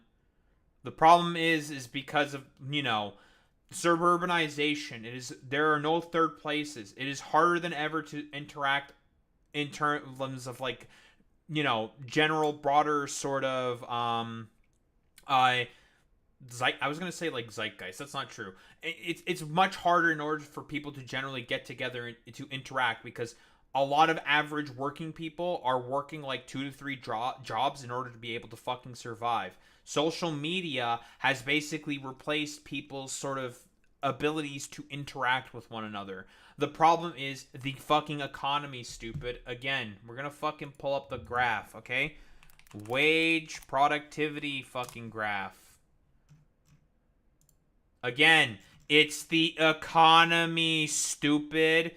Going on fucking dates and shit is expensive. You go to like a fucking, a pretty decent little fucking goddamn restaurant, That shit costs like 120, 150 bucks, dude. That is expensive. Not to mention you have to have a car in order to be able to get around anywhere. That's a byproduct of suburbanization and car-based infrastructure. Good luck walking anywhere. You know, like what does Jordan Peterson think of like 15-minute cities? He probably thinks that's like leftist, hedonistic fucking goddamn propaganda. Like, get the hell out of here with this bullshit. The problem is stuff like this, okay? Car-based infrastructure, the economy is dog shit, people's jobs are fucking dog shit, hardly fucking pay anything, and they are expected to be like extremely productive little fucking worker bees. Like, get the hell out of here with this bullshit, dude. That's the main fucking it's not hedonistic 60 years of hedonistic leftist Marxist fucking propaganda, you idiot. Well, teach kids using a Netflix series on adolescence. Jesus, brutal, pathetic. And of course they're going to turn to figures like Andrew Tate in their desperation. I've got to say, I've interviewed you many times. I think this has been our best interview. And the fact it moves you so much when he says it all. If you didn't genuinely care. Wait, what? What kind of like 3 IQ shit are these idiots saying? Why is he talking about Andrew Tate? He should like people like Andrew Tate. What? I'm confused. And of course they're going to turn to figures like Andrew Tate in their desperation. I've got to say, I've interviewed you many times. I think this has been our best interview. It's just the economy, stupid. And the fact it moves you so much when he says it all. If you didn't genuinely care, you wouldn't get emotional talking about this. Man, just seeing this, like, this malaise, it's also overwhelming. You're not doing anything about the malaise, Jordan. Like, he's crying about the malaise that he has a hand in fucking creating. Jordan, you are part of the problem, my dude. Like, he can do like all of this like stupid self-help dumbass guru shit, but he talks about how there has to be a hierarchy within the economy, how the existence of billionaires is just the natural hierarchy of existence for people in terms of economic fucking productivity. Because again, what is Jordan Peterson's main core fundamental belief? The fact that everything has to have a very specific hierarchical structure. And he's okay with fucking billionaires because they're the ones on top of the hierarchical structure, so therefore they have to be categorically good in his mind. Well, many evangelists of common sense cheer the demise of Justin Woke Trudeau. His resignation as Canadian Prime Minister marked the end of the disastrous period of his ultra-virtue signalling policies and cratering polls. Conservative Pierre Poilievre seemed almost certain of a landslide victory in the imminent election, but tariffs and talk of a 51st state have changed everything, and the Liberals have changed their leader. Mark Carney, the former Bank of England governor, is now favourite to be Canada's next Prime Minister of the election, and one prominent Canadian star of the uncensored universe thinks that spells... Wait, did this fucking interview take place during the fucking goddamn elections? Jesus fucking Christ. Disaster, not just for Canada, but for us all. Dr. Jordan Peterson, author of the best-selling We Who Wrestle with God, co-founder of the Peterson Academy, rejoins me. Now, Jordan, great to see you again. Hey, Piers, nice to see you. For those who haven't kept up with what's happening in Canada, just very quickly bring us up to speed, because it seemed a few months ago that Trudeau was going, and there was no way in God's hell's chance of the Liberals winning the next election in a few weeks because of the damage that Trudeau had done. But there's been a political change, driven mainly, I think... I'm still trying to understand, what exact damage did Trudeau fucking do? Like, what? Ban guns? He banned, like, handguns. He legalized marijuana. He put in pretty good childcare policies. Hey, Jordan, you want people to be able to get fucking married, for example. You know, all this talk about having children and getting married. Why are you talking about Justin Trudeau's childcare policies, which have been genuinely pretty fucking good? This is what I mean. He doesn't actually give a fuck about this goddamn problem. It's all about, like, virtue signaling to a particular, like, audience for this guy. And that is, like, dumb fuck American right-wingers. Like, if you care about people being able to get married and have children, Jordan, childcare policy is, like, the number one thing you should be thinking about. But he never fucking talks about any of that stuff. From what's been happening in America.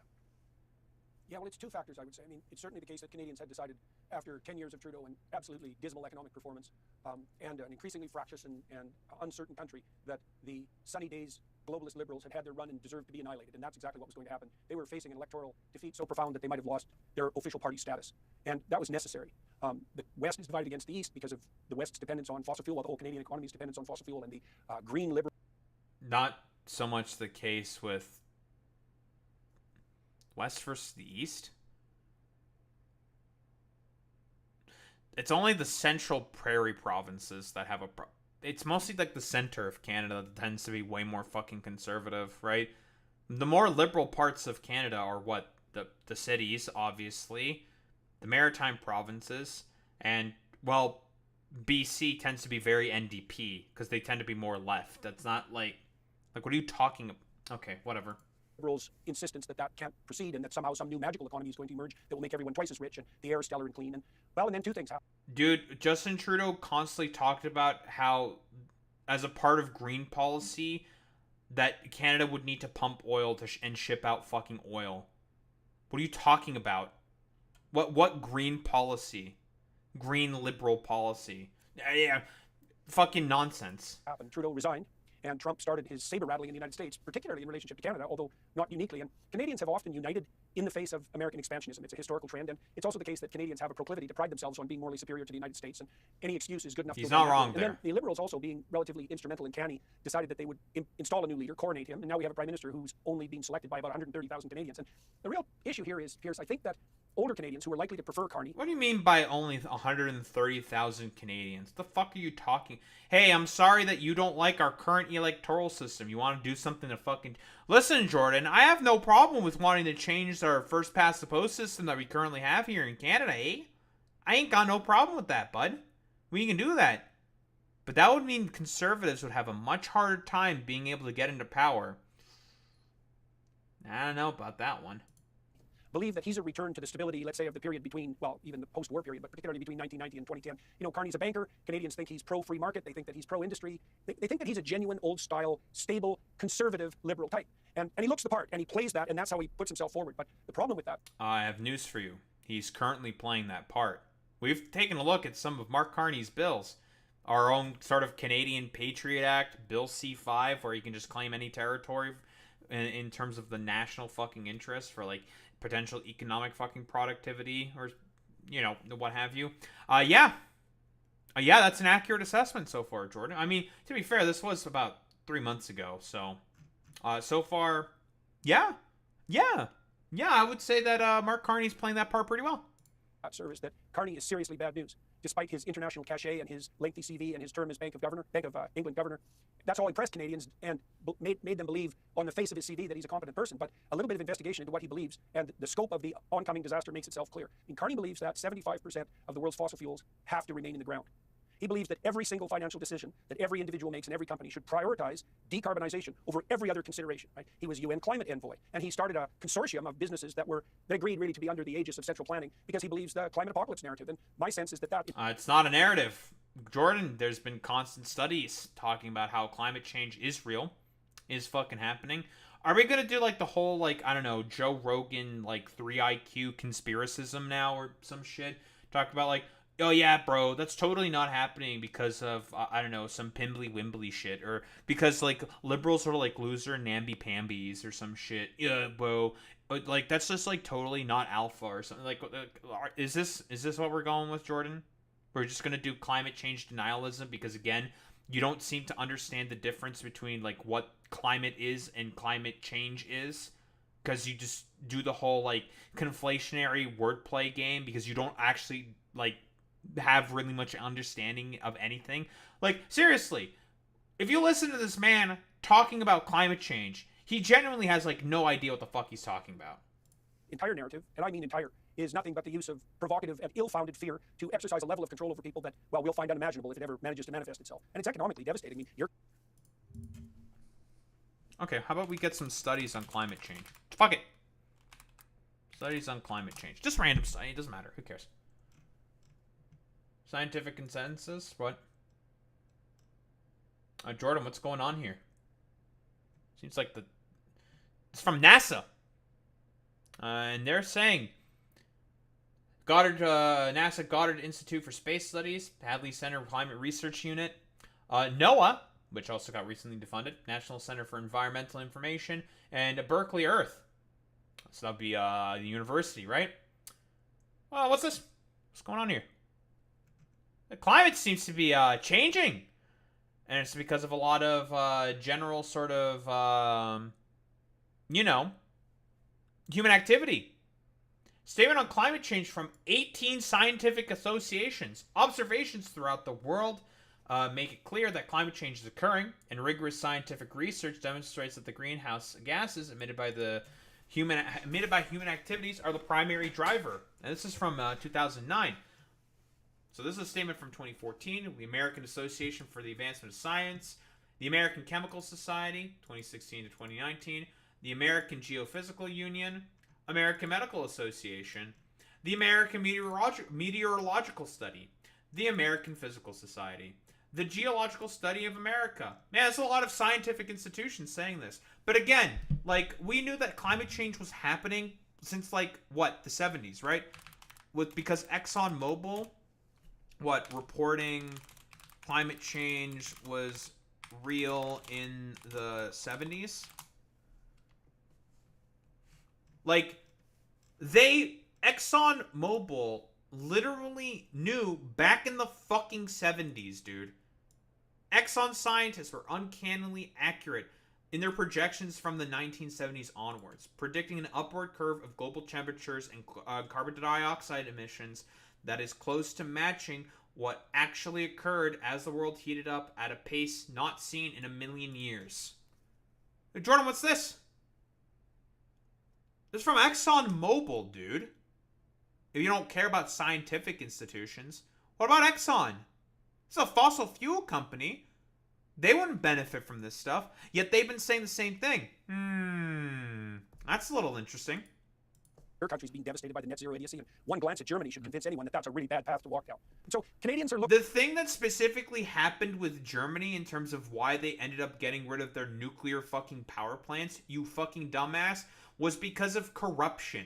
And due to the fact that, a bunch of fucking politicians had gotten paid by fossil fuel executives within Germany itself to basically start going ahead and getting rid of their nuclear power plants and facilities. That's why. And you want to know what happened? Yeah, it's all car lobby shit. What is it? Because, again, there's a lot of coal that still remains in Germany, but it's like dog shit quality coke. Like coal coke or some shit. It's like really poor quality fucking coal that has to get like basically they take like the giant shovel digging machines, those giant excavator machines, and they have to fucking strip mine locations of it. But like air quality graph Germany.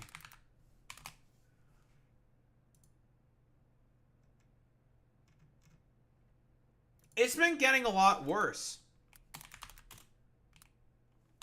With Europe.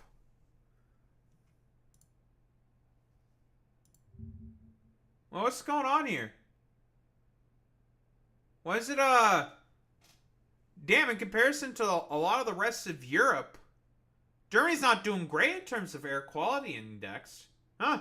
That's a little weird. So this is from 2019. Let's see if we can get a more recent, assessment.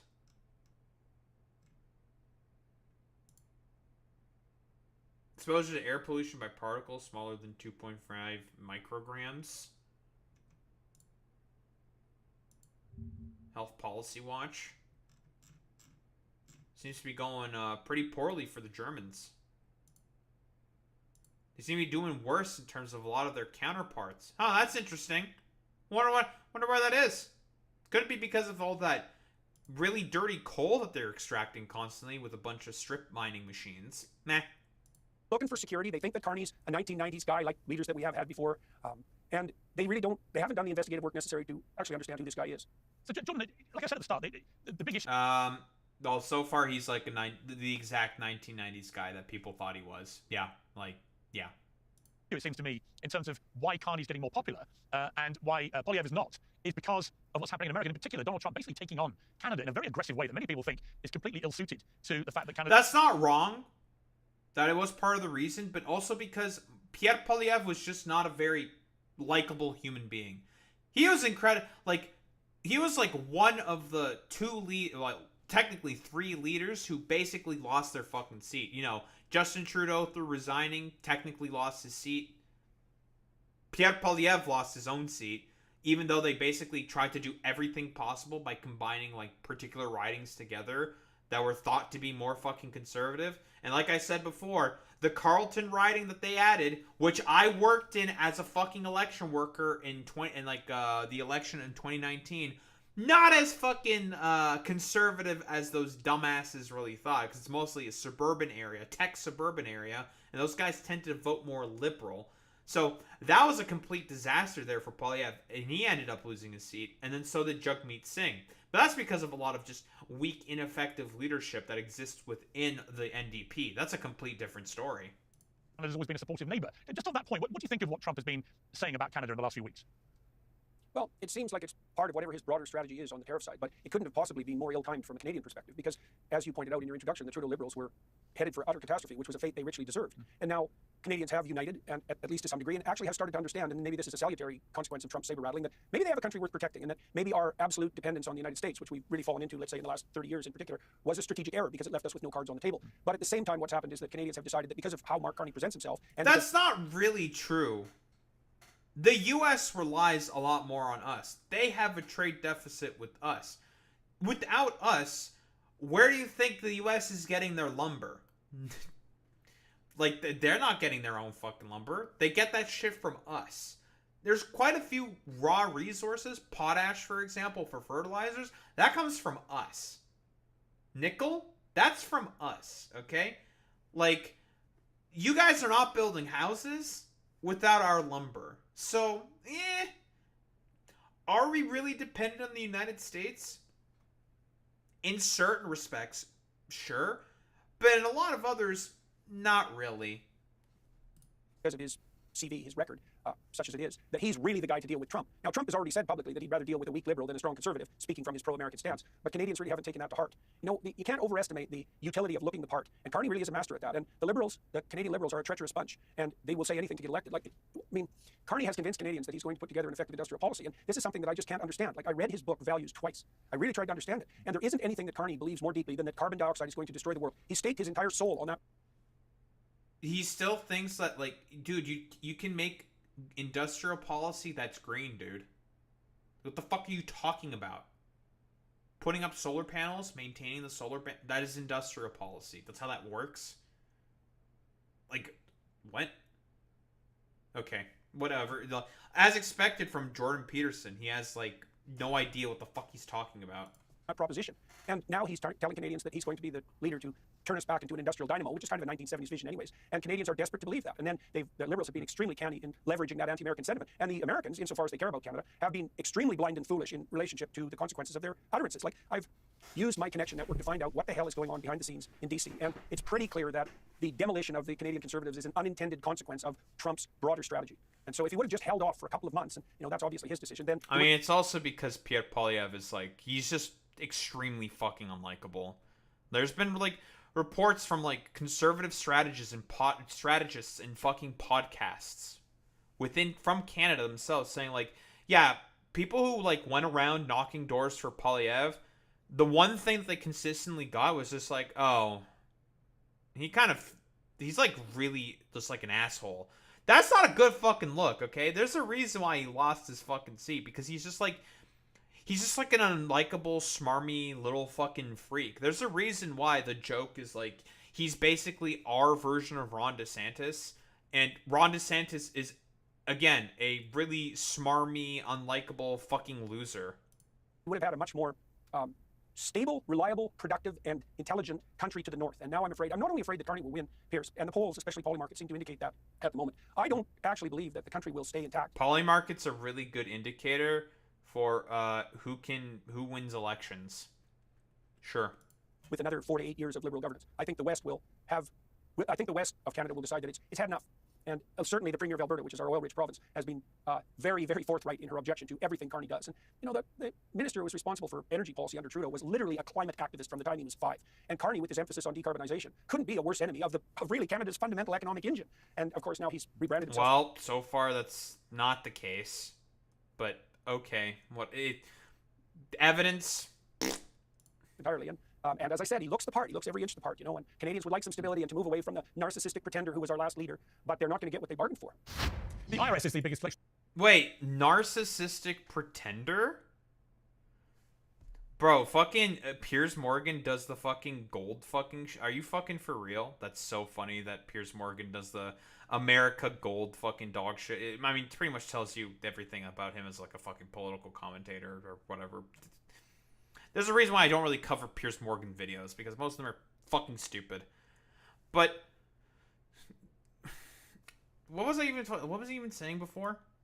Rebranded himself entirely, and as I said, he looks the part. He looks every inch the part, And Canadians would like some stability and to move away from the narcissistic pretender who was our last leader, but they're not. Yeah, there we go. And Pierre Poilievre is not a fucking narcissistic pretender. Have you seen his like stupid little coffee sippy fucking videos? That guy's not a narcissistic pretender. Are you actually for real? I can agree that fucking Justin Trudeau is a narcissistic fucking pretender. Yeah, sure. Pierre Poilievre, dude, one of the main criticisms people had of his campaign is that he's just like a smarmy little fucking asshole freak. Like, people do not like him. Like, seriously? There's a reason why he lost his own fucking seat. Fuck your goddamn ad. Of Canada being the 51st state of the United States. I mean, I can't think of anything more guaranteed to rile most Canadians against an idea than that they would become a vassal state of the US. I mean, how damaging do you think that has been? Dude, there was booze during Canadians appreciate the real danger of the Liberals. It's been very damaging, and this is especially true for older Canadians. Like, there's a huge age divide in voting preference in Canada, and older Canadians who lived in a stellar period of Canadian history, when all of our institutions were solid and reliable, looked to Carney to restructure the country, to return the country to its former, I wouldn't say glory, because glory isn't a Canadian concept, but productive, peaceful, predictable stability, that's not so bad, and we had that for a long time. And older Canadians believe that Carney will bring that back and that he can negotiate effectively with Trump. Younger Canadians aren't fundamentally concerned with Trump. They're fundamentally concerned with the fact that their economic future looks dismal. Like, the projections are that Canada will be the worst performing economy in the developing world for the next 40 years. And that's definitely a liberal legacy. And the fact that we're utterly confused about how we're going to move forward on the basis of the economy. No, that's a problem with austerity, which you are okay with, Jordan.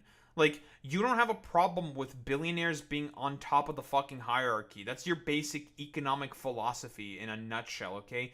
Billionaires are on top of the hierarchy because they're just on top of the hierarchy, which is therefore good because there's the hierarchy that you have to maintain at all times, right? Like, that's the main fucking problem that we're having in Canada. It's like corporate fucking price gouging, which seems to happen constantly in this fucking country.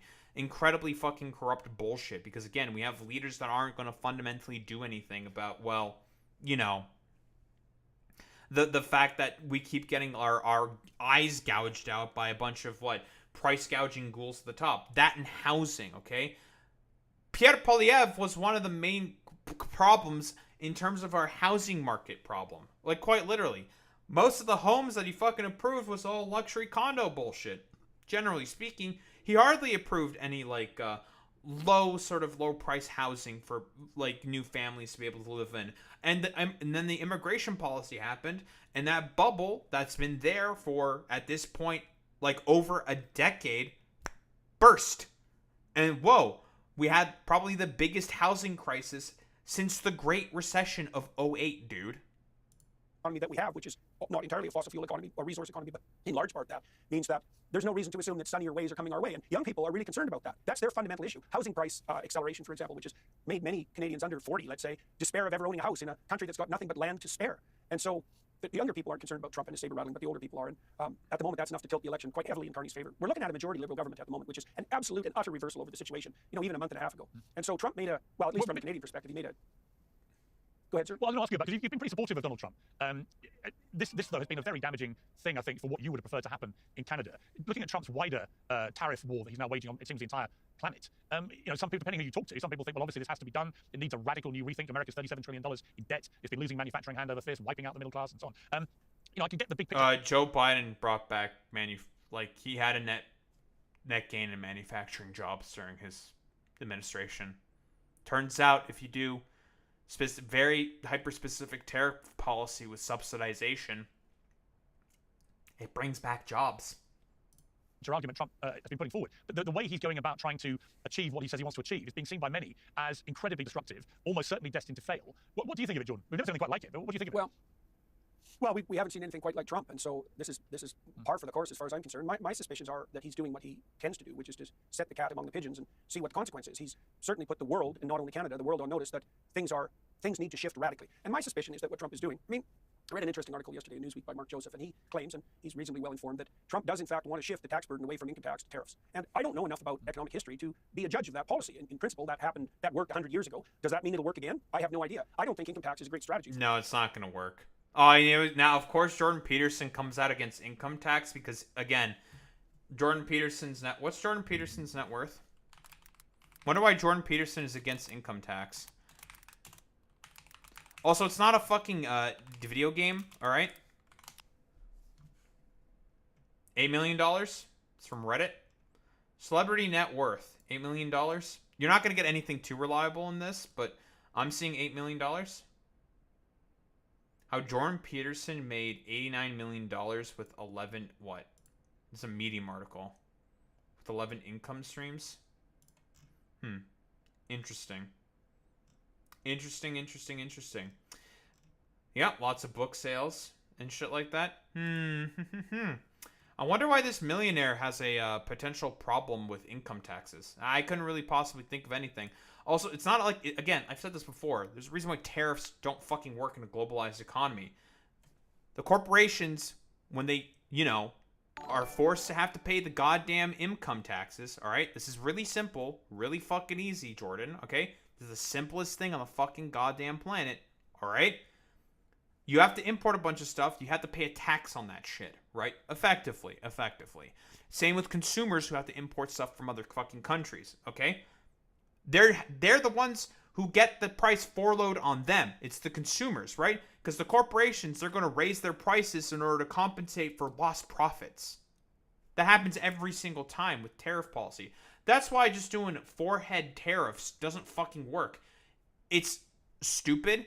It's really, really idiotic, dude. It's like, this isn't going to bring back manufacturing. Because, for whatever reason, Trump thinks he's, playing Factorio. He just, you are the cryptid engineer carrying the fucking giant goddamn oil refinery. You're just like, poop, poop, poop. Set the recipe for it to automatically begin to make fucking a product or an intermediate or whatever the fuck you need for a particular recipe. Plug the thing in and then it's instantaneously done. This is reality, not a video game, okay? Tariffs alone are not going to fix the problem. It's fucking stupid. Also, what's up? Craven Raven. Thanks for the follow, bud. Appreciate that. Oh, I mean, he's popular because, again, Craven Raven, it's really easy to see why he is popular. Because he's a preacher, and it's very easy for people to sort of fall into the cult of Jordan Peterson. Death of critical thinking, education, and subjectivity are huge reasons as to why people fall into the sort of quote-unquote cult of Jordan Peterson, right? Very, very easily. Because, again, social alienation and isolation is one of the main catalysts for as to why young people are, generally speaking, feeling so listless and lost throughout society. Jordan Peterson offers some solution to that problem. The solution is dog shit, non-existent, saying that if we just do a better job at maintaining the hierarchy, maybe then, people will be able to get on further up the hierarchy and live a good life as a result, which is his position, broadly speaking, right? If we just do hierarchy better, therefore we will be successful. When the problem is the existence of the hierarchy fundamentally, Jordan. Your ideology and your political philosophy, what you think, is the main actual issue here. But people fall into that because, I don't know, a death of education, Ronald Reagan, George Bush, blah, blah, blah, blah, blah.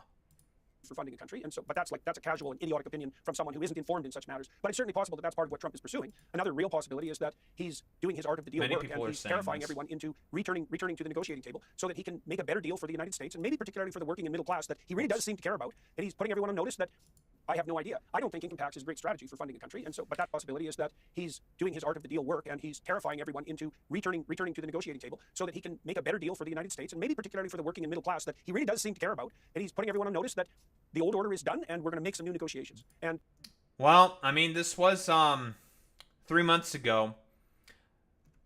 Jordan, the one big beautiful bill, says hello. It says hello. Nah, literally, we can pull up Trump's tax policy, right? Trump's 2017 tax cuts, which just got fucking codified into law. They're here. They're here to stay.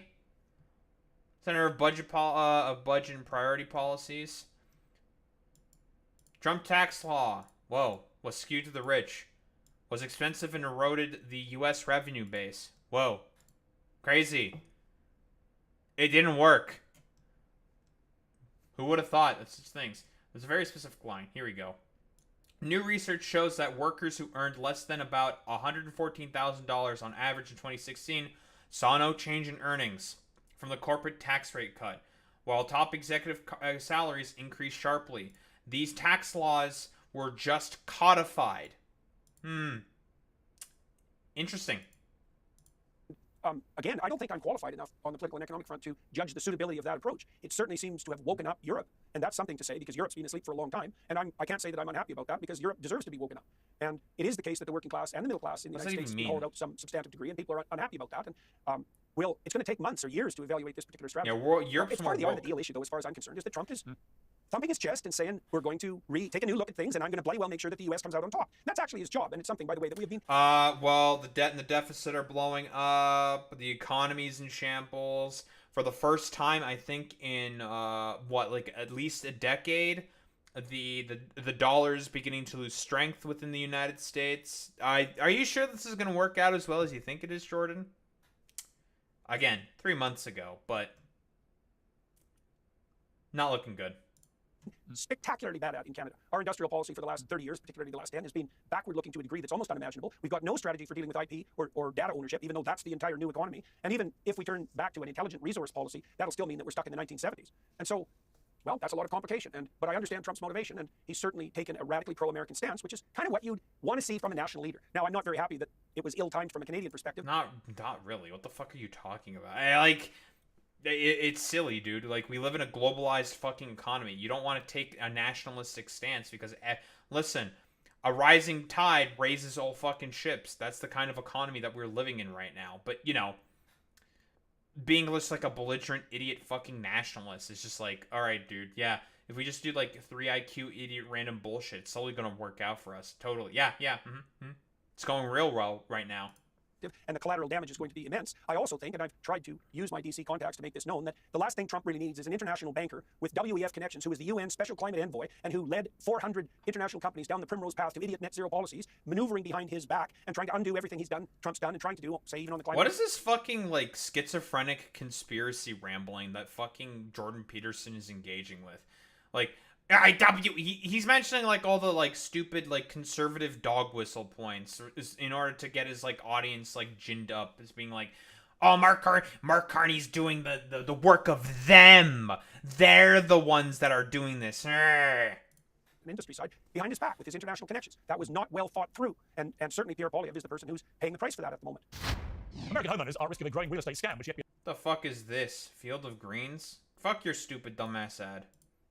How does Pierre Poilievre actually feel about this? Because he looked like he was on a certain pathway to become Prime Minister, and then bang, through no fault of his own, really, and certainly no great work by his opponent. But no fault of his own? Really? Piers, do you want to see some of the fucking shit fucking this dumbass, what Pierre Poilievre was talking about on the campaign trail?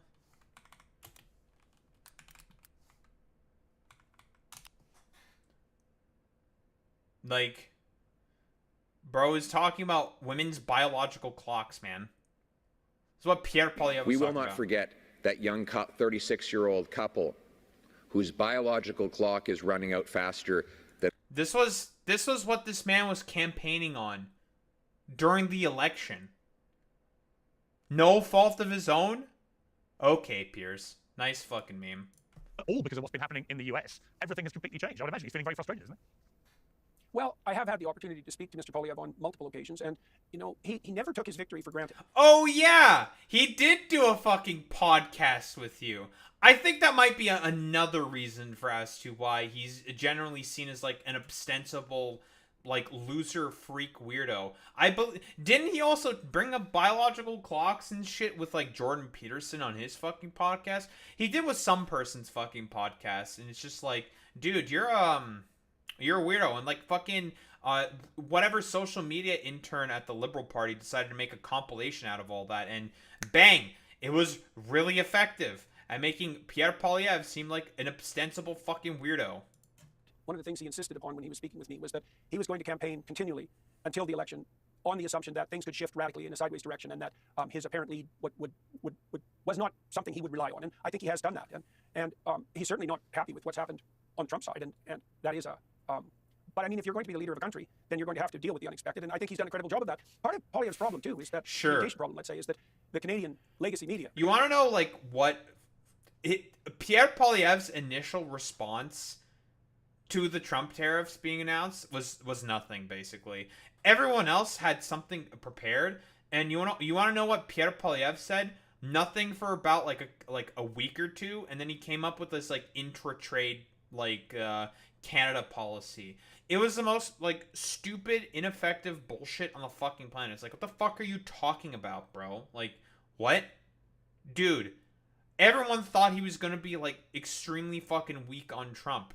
The elbows up discourse and rhetoric that Carney was going with was very, very effective. And no one ever fucking thought about, like, what? That Pierre Poilievre was ever going to be at all fucking effective in terms of, like, dealing with Trump. No one fucking thought that. So that's why they went with Carney, because at least Carney was signaling that he was going to do that. Now, of course, hindsight is 2020. We now know what we now know. And Carney's basically capitulating to everything that Trump is desiring in terms of, like, his dumb fuck immigration policy and whatever. Like there was no way that Pierre Poilievre was going to be any fucking better. If anything, he would have been fucking worse because he's like a sniveling loser. He was like campaigning exactly like Trump was. Like, really? You don't think he was going to instantaneously just kowtow to everything that Trump wanted? It's silly. What is this? Oh, hey. Good news. The bad news is that people feel like they've done absolutely everything right, and their lives are trapped. Young people say, look, okay, I went through, I got an education, I worked nonstop, and I have made the calculation that there is no mathematical path for me to own a house. It's just not possible. In Toronto here, for example, if you take the average income and the average house price, it would take you 29 years to save up for a down payment. So, if you're... yeah, too bad your housing policy was just, like, basically non-existent. Like, literally, he's just like, we're going to give subsidies to homeowners to be able to make it easier to buy homes. It's like, what homes, Pierre? We have a supply issue. Dumbass. For a down payment, not to pay it off or get paying it off. And so if you're a young woman who's got a biological clock, obviously, we'll do the math. You start off at, let's say you're 25. Well, you're going to be in your 50s before you can afford the average house. So how are you ever going to have kids? And that's about the time when people think about downsizing from their house. That's what they used to think about downsizing. They usually have... Yeah. It's not because of... This is why he fucking lost. Because it's not about biological clocks and giving, like, random subsidies to try to make it easier for first-time fucking homeowners. There was a supply problem, which you contributed to. Particularly the Canadian Broadcasting Corporation, very much similar to the BBC, is state-funded and very much inclined to favor the ever-ruling Liberals, particularly because Poilievre has threatened, and I think he means it, to defund the CBC. Well, no, it's because the CBC believes in reality, and the reality skews liberal, and you just hate reality. Like, that's really about it, dude. The BBC will do anything to bend over backwards to sort of, like, support Zionist fucking propaganda, okay? Like, get the fuck out of here. You just don't like reality, Jordan. BBC, which is an institution that royally deserves being defunded. It's incompetent to the core. But Poilievre is having a hard time communicating with Canadians, especially older Canadians who tend to get... I'm going to tell you right now, people want the CBC to get more funding. People approval rating... no. Canada approval rating of the CBC.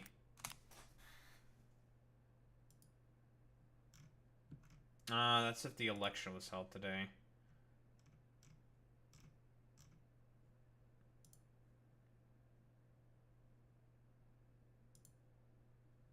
National surveys. How do Canadians really feel about the CBC? Go away.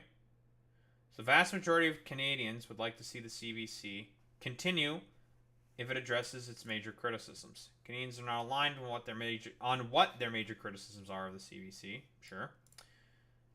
When asked what they would want to do with CBC/Radio Canada's budget, 57% of respondents said they would either increase it or maintain funding.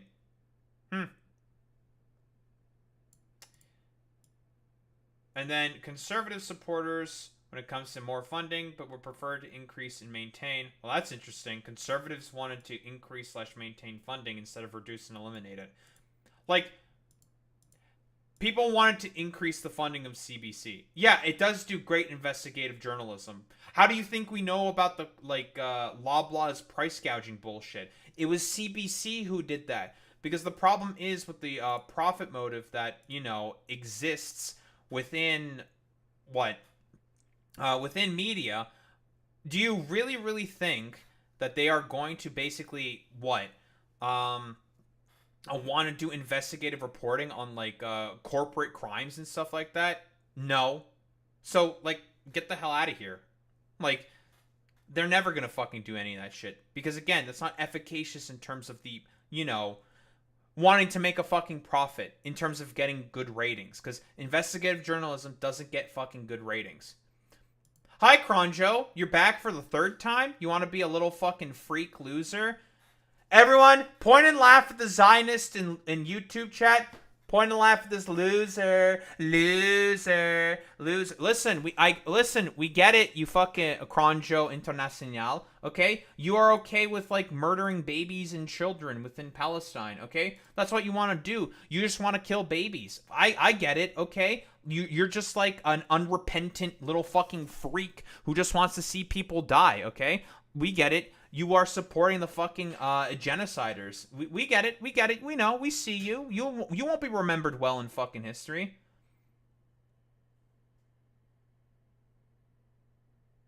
I don't care how much you make fun of me. Free Palestine? What do you think?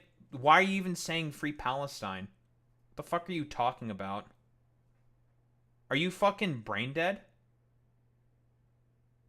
Free Palestine, weasel, you worm? This is in response to Free Palestine, by the way. What? You being a fucking schizophrenic in YouTube chat? What the fuck are you talking about? Why don't you, go back to your non-existent weed-smoking girlfriend, you fucking loser? Still have no idea if you have, a parent fucking girlfriend, okay? Get the fuck out of here, you little loser. You are crashing out over Free Palestine? What do you Brother, you're the one who decided to come in here and start randomly yelling and being really stupid, dumb, and annoying in fucking YouTube chat. How am I crashing out over fucking Free Palestine? Do you even know what crashing out means? What the fuck are you talking about? You'll never oppress the free people of Palestine? I don't understand what you're doing. Are you trying to do some meta thing? You support Free Palestine? Good for you. Even though you've commented before saying you support Natalie Wynn's position in terms of her fucking posts on Israel Palestine. Are you being some idiot fucking freak? Are you just being stupid and fucking annoying? Okay. Be stupid and fucking annoying in YouTube chat. I don't really give a shit. Their news from the CBC, let's say, and assume that it's reliable like it was 30 years ago. And so he's facing that as an obstacle as well. And then he's also facing the fact that it's a very deep temptation for Canadians to parade themselves as morally superior to the evil and unpredictable Yankees to the south. And certainly the Liberals have been capitalizing on that and terrifying people about Trump and telling everyone that our relationship with the U.S. is over, which is... Buddy, the first thing that you commented on in terms of finding my channel was the ContraPoints fucking post on Israel Palestine, you fucking moron. What the fuck are you talking about, you idiot? Yeah, everyone make fun of Cronjo Internacional. What the fuck are you saying, dude? You're saying that my position on Israel-Palestine, that I'm a fucking idiot, that I have nothing going on in between my fucking ears. And now you want to just, randomly yell Free Palestine, and that I'm, crashing out over Free Palestine? Yeah, Josephine, Free Palestine, fucking wave the goddamn I don't have a flag here. I can't wave the fucking flag. I don't have one.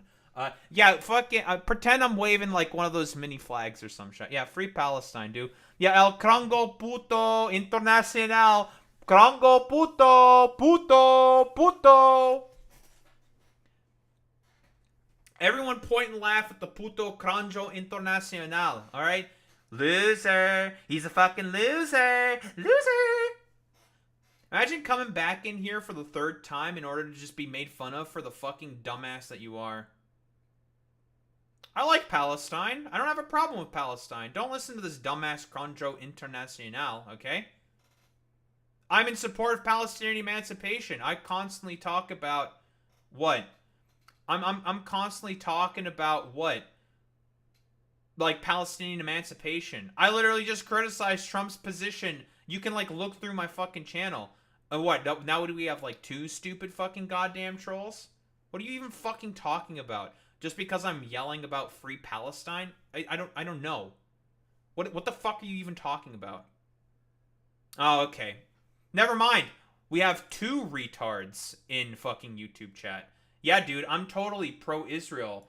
Despite the fact that I criticize fucking Natalie's position.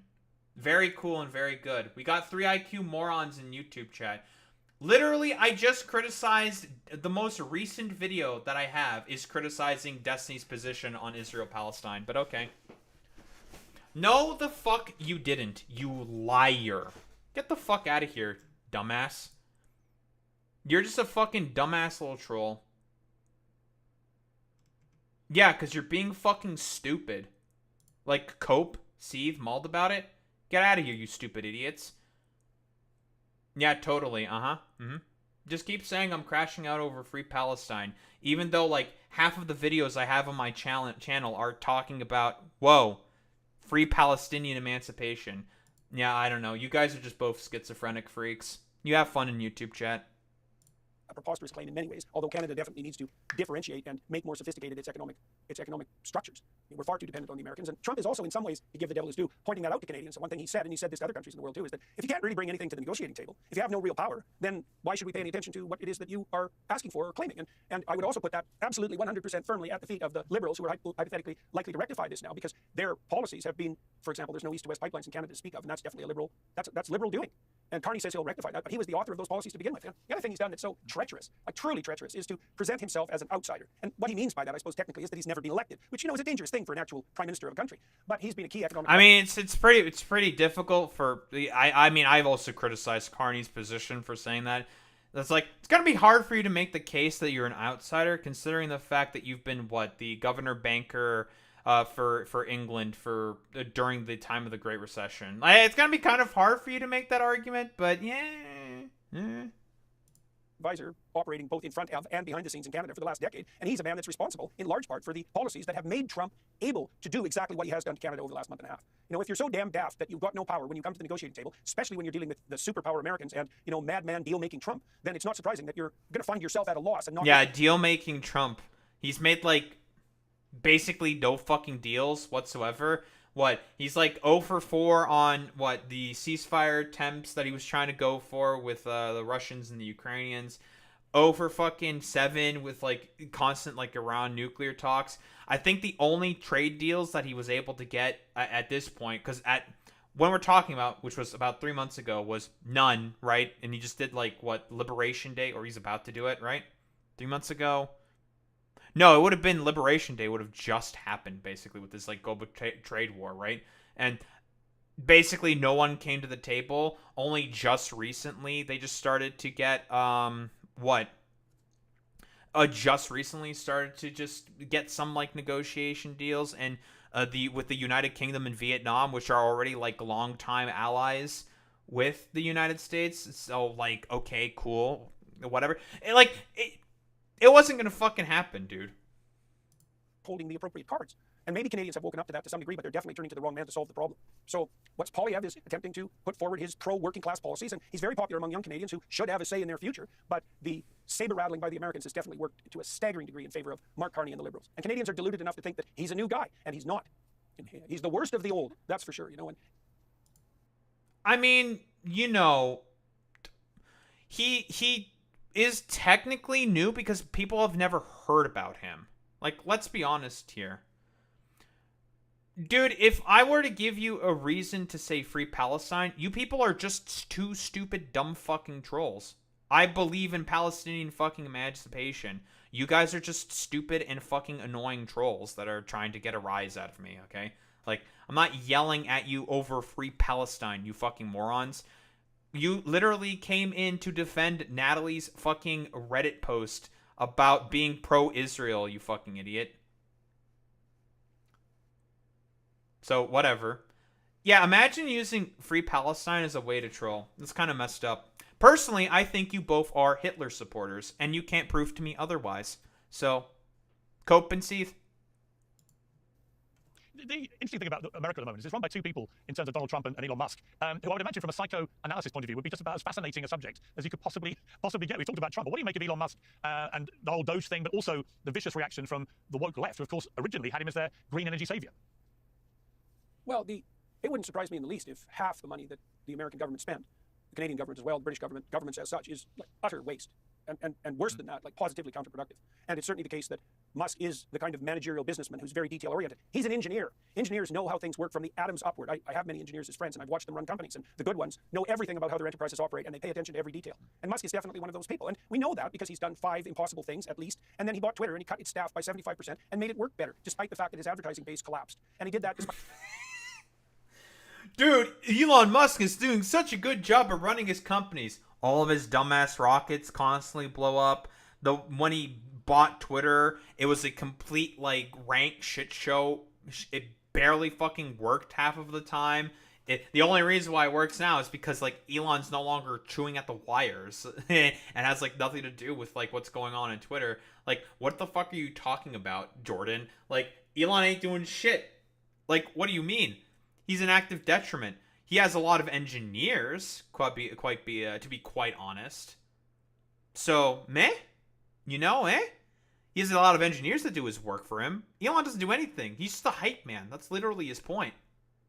Despite the fact as well that everyone thought it was a mad move, economically and practically. And so I think it's great that Musk and his team of brilliant young engineers are going through the budget line by line, trying to figure out where all the idiot money goes. And I think the left is appalled by that because they've set up an entire network of so-called non-governmental agencies, organizations, NGOs that are essentially funded by taxpayer money that run their quasi-criminal radical enterprises all around the world. And now the gravy train has ceased to operate. And so it's not surprising they're unhappy about that. But thank God for that, as far as I'm concerned, especially given the catastrophic levels of debt that the American government, Western governments everywhere carry, is absolutely necessary. And for some reason, the left is skeptical of big business because they don't trust capitalists, even though capitalists have made the world wealthy and almost eradicated absolute poverty all around the world, especially since the Berlin Wall.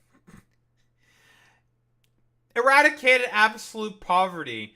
Yet for some reason, the richest capitalist country within the United States of America still has children going hungry, not being able to have good educational attainment, has a ton of fucking homeless people in it because of like mismanagement in terms of policy, because they still funnel a bunch of fucking money to the corporations and the billionaires who are the main like real fucking people. It's like fucking stupid. Like it's the silliest fucking nonsense. Yeah, brilliant young engineers. Most people I've worked with the past 10 years in devs can run circles around these dumbasses. Couldn't have said it better myself, Boy Meets Mini. Wall fell, and done that far more cleanly than socialist or communist governments everywhere by a huge amount. Apparently, the radicals think that big government is trustworthy, even though big is the problem. And they believe that because good-thinking moralists like themselves are in charge. So here's the thing with Jordan Peterson. He doesn't understand how communism works because, again, he has like a fucking particular like schizophrenic fucking fear of like communism. Like to be like this. Quick reminder: this is also the same dude who basically keeps a bunch of I think it's like USSR memorabilia around in his house to have like a constant reminder of the true enemy to progress, to hierarchy. Because in reality, the only reason why Jordan Peterson is basically against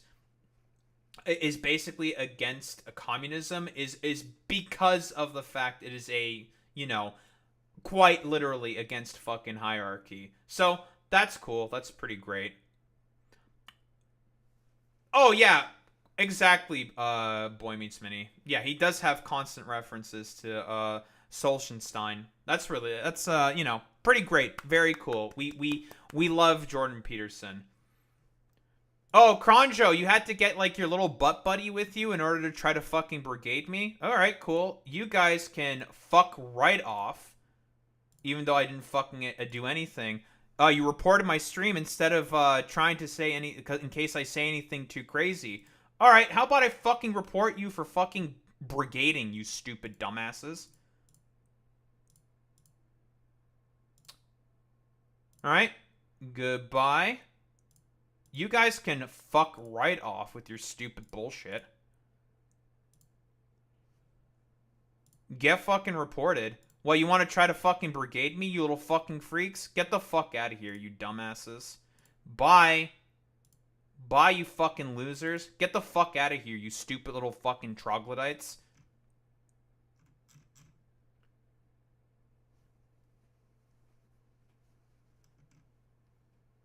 Oh, really? You saw one of my shorts? Now you want to be Oh, you want to complain about you want to be a little fucking protest referee? You can complain. You can just cope and fucking seed about it, okay? You brigaded yourself. Dude, we get it. You are a fucking Zionist. You are aware that I'm sort of like, you know, making the pro-Palestine action fucking goddamn position there, you idiot. I think it is fucking stupid what the British government is doing there. Like, are you fucking, like, 3 IQ? That's a rhetorical question. Yeah, you are fucking 3 IQ. If you think that I'm a Zionist and saying that the actions of Palestine action are bad, you fucking moron. You people are actually, like, brain dead. Actually, like, legitimately fucking brain damaged. Actually fucking incredible. Like, I quite literally said that British MPs prefer people suffering over civil rights. You people aren't fucking for free Palestine. You're just like sniveling little dumbasses and fucking trolls. Get the fuck out of here, you stupid fucking freaks. And have the wisdom and the intelligence, and this is also what Carney believes, fervently, to believe that they could operate by central planning principles and make the world a much better place. And we know what happens when that happens, Piers. We know what's happened to Germany, where energy prices are 5 times what they should be, and they cause more pollution than they did 10 years ago before these idiot green policies were put in place. Then there's you characters in the UK, and you guys... Do we need to go over the fact why this is fucking stupid? Again, like, we know exactly what happened in Germany. The car lobby and fossil fuel companies within Germany wanted them to get rid of their fucking goddamn nuclear power plants and start strip mining Germany for, whoa, more coal. Crazy. Who would have fucking thought? Very, very cool. You guys can't even make steel anymore. And if you think that's progress, well, then you deserve the poverty that's coming down the pipes at you very, very rapidly. And there's no evidence whatsoever that any of these policies have produced even the tiniest transformation in levels of carbon dioxide output, not in the least, especially not with China and India thinking that the West has gone out of its mind absolutely and, you know, making their own way forward to an industrial future. And the whole bloody climate thing is a scam from top to bottom anyways. And everything about it is a lie. Again, like I've said before, Jordan Peterson has no idea about climate policy because he doesn't believe in climate policy. He's just like a charlatan, dude. He has no idea what the hell he's talking about. That's a terrible thing to understand, and people don't want to understand that, and no wonder, but that doesn't mean it isn't true. So, yeah, sad.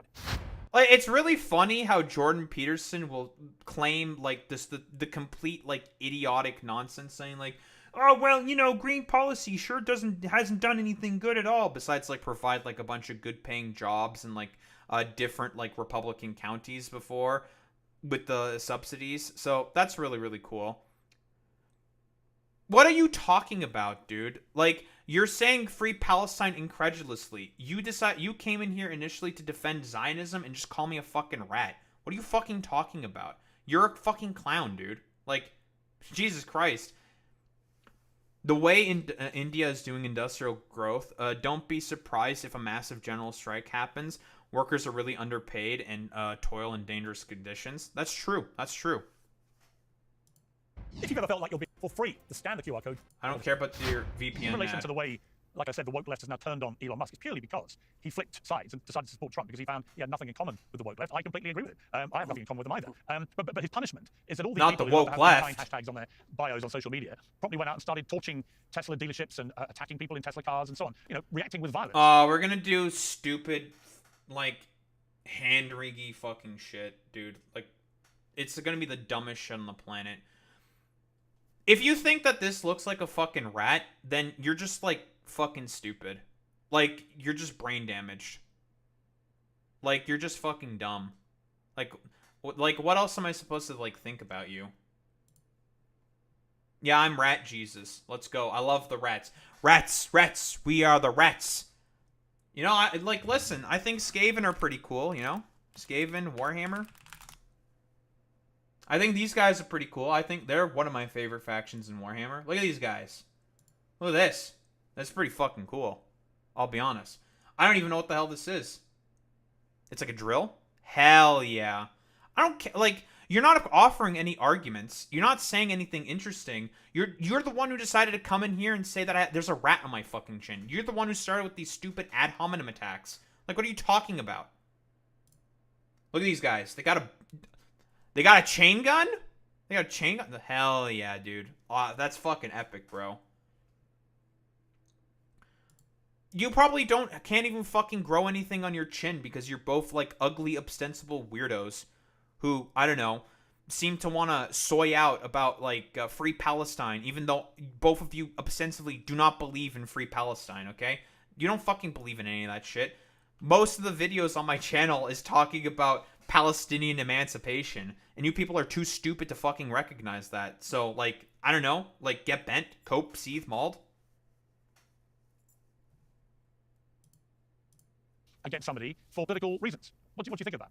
Yeah, well, I think that's a warning to everyone, because there's a tremendous false morality in the planetary savior posturing of the radical left. The anti-capitalist planetary saving posturing is we're moral agents because we're on the side of the planet. There's a catastrophe coming down on us that warrants all intervention. All we have to do to be moral people is proclaim to be on the side of Mother Earth, and that justifies everything. Well, what do you mean? Well, again, the problem with that Jordan Peterson specifically has with this position is that it is emancipatory, and also the fact that the quite literally is also the position that Jordan Peterson believes in hierarchy, okay? He is okay with fossil fuel freaks being on the top because of the fact that, well, you know, they get to exploit the planet. They get to exploit Mother Nature. Do you think this guy has any respect for Mother Nature? Nah, she's currently getting exploited by humanity. So obviously, in terms of like Jordan Peterson's like idiot fucking hierarchical nature and structure that he believes in is, well, you know, very, very, very, very, very cool. You know, he doesn't believe in any of that bullshit, okay? He's just a complete charlatan. What the fuck are you talking about, Josephi? First off, I don't believe that your mother is half Palestinian. Bullshit. I don't believe you, okay? You're some random freak on the internet, okay? I don't have anything against the emancipation of the Palestinian people. My most recent video that came out today is criticizing Destiny's position on fucking Israel-Palestine. Wait, what are you talking about? Like, what do you mean? Hello? Huh? What the fuck are you talking about? The short that you even decided to come in on, that you initially was, that you initially saw on my fucking channel and decided to be, like, stupid and annoying in YouTube chat about, was a pro-Palestinian video. Like, what are you talking about? I was criticizing the actions of the fucking British MPs for what they were doing to Palestine Action, which is a protest group that exists in the UK. Like, what the fuck are you talking about? Yeah, at least I'm brave enough to fucking show my face and let my opinions out there. You're just like a stupid little fucking troll who's just like hiding behind like some internet avatar saying like, hey, I'm gonna get the guy who does care about free Palestine and say that I'm actually the real guy who's about free Palestine. I mean, it's the same thing, Alex, you know? Same Drek nonsense. It was basically a quick video where, you know, he's saying, like, leftists have no idea about what Gazans want. It's like, no, they have a pretty clear idea about what they want. Food, shelter, you know, a way to not get constantly bombed by the Israelis. I think that seems pretty reasonable, I'll be honest. But Destiny is a freak who's just a spiteful little fucking loser who just wants them all to die. Because, again, for him, for Destiny, his modus operandi is just being spiteful against the left. That's really about it for Destiny, because he is a fucking weirdo, and is just mad about the fact that he wasn't able to monopolize all Twitch poll content around himself. Quite literally. And then we have, like, two annoying freaks in YouTube chat who don't actually care about free Palestine. They're just being stupid and annoying. By everything. Well, how about violence in service of your moral rectitude? Yeah, looks like that's justifiable too. How about keying your neighbor's Tesla to show just what a stellar moral individual you are, what an utter Pharisee you truly are? And you can see the line between mere moral posturing in service of these putative goals, saving the planet, let's say, and anti-capitalism. You can see that has the proclivity to turn into violence at the drop of a hat. And here's the excuse. The world's greatest endowed... Dude, Jordan Peterson talking about moral preening and, like, moral superiority is so fucking funny to me. Like, buddy, don't fucking talk to me about any of that shit. Like, get the hell out of here with this dumbass bullshit. Is trying to go through the budget line by line, which, by the way, is an extraordinarily difficult thing to do. And he's putting his own ventures at risk to do it. Oh! And his reward is that the radicals decide that he's enemy number one and do everything they can, not even to undermine him, although that's happening. But dude, Elon Musk caught USAID, which is quite literally going to lead to the deaths of millions of people within Africa from, like, preventable diseases, from, like, sexually transmitted diseases and stuff.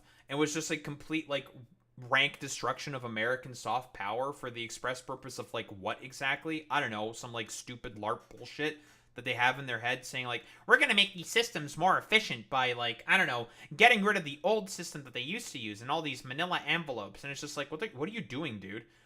Yeah, exactly, Boy Meets Minnie. Yeah, USAID was the single biggest contributor to tuberculosis treatment worldwide, and that got fucking cut. So much for tuberculosis treatment. I guess a bunch of people are just gonna die in Africa from tuberculosis. You hate to see it.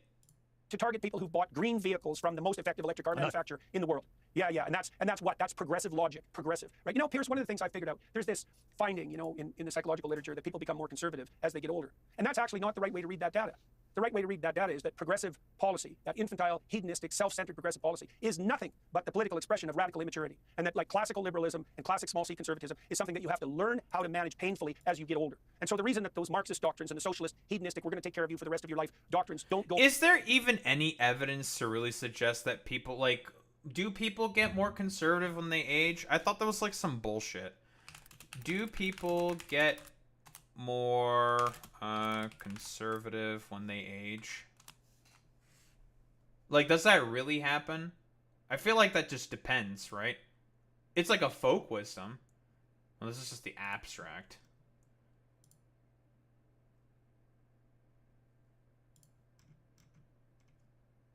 Any man who is under 30 and is not a liberal has no heart, and any man who is over 30 is not a conservative, has no brains, right?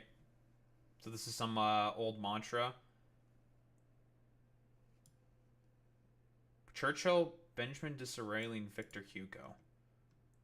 Conservative identity across age groups. 1997. 38% of them over 70 years old. I'm not exactly sure how to read this graph. British electorate identified with the Conservative Party in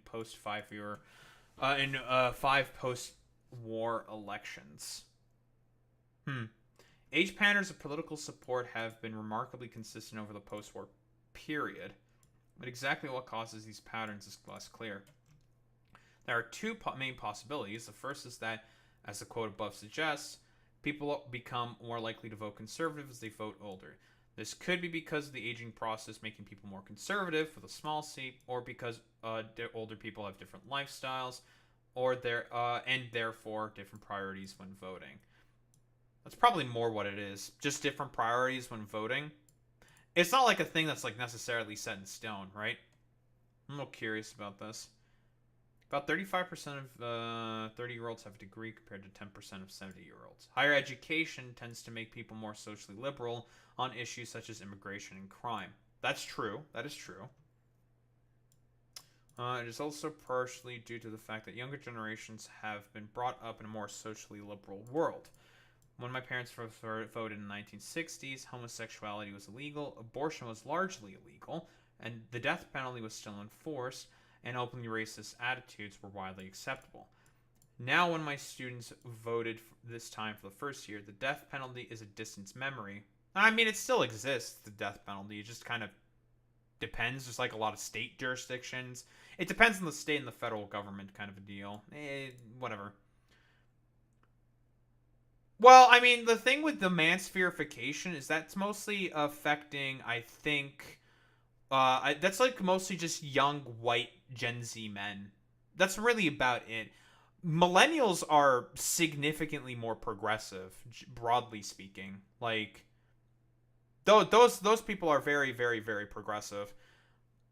So I think this is like manspherification, and more so I would say Gamergate play a huge part in terms of like why young white men tend to be conservative, and also what this dumbass over here has a big role into that and playing that as well. It kind of depends. It can also just be a sort of like cultural moment that we're kind of in, because that's like the only demographic that has been voting more conservative. It's just young white men. Not women, not other minorities. They've been mostly voting like more liberal, generally speaking, right? Although there's been like gains in terms of that for the Republican Party, but I think that's because of just how ineffective the Democratic Party has been in terms of their do-nothing strategy. And just how, like, well, Joe Biden being just a completely dogshit candidate. That's mostly, like, the biggest reasons why. I think it's more like a flash in the pan kind of like cultural zeitgeist kind of a moment that has led to this. And I don't think it's like a broader trend. I think it's just like a lot of like social factors and other like systemic sort of things that happen to sort of like make it such that people became like more conservative, right? Oh, 1000%, Alex. Like, we all know the meme about like, if someone hears that they're like if a woman hears that you're like a Joe Rogan listener, the likelihood of that date going south and like them not liking the man as a result because of them being a Joe Rogan listener significantly fucking increases. At this point, it's not like Joe Rogan anymore that's causing that phenomenon. Now it's like fucking Asmongold that's causing that phenomenon. It's really, really funny, dude. Also, I highly suggest everyone who is in Twitch chat to report those two fucking losers that came in via, who came in. Yeah, exclamation mark YouTube. We got some fucking losers to fucking report for trying to brigade. Good work, Boy Meets Mini. If you could as well. What, Cronjo International and Josefi, two fucking losers. Just report the fuck out of them because they're stupid, annoying little brigaders. Fuck them. I think they've left the chat at this point. They're no longer being annoying. Away, despite all the evidence that they're pathological to the core, is because they are really nothing but the political expression of radical maturity.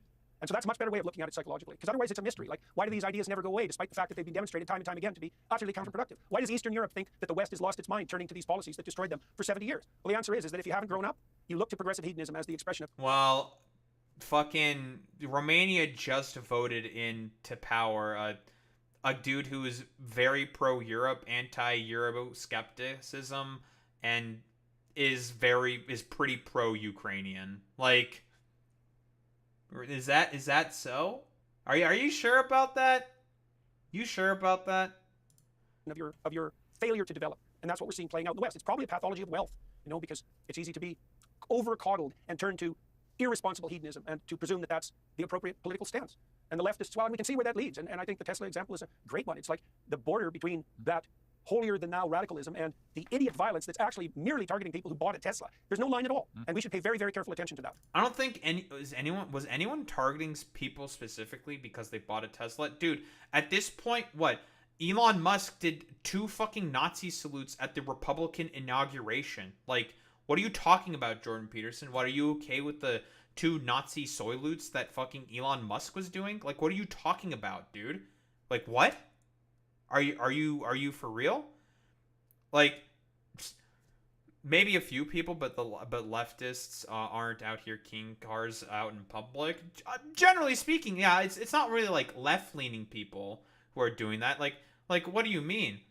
Like, I've seen like plenty of like Cybertrucks on the road here, and I'm not hearing many stories about like people slashing tires. Again, like, what did Elon Musk do? Randomly just go in with Doge and just like do a bunch of random cuts that pissed off a bunch of people. And again, may I remind you, this is the same dude who did like 2 Nazi salutes on like one of the biggest stages in America, dude. Like, I wonder why people don't really like Elon Musk all that much. Why did the woke left flip on Musk? Yeah, sure, whatever, okay. Yeah, I completely agree. Let's just yeah, of course you slightly agree. to this Netflix drama phenomenon, adolescence, which is really in your wheelhouse, I think, Jordan, because it follows a 13-year-old boy who's suspected of killing a young girl, and he's been adversely influenced, affected by what he's seen online, some pretty extreme stuff, a lot of misogyny. He's been portrayed as a young incel and so on. There's now a move to have this series shown in schools. It's been a huge hit in the UK, America, and everywhere else. I don't know if you've seen it yet, but you've probably seen the coverage of it. What do you make of the fact, A, that it's been so successful, and B, the premise behind it, that we're basically having an epidemic at the moment of young boys in particular whose brains are getting scrambled by pretty vile stuff online? Jordan, God, it's really, really funny that he's getting Jordan Peterson to fucking talk about this, because, like, Jordan Peterson is part of the reason for us to why this is the case. So, I'm very interested in seeing what Jordan Peterson has to say about the dude who's trying to take Jordan Peterson's market share. Well, look, there is a crisis of youth, both among young men and young women. And with young men, it's a consequence of the fact that they've been programmatically demoralized for 60 years, I would say. Their play preferences in schools are not favored because boys tend to be more active, as they're taught that competition is wrong by utter fools who don't understand that peaceful competition in game-like settings is actually an advanced form of cooperation that socializes aggression. They've been taught that their ambition is nothing but a manifestation of the oppressive patriarchy. They've been taught that all of their attraction towards women is to be regarded with extreme skepticism because fundamentally they're nothing but, would-be rapists. And, that all has an effect. And I've seen... That's not, like, even close to part of the reasoning as to why. No. No. That's not the main catalyst. Those points are correct, right? Like, people should be, like, again, we can talk about how many, like, rape stories potentially people have about, like, stuff that they've heard, like, from a friend. Yeah, this guy has also been accused of sexual harassment, so, sexual harasser solidarity there, of course, with Jordan Peterson. He loves people who are sexual abusers constantly, as expected from this complete charlatan. But no, the biggest problem that people generally speaking are having with the sort of quote-unquote epidemic of young men not being able to, like, socialize properly, again, it's an economic issue. Like, it's the economy, stupid. I wonder why for, like, the past 60 years men are having problems with socialization, because it's more and more expensive than ever in order to, like, go out and socialize with people, and people are not able to be, like, properly compensated for stuff like that. Like, Jordan, it's an economic issue. It's also part of the other problem is also suburbanization, the death of fucking surplaces. So, like, the carification of America, broadly speaking. Having to own a car in order to get anywhere is really expensive. Cars are expensive, insurance is expensive, leases are expensive, gas is expensive. Like, that's a bunch of different expenditures that you need in order to be able to go socialize, in order to talk with women, to go to, like, a restaurant where even if you go to, like, the restaurant for a night, you have to pay, like, about $120 or something. That's a lot of money, dude. That's expensive. And that really, really eats into the fact that a lot of people's, like, monthly expenditures are quite tight as it is, and they have to have, like, 2 to 3 jobs in order to be able to sort of even maintain that. Let's not even talk about, do people even have time in order to be able to do stuff like this? That's a whole other question. But Jordan, you're not going to properly sort of like, deal with any of these particular problems. You just think it's like, well, it's because of the woke, radical, feminist, Marxist propaganda out there in movies, and that's the main problem. It's just like, what are you talking about, dude? Like, that's not the issue. Like, what do you mean? That's not the main problem. Like, what are you talking about? What? Huh? You're just saying that because, again, you have, like, all of your Soviet memorabilia constantly surrounding you at all times, so you can be constantly sitting in a corner in, like, the fetal position saying, I know who the true enemy is. I know who the true enemy is. I know who the true enemy is. Because you have, like, a particular constant, I don't know, like, fear response to, like, the USSR, which is, like, in terms of representations of socialism, probably one of the worst ones out there. So, like, get out of here with this, like, complete nonsense about, like, woke, radical, like, liberal feminists being the main reason why, like, I don't know, like, inceldom is a thing now. No, the biggest factor is the economy, stupid. That, and it's been painful to see. I've been struck to the core over the last 6 years as my influence has grown to see just exactly the scope of demoralization among young people. I'll talk about men first, all around the world. And also, Pierce, hurt as well by the observation that many of these young men can be set right with not much more than some truly encouraging words. And that exaggerates the pain because the problem is deep. No, we're getting the waterworks. waterworks. That complex or difficult, and you don't need that much of it. And so, I warned back in 2016 about this assault on masculinity. I said, you people, you keep pushing, you're going to find out you think strong men are a problem. You wait till you produce weak men who are resentful and bitter because of their failure, and you're going to see real trouble. You're going to see people turn, well, and this is happening.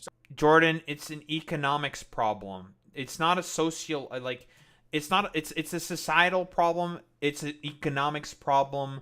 Like, we can quibble about the efficaciousness of what, like, liberal feminists or whatever. Sure. Like, the problems there. Yeah, we can we can talk about that till like, I don't know, till we're like blue in the face or something, but that's not like the main problem that's going on here. I mean, it's like, it's complete fucking nonsense. No, again, it's the fucking economy, stupid. And this isn't only just a man problem, it's also a woman problem. And women are still expected, for example, to maintain their sort of patriarchal duty of being able to take care of children and be the main home caregivers. But they also have to be able to get an income in order to be able to survive. Like, that's a big problem for women out there. That's a compounding factor, you know, as oh, I forget the name of that one TikToker who was making that exact same argument against Charlie Kirk at Cambridge University. It's Tilly Middlehurst, right? And she is 1000% correct there, right?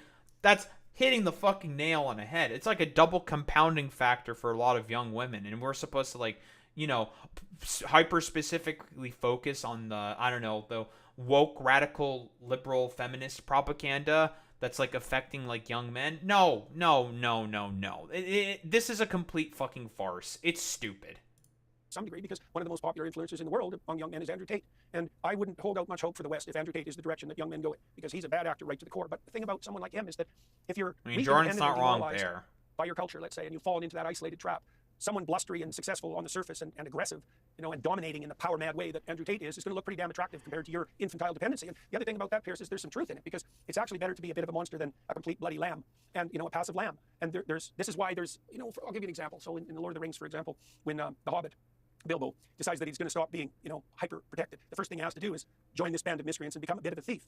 There's a bit of a darkness that has to be incorporated into men before they can mature, before they can stop being children. And there's different pathways that can take. And it can take that blustery, quasi-psychopathic route that characterizes people like Andrew Tate, you know, and the hyper-masculinity that goes along with that. Or it can be truly civilized and socialized so that men can become civilized and staunch competitors who are moving forward implacably in the world. That's much more complicated to manage, right? Because that's the true path. What does that even mean, dude? Like, what the fuck is he talking about? Like, yeah, dude. You need to be more like Bilbo from Lord of the Rings. Like, what are you saying? Like, I don't even know. I have not watched Lord of the Rings in like a very long time, but I don't think that's the message of the Lord of the Rings. I'm just gonna throw that out there. I don't think so. Like, you know, I'm gonna call it a hunch. I don't think so. That's not really the focus from what I read years ago as a kid. I only watched the movies. I've never read the books, right? So I'm not really like 100% aware of it. And I was only like half paying attention to the movies because why are those movies like 3 hours long, dude? It's crazy. Of civilization, the self-sacrificial path of true civilization, an alternative to mere utilization, let's say, of power or degeneration into hedonism. But we've decided in our culture that we're going to throw the baby out with the bathwater and that everything about the patriarchy is pathological, and the consequence of that is that we're demoralizing young men. Now, that also turns out to be very bad for young women because they might even be in worse shape than young men. And so you get a show like Adolescence, and it does target in some way one element of the problem, although it's ill-formed in its psychological analysis, and there are much greater threats, let's say, to the integrity of British culture, as Kemi Badenoch pointed out this week, than what violent incel culture, of which really, Piers, there's pretty much none. Like, I'm not saying that isn't a lurking psychological... Really? There's no violent incel culture? Shootings by incels. Incel-related violence. Huh. Toronto shooting, Toronto van attack, machete attack, Tallahassee shooting in 2018, Umpalcow Community College shooting 2015, of course, Elliot Rodger, very violent incel. Hanau shootings, murder of Isanur Halil and Iqbal Usanir, okay. Plymouth shooting, 2014 Issa Vista killings, murder of Bianca Devins, Allen, Texas mall shooting. This was only about 2 years ago. Jordan? It's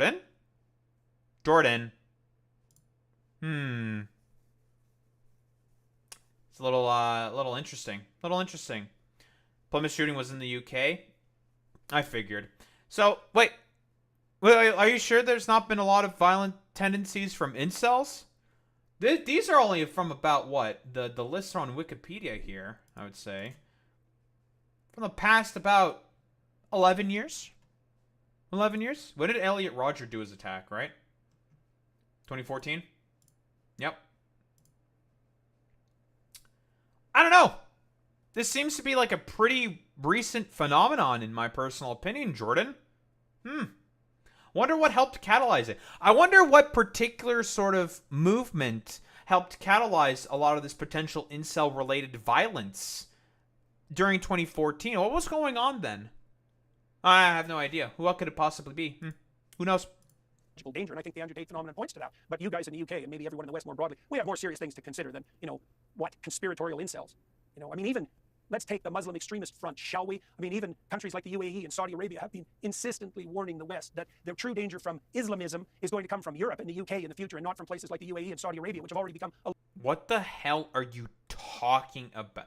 Dude, 15 of the 19 hijackers during 9/11 were from Saudi Arabia, dude. What? No. The reason why there is Muslim and Islamist extremism coming out of the Middle East is because of the actions that are happening in the Middle East by the United States and Israel, dude. What the fuck are you talking about? What? Gee, I wonder why Hezbollah became a thing. Oh, the 1980 invasion of Lebanon happened. Oh, and Hezbollah was able to rise up because of that. Oh, crazy. Why did ISIS become a thing? Oh, the 2003 invasion of Iraq and Afghanistan. Oh, crazy. Hey, what else also happened? Oh, the instability caused by the Syrian civil war. Oh, what caused that? Oh, the interventionism of the United States. Partially also because of the Russians as well, because of the fact that they want to have like a strategic position in Syria. But that's a little bit of like more imperialism, colonial policy there from the Russians in particular, right? Getting very, very much so friendly with Bashar al-Assad. A little bit of a different story there, but a lot of it is because of of Desert Storm 2 Electric Boogaloo. That's what specifically happened, Jordan. Alert to the threat. And for those who, might want to call me racist for pointing such things out, it's like, well, the UAE and the Saudis, they know what they're talking about when it comes to such things, and so we can dispense with that right away. And Kenny Badnock.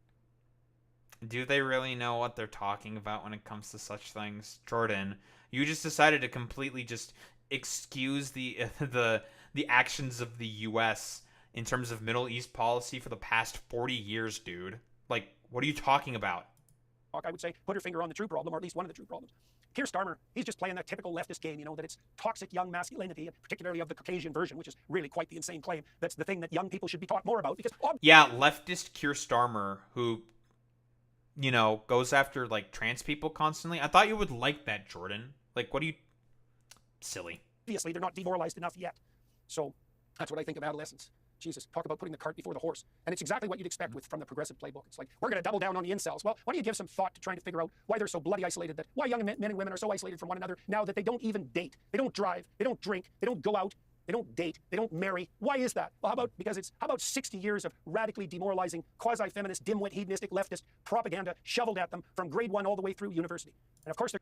Yeah, dude, because colleges and campuses and, like, universities and public schools are shoveling leftist propaganda. Again, it's the economy, stupid. This is the main fucking problem for as to why people can't marry. Hey, Jordan Peterson, I thought you would have a fucking problem. Wait, I thought you would like Justin Trudeau's fucking childcare policies. If you care about people getting married and having children, dude, you should probably care about that. You don't give a shit about any of that stuff. Again, his whole modus operandi is that he just wants to maintain the fucking hierarchy of systems and control. That is it with Jordan Peterson. He just likes the fact that men are on top and feminism is trying to actively challenge that, which means he's going to have a reactionary backlash to feminism. It's fucking stupid, dude. Like, Jordan Peterson could care less about economic troubles even if he cared. Again, Jordan Peterson's net worth, about $8 million USD. Yeah. Okay, Jordan. Yet you want to, like, morally preen and talk about, like, why people are unable to fucking socialize. Here's why people are unable to fucking socialize, you fucking freak. They're going to turn to figures like Andrew Tate in their desperation. But, you might as well do a causal analysis and try to figure out why they're so bloody demoralized to begin with. And I would say I actually know something about that because I think I've talked to more demoralized young people in the last 10 years than anybody on the planet. And I've watched and seen what works. And more demoralized. Yeah, dude, really, really basic, like, self-help guru stuff that you, I don't know, proselytize about has been the very, very, very, very effective. Woo, very cool. Is not the answer, you know, and there's something remarkable about well-socialized masculinity, you know. One of the things I learned, for example, when I was writing my last book, one of the things I analyzed was the symbolic use of the figure of the shepherd in the biblical corpus, right? Because the shepherd figures large both in the Old Testament and in the New. And the reason for that is because not a shepherd Christian, is a very by good the way, symbol of well-socialized, ordinary masculinity. So shepherds in the ancient Middle East had to live by their own wits, right, in the wilderness, and so they were tough guys, and they had to keep the wolves. Oh, that's actually a really good point, Alex. Yeah, by the way, there are support groups for wives and girlfriends whose partners started listening to Peterson and Tate. He made men isolated and lonely. It's like the same point that I've mentioned before. If you mention to like a prospective partner that you watch like Jordan Peterson or like Joe Rogan, or at this point like people like fucking Asmongold or Andrew Tate, that is automatically a fucking turn off to them, like constantly. And yeah, like as expected, Boy Meets Mini, I'm not fucking expecting Jordan Peterson to have any understanding about like allegories and analogies for like whatever the fuck happening is going on in the goddamn Bible, okay? He doesn't understand, dude. It's really stupid. Like, Jordan, you want to talk about alpha male fucking narratives and inceldom. You are one of the biggest like proto contributors to that sort of environment. You're just mad that Andrew Tate is taking that from you and is doing it in a new stylized format that's very, very appealing to them. You're just mad that he's cutting into your audience, Jordan. And the lions at bay with pretty primitive weapons, exemplified in the story of Moses and in the story of David, for example. But at the same time, they had to protect the most vulnerable. Right, and lamb is a pretty good example of, you know, something vulnerable and edible, especially by monsters. And so the model for masculinity, the biblical model for masculinity, at least in part, is tough enough to keep the bloody wolves and the lions at bay, and what would you say, resourceful enough to survive on your own, and then devoted to caring for the most vulnerable. You know, and that's a pretty damn good model, and it's certainly exemplified, of course, by the figure of Christ in the New Testament, who's meta shepherd, you might say, and capable of keeping the worst evils at bay while simultaneously serving. Wait, I don't understand why are you talking about the New? Isn't Jesus in the New Testament like a complete like soy cuck lib lefty or some shit? Like, what are you talking? This is what I mean. Bro doesn't, first off, not a Christian, by the way, and barely has any understanding about like any of the scripture or text that he's fucking quoting. It's fucking stupid, dude. Most alienated and vulnerable. And that's the right model for masculinity. And if you don't think that exists, well, you're definitely part of the problem and not part of the solution. And maybe you're a woman who's been damaged by men who've entered into your life who are radically immature or mad users of power. And that's really sad. And there's plenty of that too. But that doesn't mean that... Wait, you should like those people, mad users of power. I thought we cared about hierarchy, Jordan. Wait, what's going on? I thought we cared about hierarchical structures. Huh? That's a little strange. Core, there's something pathological about masculinity, and it certainly doesn't mean that the radical leftist proclivity to describe everything as an oppressive patriarchy and to make men weak is doing anything other than hurting young people right to the core. And Starmer's posturing with regards to adolescence is only going to make that worse. It's bad psychology, and it's not only that, it's also oriented not to help young people, but to make Mr. Starmer... This is coming from the guy who lost his fucking license for psychology by revealing incredibly important, like, medical information. That's how he lost his license, by the way, to practice psychology. It's also why he lost his fucking tenure, right? Because he, like, revealed important information about, like, a particular patient that he once had. A hell of a lot more secure in the idiot presumptions of his dimwit progressivism.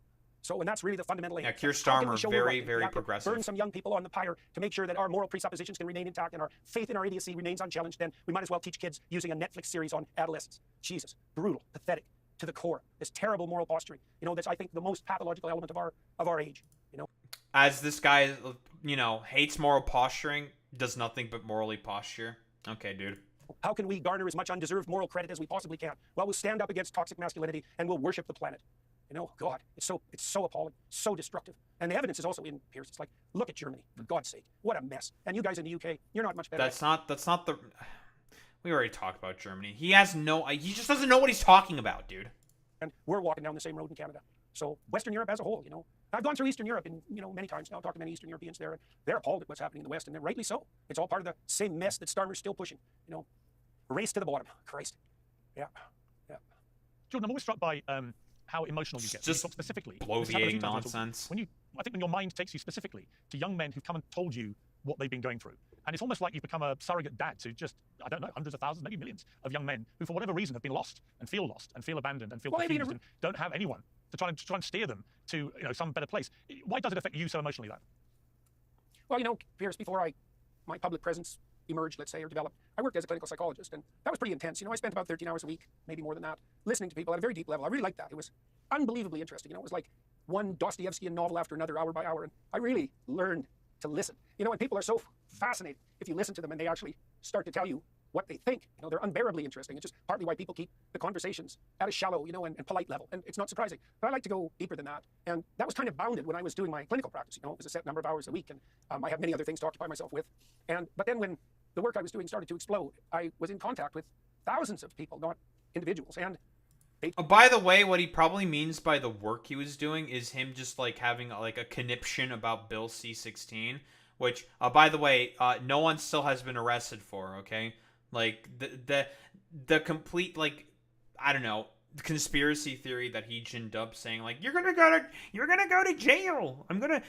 go to jail, and when you say that a trans woman is actually a he him, yeah, it's just like that didn't happen, Jordan. That was just the thing that it didn't happen.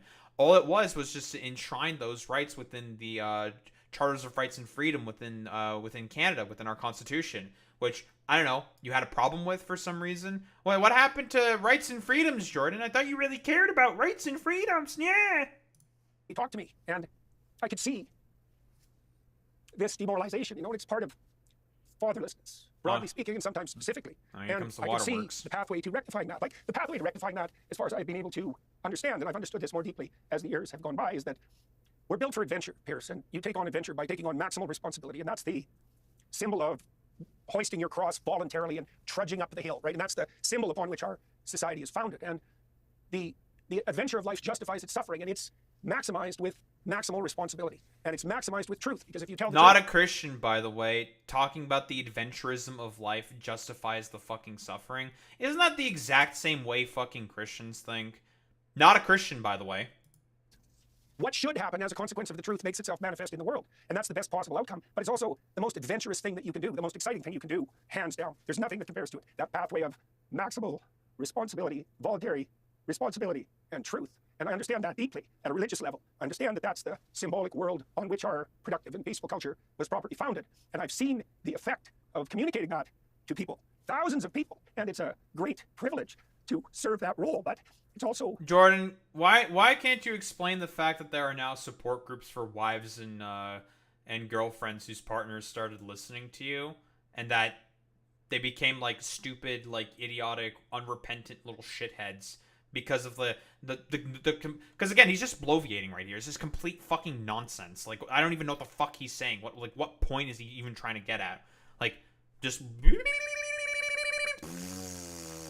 like okay, dude. Like, you teaching responsibility by doing some basic self-help guru stuff because, again, you want to make yourself look like a fucking cult leader. Like, that's literally Jordan Peterson's whole thing. He's just a grifter through and through. He doesn't believe in anything. Like, quite literally. We've seen the Jubilee stuff. He is a dude who doesn't want to, be like a Christian and then just, like, play complete idiot fucking word games about not being a Christian. Like, do we have to talk about how stupid this fucking is? Because that's the Jordan Peterson in a nutshell. I'm just gonna, like, dance around a particular word constantly because I can't answer any questions for any of my ideological predilections, and I can't take fucking responsibility for anything because I'm a complete utter charlatan who's a narcissistic sociopath. Yeah. Overwhelming. I think it's one of the things that made me... I was ill for quite a long time. I don't know why he's crying here. And I think that was part of the reason, just seeing this, like, this malaise so deep, and it's also so easily addressed in a sense. It's that paradoxical combination of depth of suffering and ease of rectification. And I kind of understood what the conservatives have done wrong all along.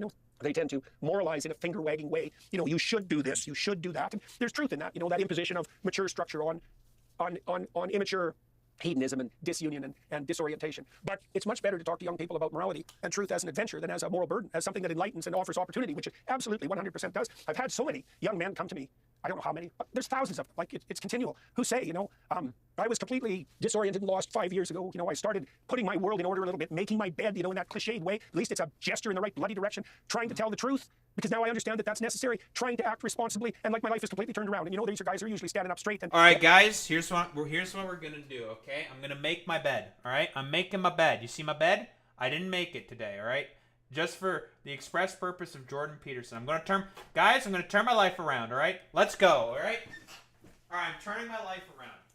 All right, we're making our bed. All right, we're doing it, people. We're doing it. I'm making the bed. Oh man, look at this. I love discipline, guys. Woo, woo. Look at me. Woo. Crazy. Yeah, dude. Basic self-help guru shit. Again, like, the idea behind fucking discipline and stuff like that is a fine thing to teach. But again, it rings hollow coming from this motherfucker in particular, alright? Who the fuck cares about goddamn fucking discipline? You're the same dude who fucking OD'd on benzos because you were just having like a complete, like, I don't know, schizo fallout and had to go to Russia to do some like special treatment for some fucking reason and were in like a coma for like half a year or some shit. Like, what are you talking about, dude? He talks about being this like sheer, complete, perfect paragon of discipline and all this shit, and he does like, I don't know, stupid hedonistic nonsense like, I don't know, ODing on fucking benzos because he's like completely paranoid about some shit and having to like be rushed off to like Serbia and Russia in order to do like some special benzo treatment for his like OD nonsense, and then he decided to like go completely crazy from there. Like it's like, what are you talking about, dude? You're the paragon of discipline? Okay, bro. They have a girlfriend, and maybe they have a baby, and maybe they're married, and, you know, they were bloody suicidal wrecks 5 years ago. And so, you know, great. And as Again, I point out to the fact that there are support groups of girlfriends whose partners, you know, started listening to Tate and Peterson. There's support groups that exist for those people specifically. Like, again, Jordan, you're the common factor here, buddy. I've delved into that, you know, I started to understand more deeply why this works. And it does work because this pattern of voluntary self-sacrifice, that service to the truth, service to your wife, to your kids, to the future, to your community, all of that is what makes your life rich and meaningful, because your self-regard and the significance of your existence is obviously proportional to the maintain the hierarchy, guys. You know, and that's the symbol that underlies Western culture, and I'm trying to teach people what that means. Maintain the hierarchy at all costs. Something like power and compulsion, or this idiot hedonism that, you know, certainly does no one any good. And well, it's overwhelming, I suppose. The magnitude of it, I suppose, is what's overwhelming, but also that paradoxical juxtaposition of depth of suffering and relative ease of rectification. You know, these things are so obvious when you lay them out. It's like, who do you admire? You admire some power-mad hedonist? Well, that would be Andrew Tate. Or do you admire someone who's taken on some responsibility? Like, your natural proclivity in a healthy psyche is to... I wonder who that man is supposed to be who's taking on fucking responsibility. Again, quick reminder, same dude who OD'd on fucking benzos, dude. Nearly died and had to be rushed to Russia in order to have some, like, special fucking treatment, dude. Like, again, paragon of discipline.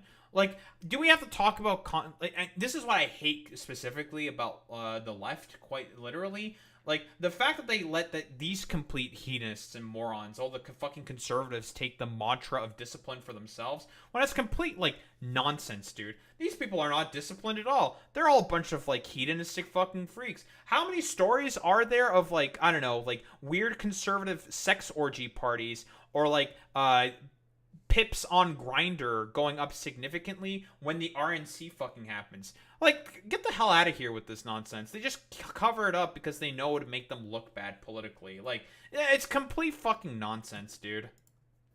Is to admire the shepherd, let's say, you know, and not the goddamn tyrant, and not the hedonist who lives for the immediate pleasure driven by his whims.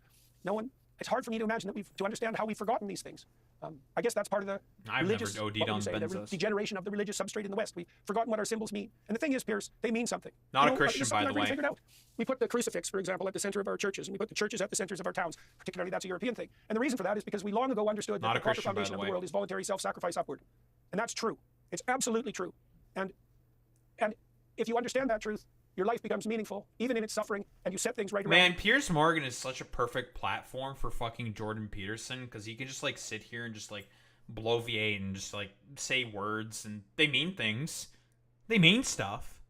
Are they being, like, strung together to form, like, coherent thoughts? Meh. Flip a coin. And everyone has to remember that in the West. We have to remember that. We have to relearn that. We're going to be weak in the face of Islamism, for example. We're going to be weak in the face of progressivism and nihilism and Islamism, despair. And we are already. And it's because we've forgotten the deepest things, not only the deepest things that we knew, but the very things that the best countries in the world have been founded on. And you might say, well, what do you mean by best? It's like, how about the countries that the miserable and oppressed flee to voluntarily? How's that a definition for best? And if you think that those countries existed independent of their Judeo-Christian foundation, you don't know anything. You don't know anything. And you're a Dude, Judeo-Christian values became a thing in the fucking 30s. Why?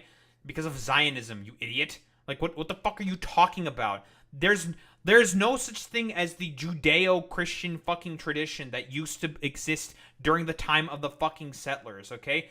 All those motherfuckers would have been incredibly discriminatory against Jewish people, you fucking moron. Like, what do you mean? Like, the Ottoman Empire were more tolerant to Jewish people. The Islamists that you supposedly talk about and say are wholeheartedly, incredibly intolerant and stuff like that, were more tolerant to fucking Jewish people in terms of, like, your whole Judeo-Christian value bullshit nonsense. Like, this is just complete fucking bunk, dude. Danger. So, yeah. So that's what I've been touring around saying, for like 8 years. Yeah, well, I was going to say, I wanted to end by mentioning two things, which really, in a way, you've kind of talked about without actually specifying them. One is your tour, where you've been doing a lot of this very emotive talking, very heart-rending talking. The tour comes to Europe in May and the UK June 12th to the 19th. And you've also had the Peterson Academy, which goes from strength to strength. But both of these things, it seems to me, if you are a young man confused about... What is the Peterson Academy? Is he, like, again, doing the same, like, Andrew Tate fucking shit? I'm so curious. What is the Peterson Academy? How much does this shit cost? I'm curious. $3.99 a year. I wonder why these are getting slash prices. A little curious. What's like a review?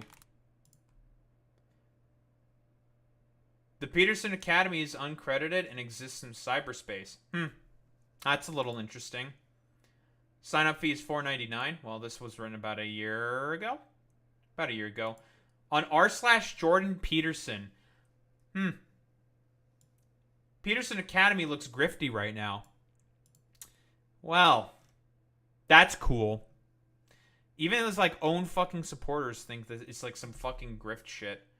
Remember a live audience for 3 classes? Phenomenal experience, but I 100% agree. That's very, very funny.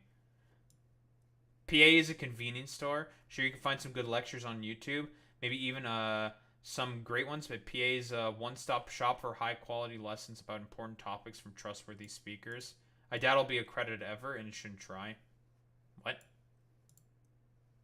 As someone who pays for it, I agree with your criticisms. Having video lectures and 5 multiple-choice questions after each lesson doesn't nearly hold the candle to a university degree. Oh, I wonder why people are thinking this might be kind of grifty. Very, very funny. Don't think it seems. I think it seems overpriced. Overpriced. It's been advertised as an orders magnitude cheaper alternative to a college degree. Very funny.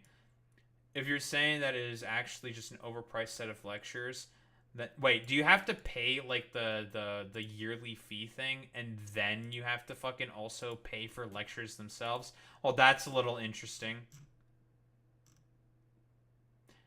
Launched with 16 classes. Nihilistic Doom. I find it really funny how, like, just like Andrew Tate, Jordan Peterson just goes along the same line of grift like Andrew Tate did. Again, Jordan Peterson is just jealous about the fact that Andrew Tate is taking his model and his fucking audience and just fucking improved upon it in a more, like, easier, snappy way that was, like, more appealing in terms of, like, the cultural zeitgeist of the moment. And again, like I said, this dumbass is just mad about it. Life and your purpose and what it means to be a man and your masculinity. And you are being bombarded with all this negativity all the time. And you're watching adolescents and thinking, is that how everybody views young men? They could do a lot worse. In fact, I would urge them to go and watch your show and to sign up for your academy. Because at the very least, what they would be getting is a more positive expression of what it means to be a man. And a guideline to how you don't have to get... I love how Jordan, like, of course, Piers Morgan is saying, like, yo, you should go to Peterson Academy, even though, like, people who went to Peterson Academy thinks it's a grift. Hilarious. It's sucked in to all the negativity. And you don't have to go down these paths. You can make a different choice. But a lot of them, Jordan, as you know from talking to them, they feel like they don't have anyone they can talk to. But actually, in a way, because of the medium of live shows, of YouTube in particular, where you're extremely dominant, obviously, and through the Academy, they actually can, because they can do it through you. They can do it through... Jordan Peterson's not really dominant anymore on YouTube, right? I mean, what? He's a part of Daily Wire. Daily Wire is a sinking ship. Like, they're basically completely and utterly cooked. No one really talks anymore about, like, Jordan Peterson besides, I don't know, like, weird flash in the pan moments of him, like, just randomly crying here and just being like, so that's a little weird, huh? It's like, yeah, it's a little weird. Like, a lot of people sort of see through like Jordan Peterson's bloviating shtick, because that's like pretty much Jordan Peterson in a nutshell. He's just like, he likes to like dance about and like bloviate and just be like, oh, look at me, I'm like a little jester guy who talks about stuff and things and say like nonsense. And yeah, wow. To the prism. Well, the Peterson. You are the Peterson Academy is a good. The Peterson Academy is a good example of that, not least because it has a very effective social media element. You know, and we have 40,000 students and about 15,000 active users of the social media site, and it's very positive. Like, people are exchanging their visions of the future and their plans for development. And whoa, they're going to lose their money. Monitor it very carefully, Pearson. We had to toss about 10 people out of 15,000 off, because 10 people misbehaving was enough to tilt the whole thing in a pathological direction. Very interesting thing to watch. But if people are looking for a community, they can definitely find it there. And it's dude. Peterson Academy got rid of 10 people because of misbehavior. Totally not a cult, by the way. The community that's aiming upward and not in a naive manner. You know, like, it's easy to think of morality as never doing anything wrong. But that's you want to aim to not err, you know, fair enough. But the other side of it that's never amplified, let's say particularly by the conservatives who are, you know, concerned about morality, is that there isn't a greater adventure than truth and responsibility. And I don't mean that in a trivial manner. It's like with the truth, for example. Why is the truth an adventure? Because if you're going to say what you believe to be true, you have to sacrifice the outcome, right? You can't use your words instrumentally in a manipulative way. You have to say what you think is the case, and then you have to let the cards fall wherever the hell they're going to. And that can be a real mess, but it's unbelievably exciting because you don't know what's going to happen. You know, and we know in the West, at least we knew, that the truth is what sets you free, and that the world of proper order is founded on the truth. And there's terrible risk in that, as everyone who's tried to tell the truth under difficult circumstance comes to understand. But the payoff is that your life is so exciting if you only say what you believe to be true that it becomes virtually unbearable. You know, and you need that too, because you need an unbearable meaning to give you strength and commitment when you're suffering deeply. And many young people... I have no idea what the fuck he's talking about, man. Like, it's just like, again, bloviating nonsense. People are suffering deeply. They don't know where to turn, and you turn towards the truth, and you turn towards responsibility. Like, why wouldn't you want that? You know, to have someone you could care for deeply, your wife, and to be able to make sacrifices on behalf of your children and your grandchildren. All that does is extend your view way out into the future. You know, in the story of Abraham, God comes to Abraham as the voice of adventure. Not a Christian, by the way. This is like his third fucking Bible reference. Not a Christian, by the way. The zone of infantile comfort and move into the terrible world. And he makes him a deal. He says, if you do that, this is the covenant of Abraham. This is the covenant that our civilization is founded on. If you follow the pathway of maximal adventure, here's what happens. You become a blessing to yourself. Your name becomes known validly among your people. You establish something of permanence. You do that in a way that brings nothing but abundance to everyone, and no one can stand in your way. And that's what I'm trying to tell young people, is that if you follow the proper pathway upward, then your life becomes so rich that even the suffering just... Again, he has, like... This is the only thing that Jordan Peterson truly fucking believes in. Hierarchy. Again, if you make your way up the hierarchy, therefore what you are doing has to categorically be good, because you are in service and in maintenance of said hierarchy. Again, fundamentally speaking, Jordan Peterson's whole modus operandi, his whole shtick, generally speaking, is doing everything possible in service and in maintenance of those fucking hierarchies. Categorically speaking. That's all that he's ever fundamentally cared about. And it's all that he will always talk about. Constantly. Because that's his true ideology. It is about maintenance of hierarchy and control. That is it. Justifies itself, and they understand that, Pierce. They understand that, and they put it into action, and they straighten out their lives. And you know, my sense is I started doing this because I was concerned, you know, about the culture war. I was concerned about the manner in which totalitarianism emerges. But my discovery, I suppose, or presumption was that you fundamentally address that one soul at a time. It's not a political issue, and everybody kind of knows that the culture war is much deeper than the mere political. That's what we're trying to do with ARC too, with the Alliance for Responsible Citizenship. It's like it's not a political movement. It's a movement. It's a movement designed to foster individual fortitude and purpose, and that has to be put in place before the political can even operate, before the liberal dream, let's say, can make itself manifest. There's no free societies without trust, and there's no trust without responsible citizens. And that's the best way to act. And it's also the way, man, it makes you more confident, it makes you more trustworthy, it makes you a better partner, it makes you far more attractive to women, at least. Yeah, dude. Despite the fact that there are support groups for wives and girlfriends whose partners listening to you and Tate have started to form. There's support groups around the consequences of your fucking propaganda. Again, you're such like a massive fucking turnoff to women that when young men go to them and say like, well, I listen to Jordan Peterson and Joe Rogan, they're like, but they start going like, brother, ew,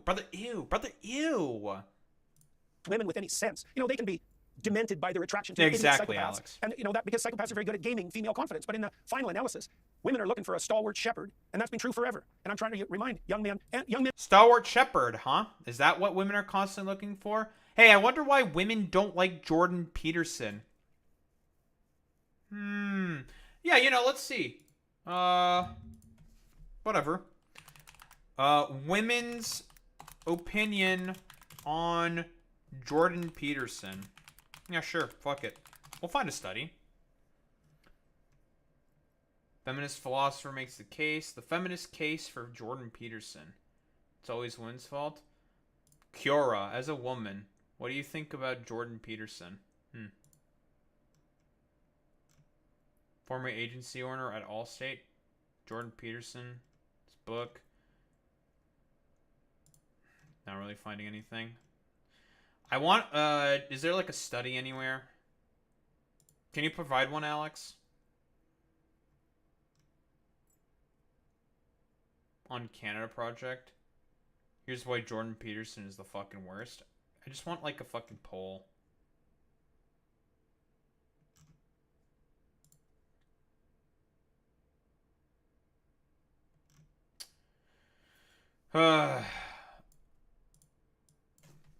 Poll of opinion of women's opinion on Jordan Peterson.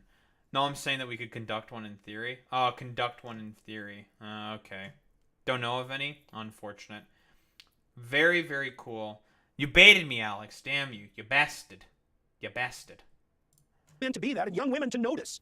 And so, and why does that make me emotional? Well, because I've seen this breadth of suffering and the consequence of its rectification. You know, and there's a sense of desperation about it, I suppose, too, because there's so many people that are suffering. You know, and I suppose in his own way, demented way, Keir Starmer recognizes that to some degree, and that's why he's stumbling so foolishly towards this television series. But all of his presuppositions are wrong and shallow, and he's part of the problem and not part of the solution. You know, the education system has been dominated by progressives for 4 generations, right? And it's produced... I'm very curious. You know, I keep mentioning these, like, support groups. Like, what? Women's support groups. Because of Jordan Peterson. I'm curious. Jordan Peterson. It's always women's fault, right?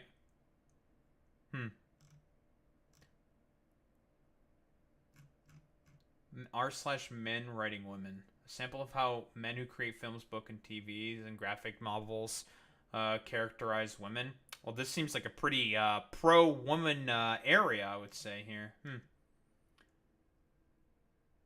Very interesting. Science of self-victimization. Couldn't really have said it better myself.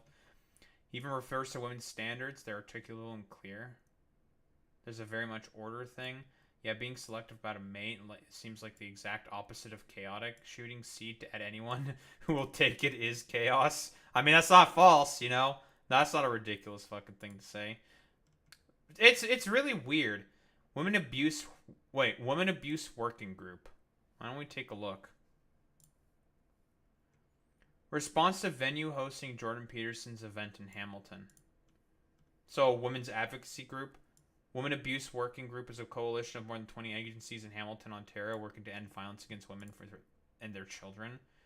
Jordan Peterson presents a point of view that poses a risk to transgender and non-binary people, LGBTQ2S communities, women, radicalized groups.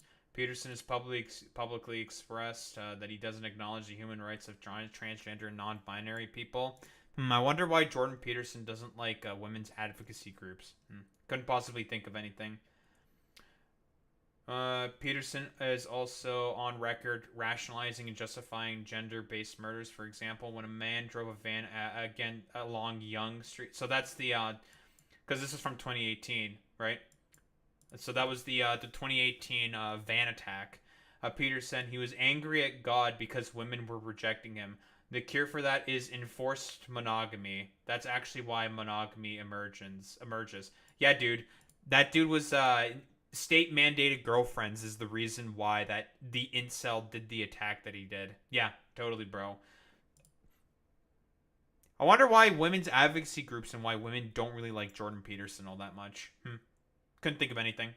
It's a culture of infantile dependency and anti-masculinity. And that's been terrible for young men, but equally terrible for young women. And more of the same is not going to fix that. You know, when you say, well, where do we turn for a better model? Well, I outlined a better model. That's a better model, obviously. I don't know how, like, this is like the 5th time I'm pulling up this fucking graph. This is the actual problem with masculinity. With, like, why men are fucking suffering. Again, it's a fucking economy, stupid. Not because of, like, woke, radical, like libtard fucking like radical hedonistic feminism or some shit, Marxism and shit like that. No, that's not the main reasoning, okay? Like, again, it's the fucking economy, stupid. And I guarantee you, this only records up to 2018. It's more than likely gotten worse. Everyone knows it. Yeah. So, yeah. Well, I've got 3 sons, Jordan, who, as you know, are all massive fans of yours. I as a parent, would much rather they take guidance from you than they take. And that's the bottom line. And well, those are the 2 choices. See it for what it is. Yeah, well, it's a privilege to be of service. Well, it's time for Piers Morgan to have 3 incels.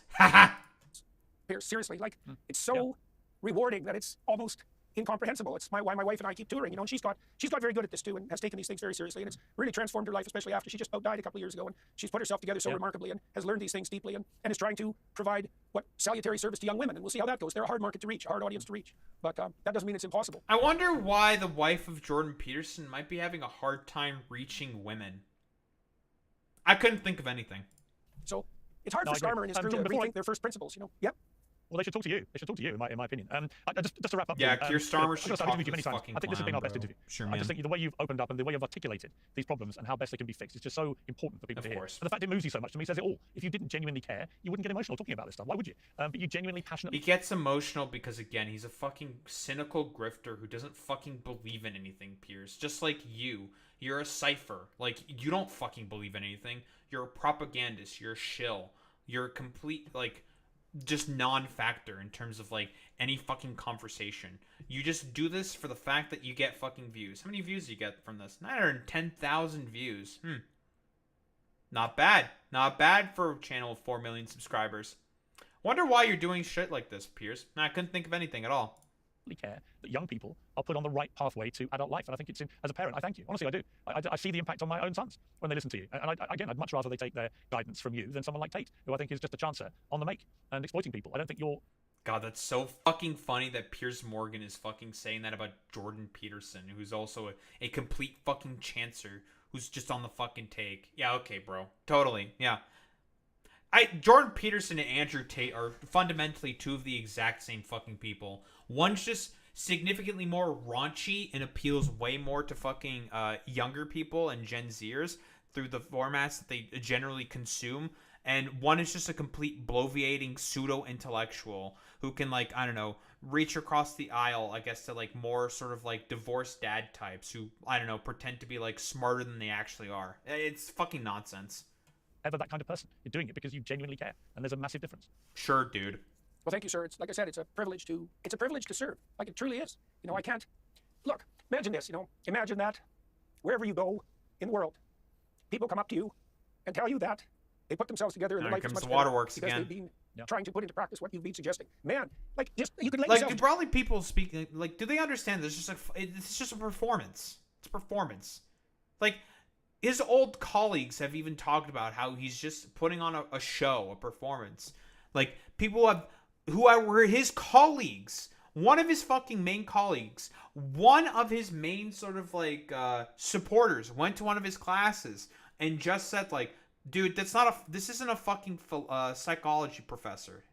He's just a guru. He's a cultist. He's a prophet. This isn't a professor. He's a wannabe cult head. That's what he is. Dream. And you could dream of what you would want if you had sense, and you could have anything. And that's what you'd pick. And that's the consequence of putting yourself in service. They mean things. Like, really, that's the consequence of serving the truth and putting yourself in service. And anything hedonistic, anything that might accrue to you as a consequence of power, they're not even in the same universe. If you have the pearl of great price, you don't need any other treasure. Completely agree. Jordan, it's been brilliant. Thank you so much again for joining me. All right, that was complete fucking nonsense. As expected from fucking Jordan Peterson. For the most part, he bloviates. He, does multiple biblical references, even though he pretends to not be a fucking Christian. He did, like, 3 of them. 3 of them.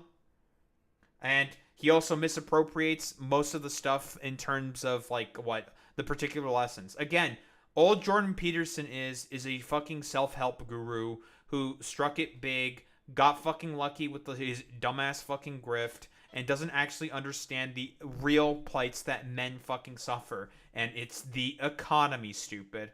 Like, I have, broadly speaking, right at the fucking beginning of all this, the main problems that men are facing are not only, like, partially it's sociological. We could talk about the failures of second wave feminism, right?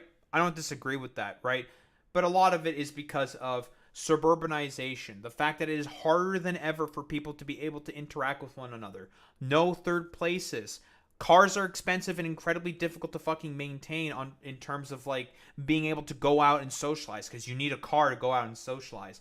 Being able to go on dates is more expensive than ever. You're expected to pay like what, $120 for like a meal at a goddamn halfway decent restaurant, dude? That's a lot of fucking money. People don't have the money for this shit. It's the economy, stupid. That is the main fucking problem for as to why there's a lot of fucking social alienation. And you want to know who fucking talked about that? Someone you hate the most of all. Karl fucking Marx is the guy who talked about how people feel alienated from their modes of production, which causes broader sociological and social issues. And guess what? It doesn't only affect men, it also heavily fucking affects women. Women have it doubly more so because, again, they have the expectations of patriarchy also foisted upon them. They are expected to be the caregivers and caretakers of the fucking home, as well as being able to have to sort of be able to earn a fucking salary on their own, because you need two incomes in order to be able to even think about owning a fucking home nowadays. Let's be honest here. Jordan Peterson's never going to care about those particular issues. He's never actually going to address any of that because, again, what's Jordan Peterson's net worth? About $8 million. He's rich. He's on top of the hierarchy. And if there's anything that he truly, really cares about, is maintaining that fucking hierarchy at any cost. That is what Jordan Peterson's modus operandi is truly all about. Maintenance of systems of control and hierarchy. That is it.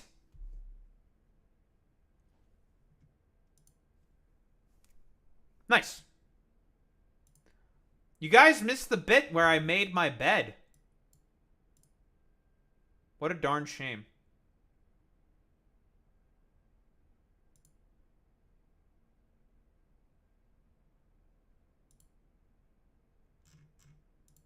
That's cool. That's cool. That's great. Fantastic. That was an eventful day today. You know, I really do hope that there's not any, like, idiotic fucking bullshit that happens because of, I don't know, those, like, 3 IQ troglodytes, I don't know, trying to, like, do a 2-man brigade of my fucking channel for some reason. I find it very funny that those dumbasses called me a Zionist based off of, like, pro-Palestinian content that I have made, but okay, whatever. Stupid morons, dude. It was eventful, though. Very cool.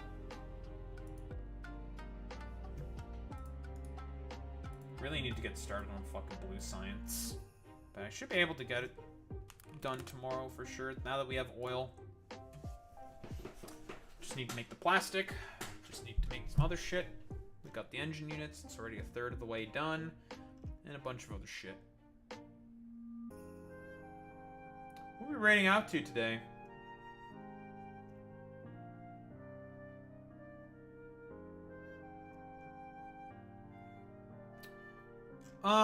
Why don't we raid out to Jason's Society today? Why not? Let's do it. That's how you spell that name.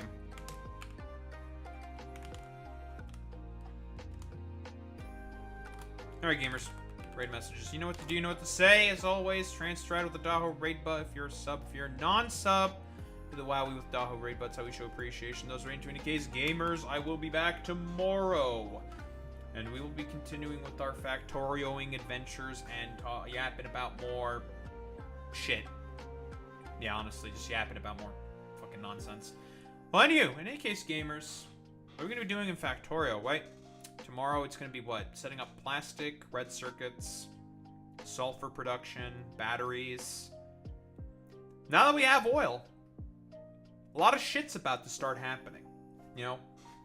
Oil is like a kind of like a sort of big mid-game point where it's all about like, well, now that you have oil, the game is about to significantly open up for you in terms of products and shit you have to make and complex recipes. Fun! Any you gamers, I will be back tomorrow. We'll be taking care of all that stuff. And we'll continue our fucking yapping about more topics. Anywho, I'll be back tomorrow. Same time, same place, same face. Peace out, gamers.